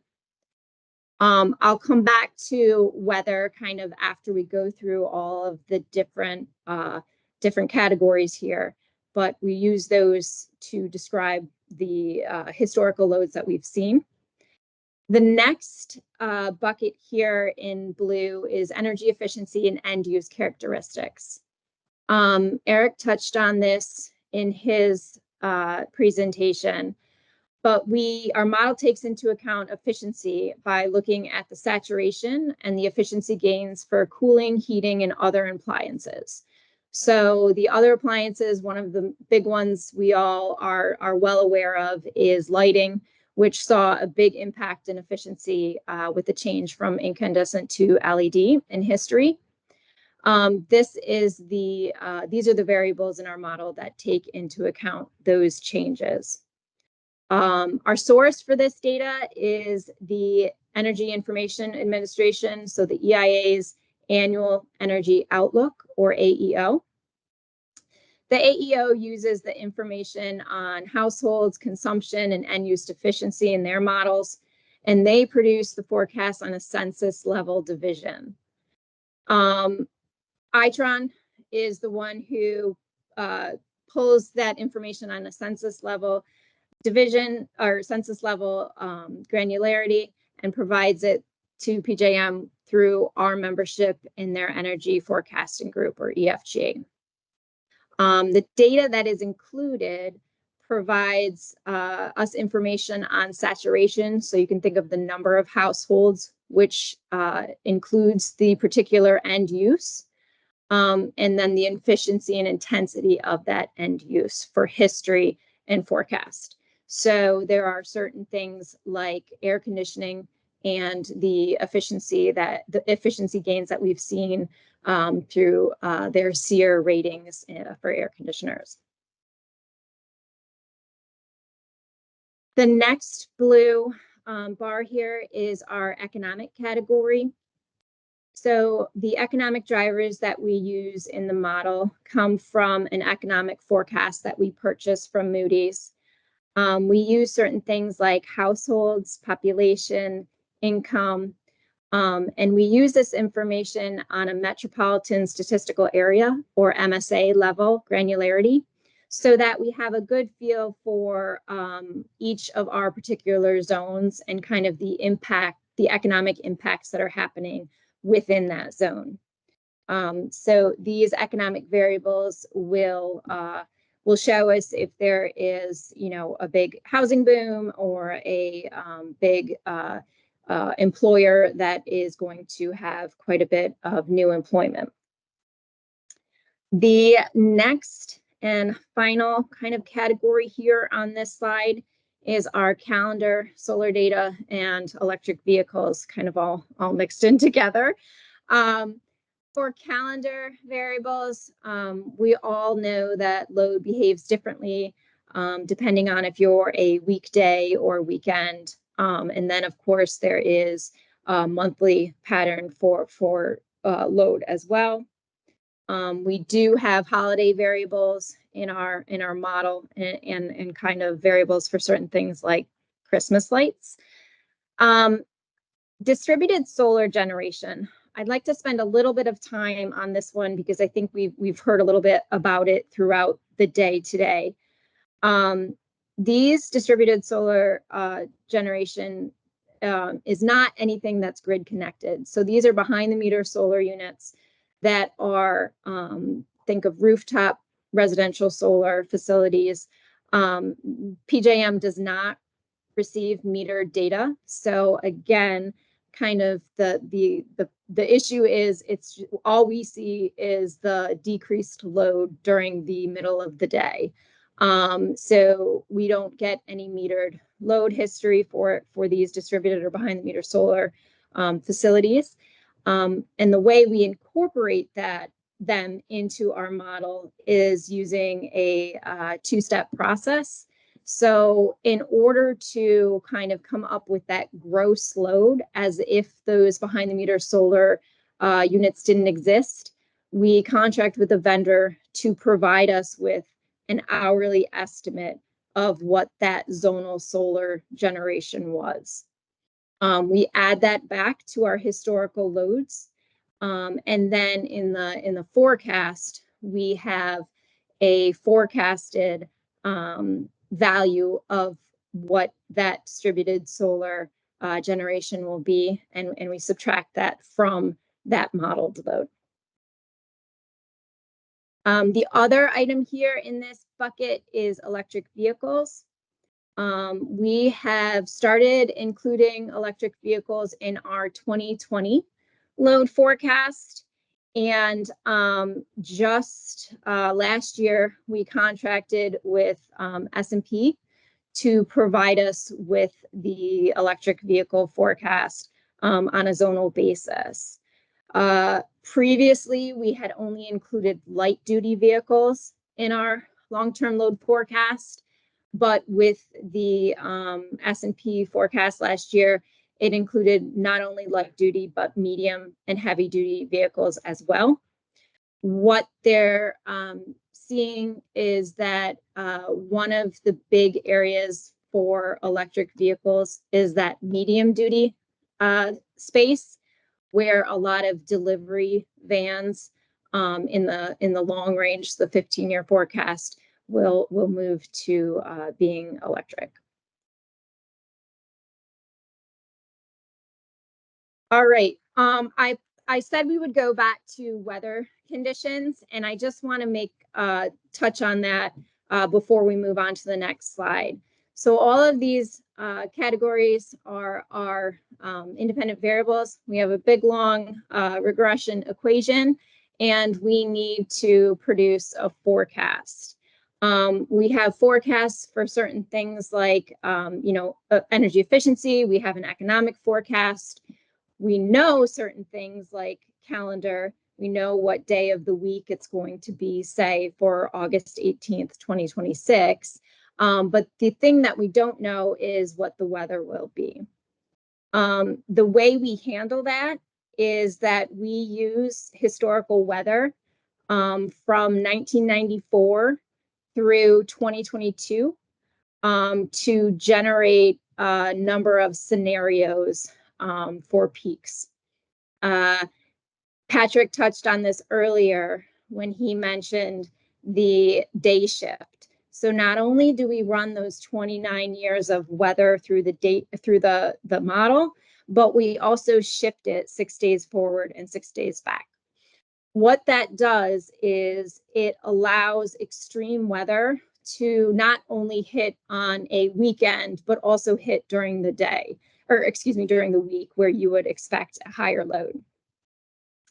At the end of all of that, we have 29 years times 13 day shifts. So we have 377 different scenarios. And on a seasonal basis, we pull the peak, we rank them from lowest to highest, and we're able to pull a median or 50-50 forecast, along with a more extreme weather or 90-10 forecast, which is used in some of our planning analysis. PJM has found that given our large geographic footprint and the weather patterns that move typically from west to east, keeping the historical load intact preserves kind of those weather patterns that we would expect. All right, moving on to another really important, relative, and noteworthy topic, forecast adjustments. So we have all heard today and probably every day in the news that data center loads and the impacts from artificial intelligence, streaming, et cetera, are coming and coming quickly.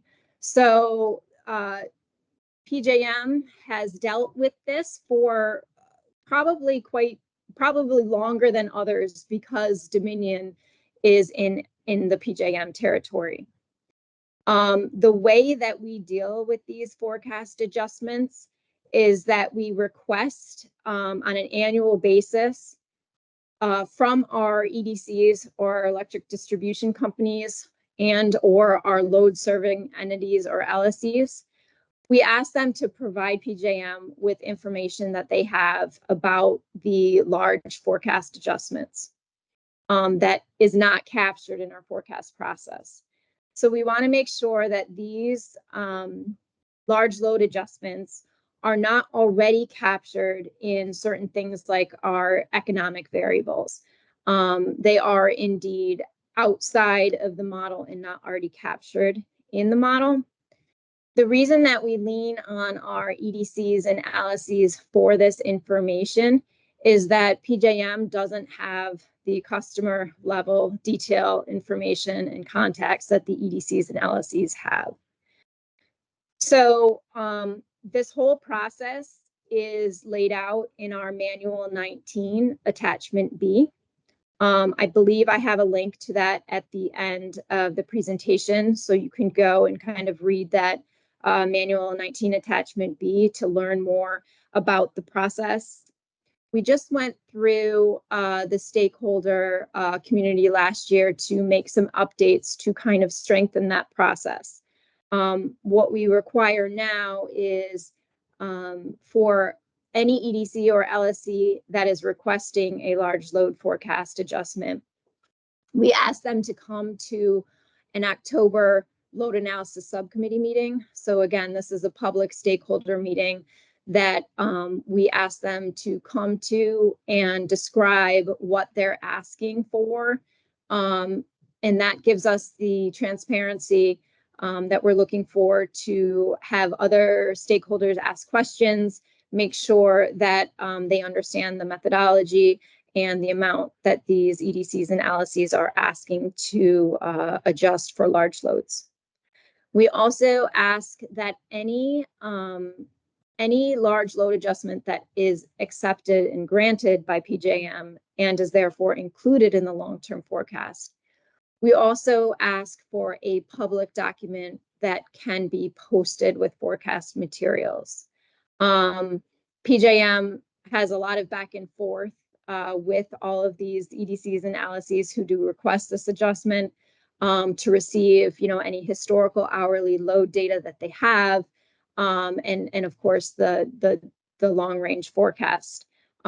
We keep, any confidential data is kept between PJM and the EDC LSC, but we do ask that a public document be provided so that we can give our stakeholders the transparency that they need to understand what was provided to PJM.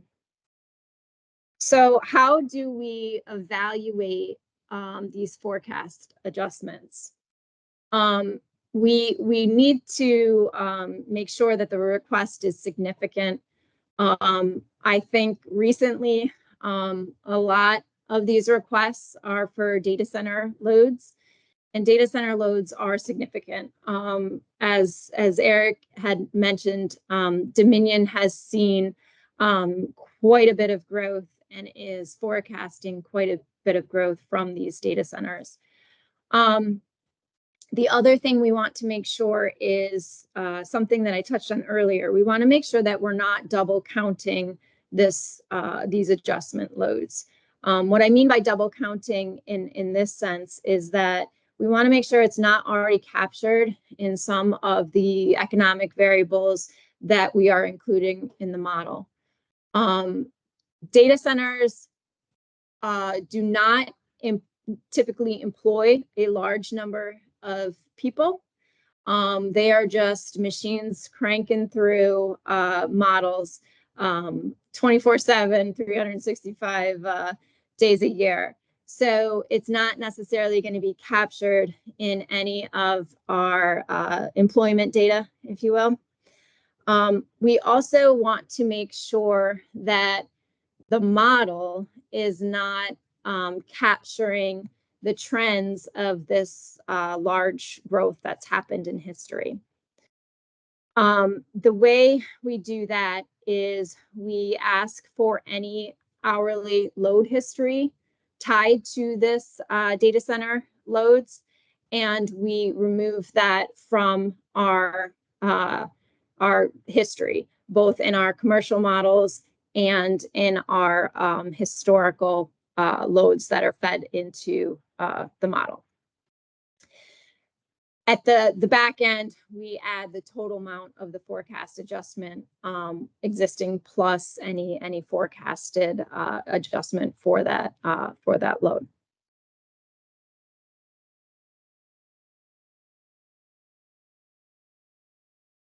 All right, so this is the PJM RTO total summer forecast from our 2024 load forecast report.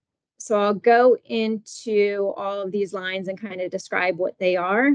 The navy blue line spanning from 1998 to 2023 are our summer peaks. These are our actual summer peak loads, and you'll notice the jaggedness in this line. The reason for that is we have some summers that are warmer than normal or hotter than normal, and some summers that are more mild, which shows that through that jaggedness of that historical line. The green line here is a way that we try and estimate historical peak as if we had quote unquote normal weather. So this has the effect of smoothing out that jagged curve by kind of bringing up those mild summers to more typical or normal weather conditions, and bringing down any extreme summers where we may have experienced more extreme weather to more typical or normal weather conditions. To the right, that orange line is our 2024 forecast. It spans from 2024 all the way out to 2039. And you can see from that box at the top, the 10-year and 15-year growth rate is 1.6%. I'll get into the drivers of this orange line and this steep increase of 1.6% growth compared to our history in the next couple of slides. All right, so to dig into that orange line a little bit more, again, to describe the lines on this chart, the blue, navy blue line is our historical summer peak. The green line is our weather normalized peak. And the orange line is a carryover from the previous slide, as well as our 2024 forecast. What I'm showing here is the impacts that bring that forecast line down. So the impact of efficiency is shown in this blue shaded area, and the impact of behind the meter solar is shown in that pink shaded area. So both of these items reduce load growth. Without them, we would have 15-year average load growth about 0.5% higher. So we would have growth at about 2.1% versus the 1.6% that we see. The kind of split between efficiency and solar is about 80-20. So efficiency brings the long range forecast down about 80% of the total versus 20% for the behind the meter solar. I do want to mention while we're on this slide is the solar impact. As Eric mentioned earlier, our move to an hourly framework has allowed us to kind of see the summer peak move later in the day. With the increased solar, behind the meter solar that we have on the system, the peak of the day in the summer is getting shifted later and later, which, you know, of course, the sun is lower in the sky, and therefore the impact of behind the meter solar reducing that load is a smaller piece of the total.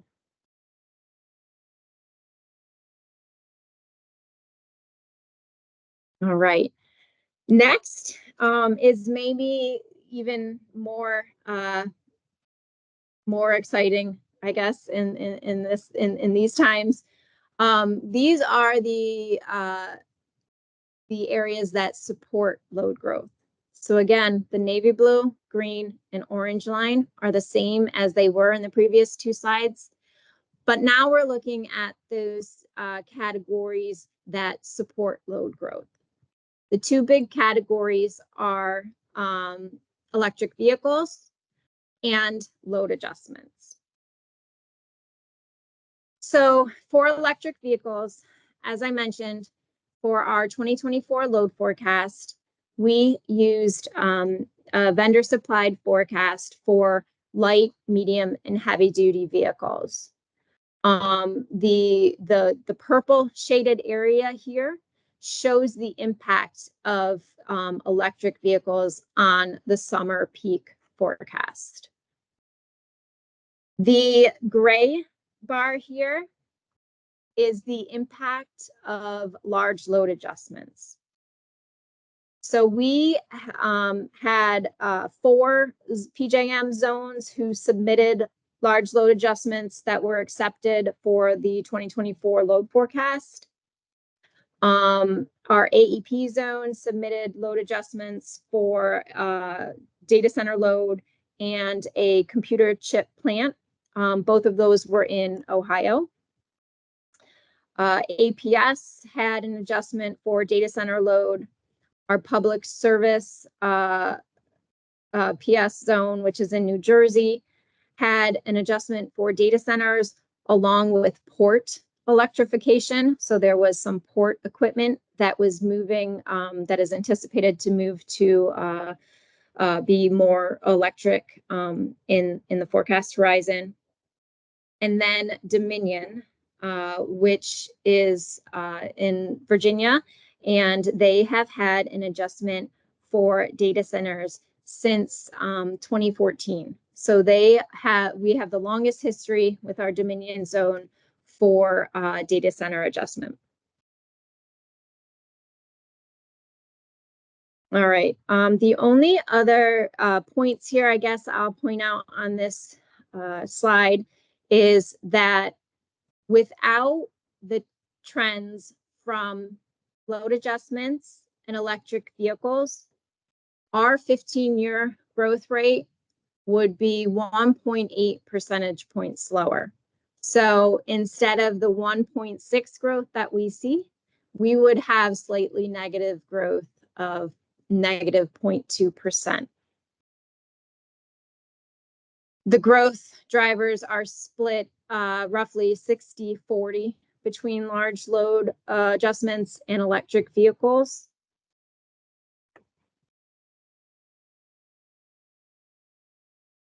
All right, and just to hopefully not harp on this, but stress this even more. If you look at our 2024 load forecast summer peak, shown by this top navy blue line above, we are starting at about 150,000 megawatts, and we end at about 195-ish thousand megawatts by 2039.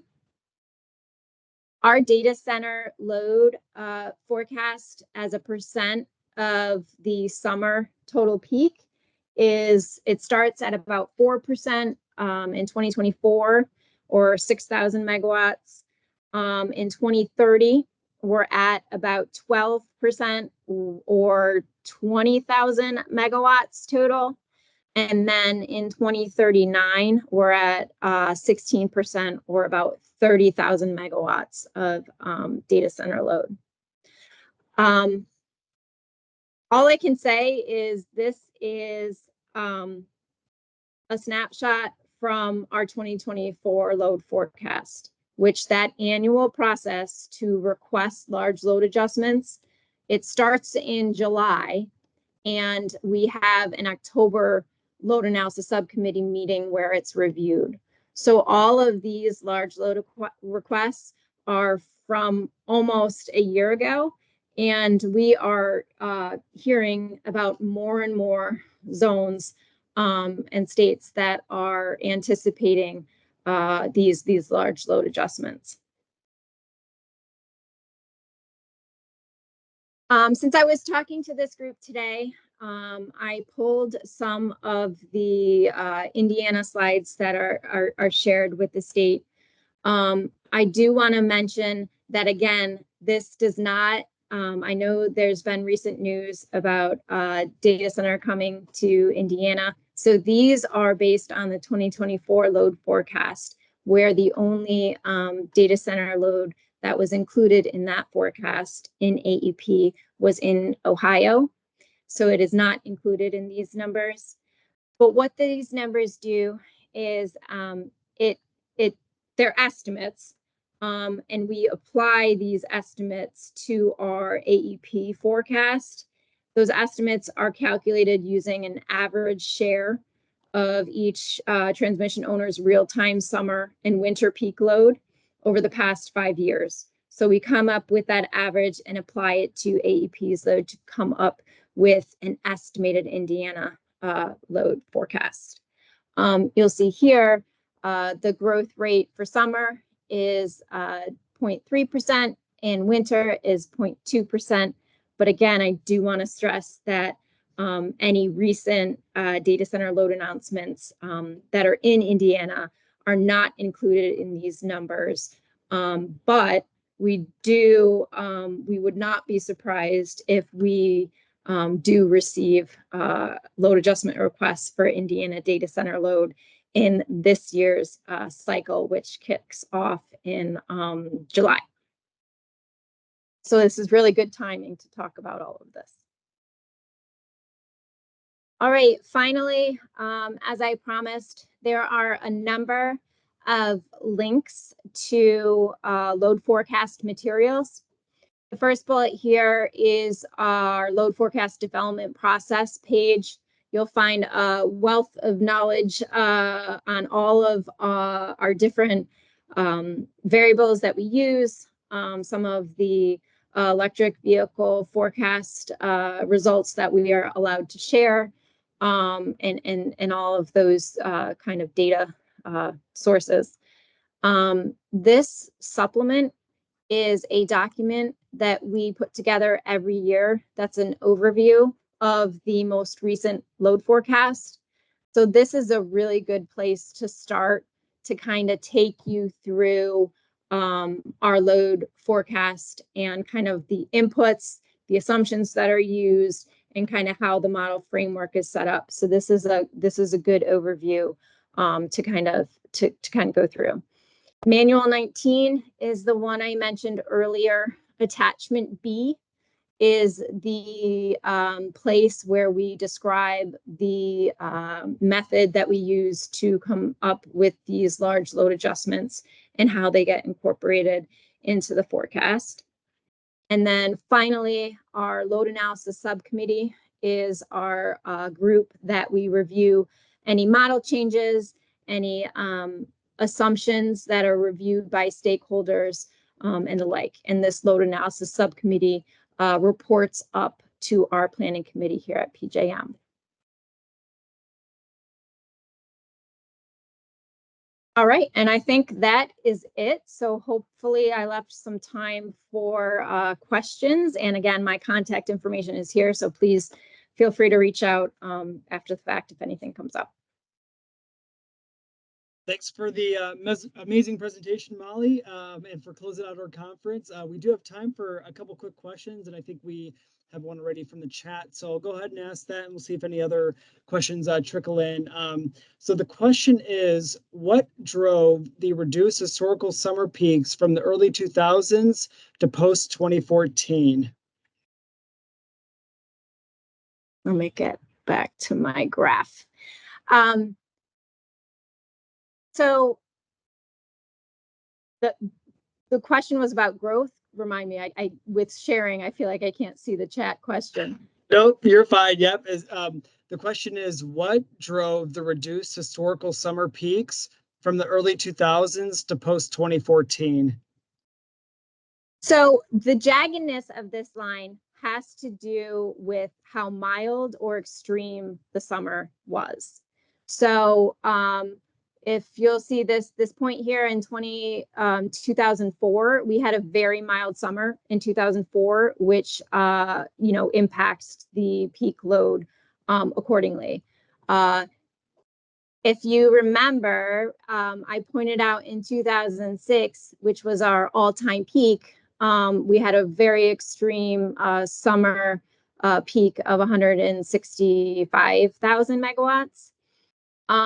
I think what's happening here is, if you were to take a trend line through kind of this part of the history or the beginning part of the history, we would be showing some growth. I would say in the mid part of history, we had quite a bit of efficiency gains, I would say, from certain things like light bulbs, like I mentioned, and other end uses. We can see that pretty much after, from like the latter part of history, especially if you look at our weather normalized line, it's pretty flat growth. Maybe ticking up slightly in the last year or two, but it's pretty flat growth.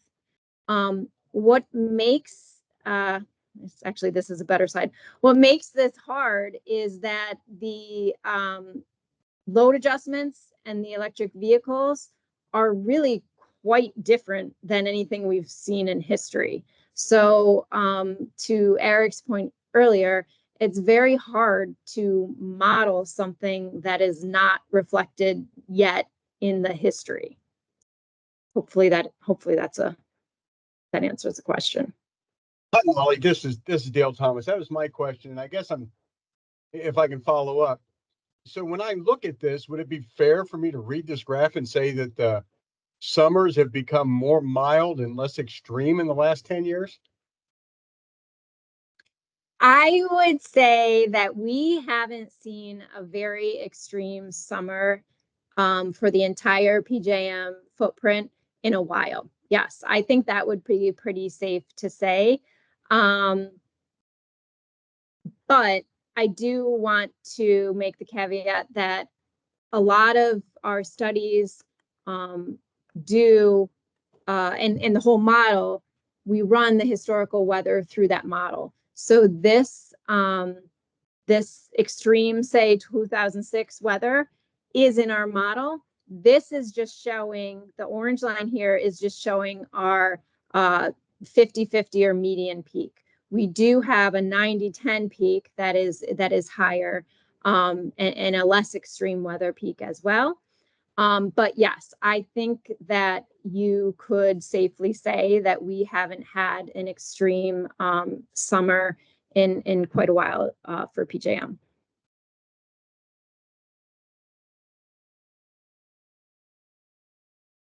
Great, thank you. I think we have time maybe for one more question. We'll just leave it for a second. I know our conference ends today at 4, so also want to be respectful of everyone's time, but leave it open just for a little bit longer here.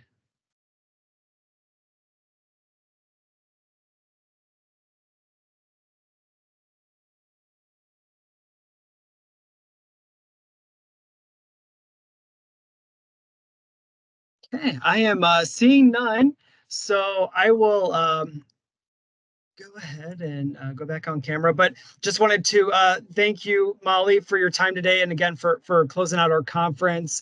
And just like to say, thank you to all the presenters today.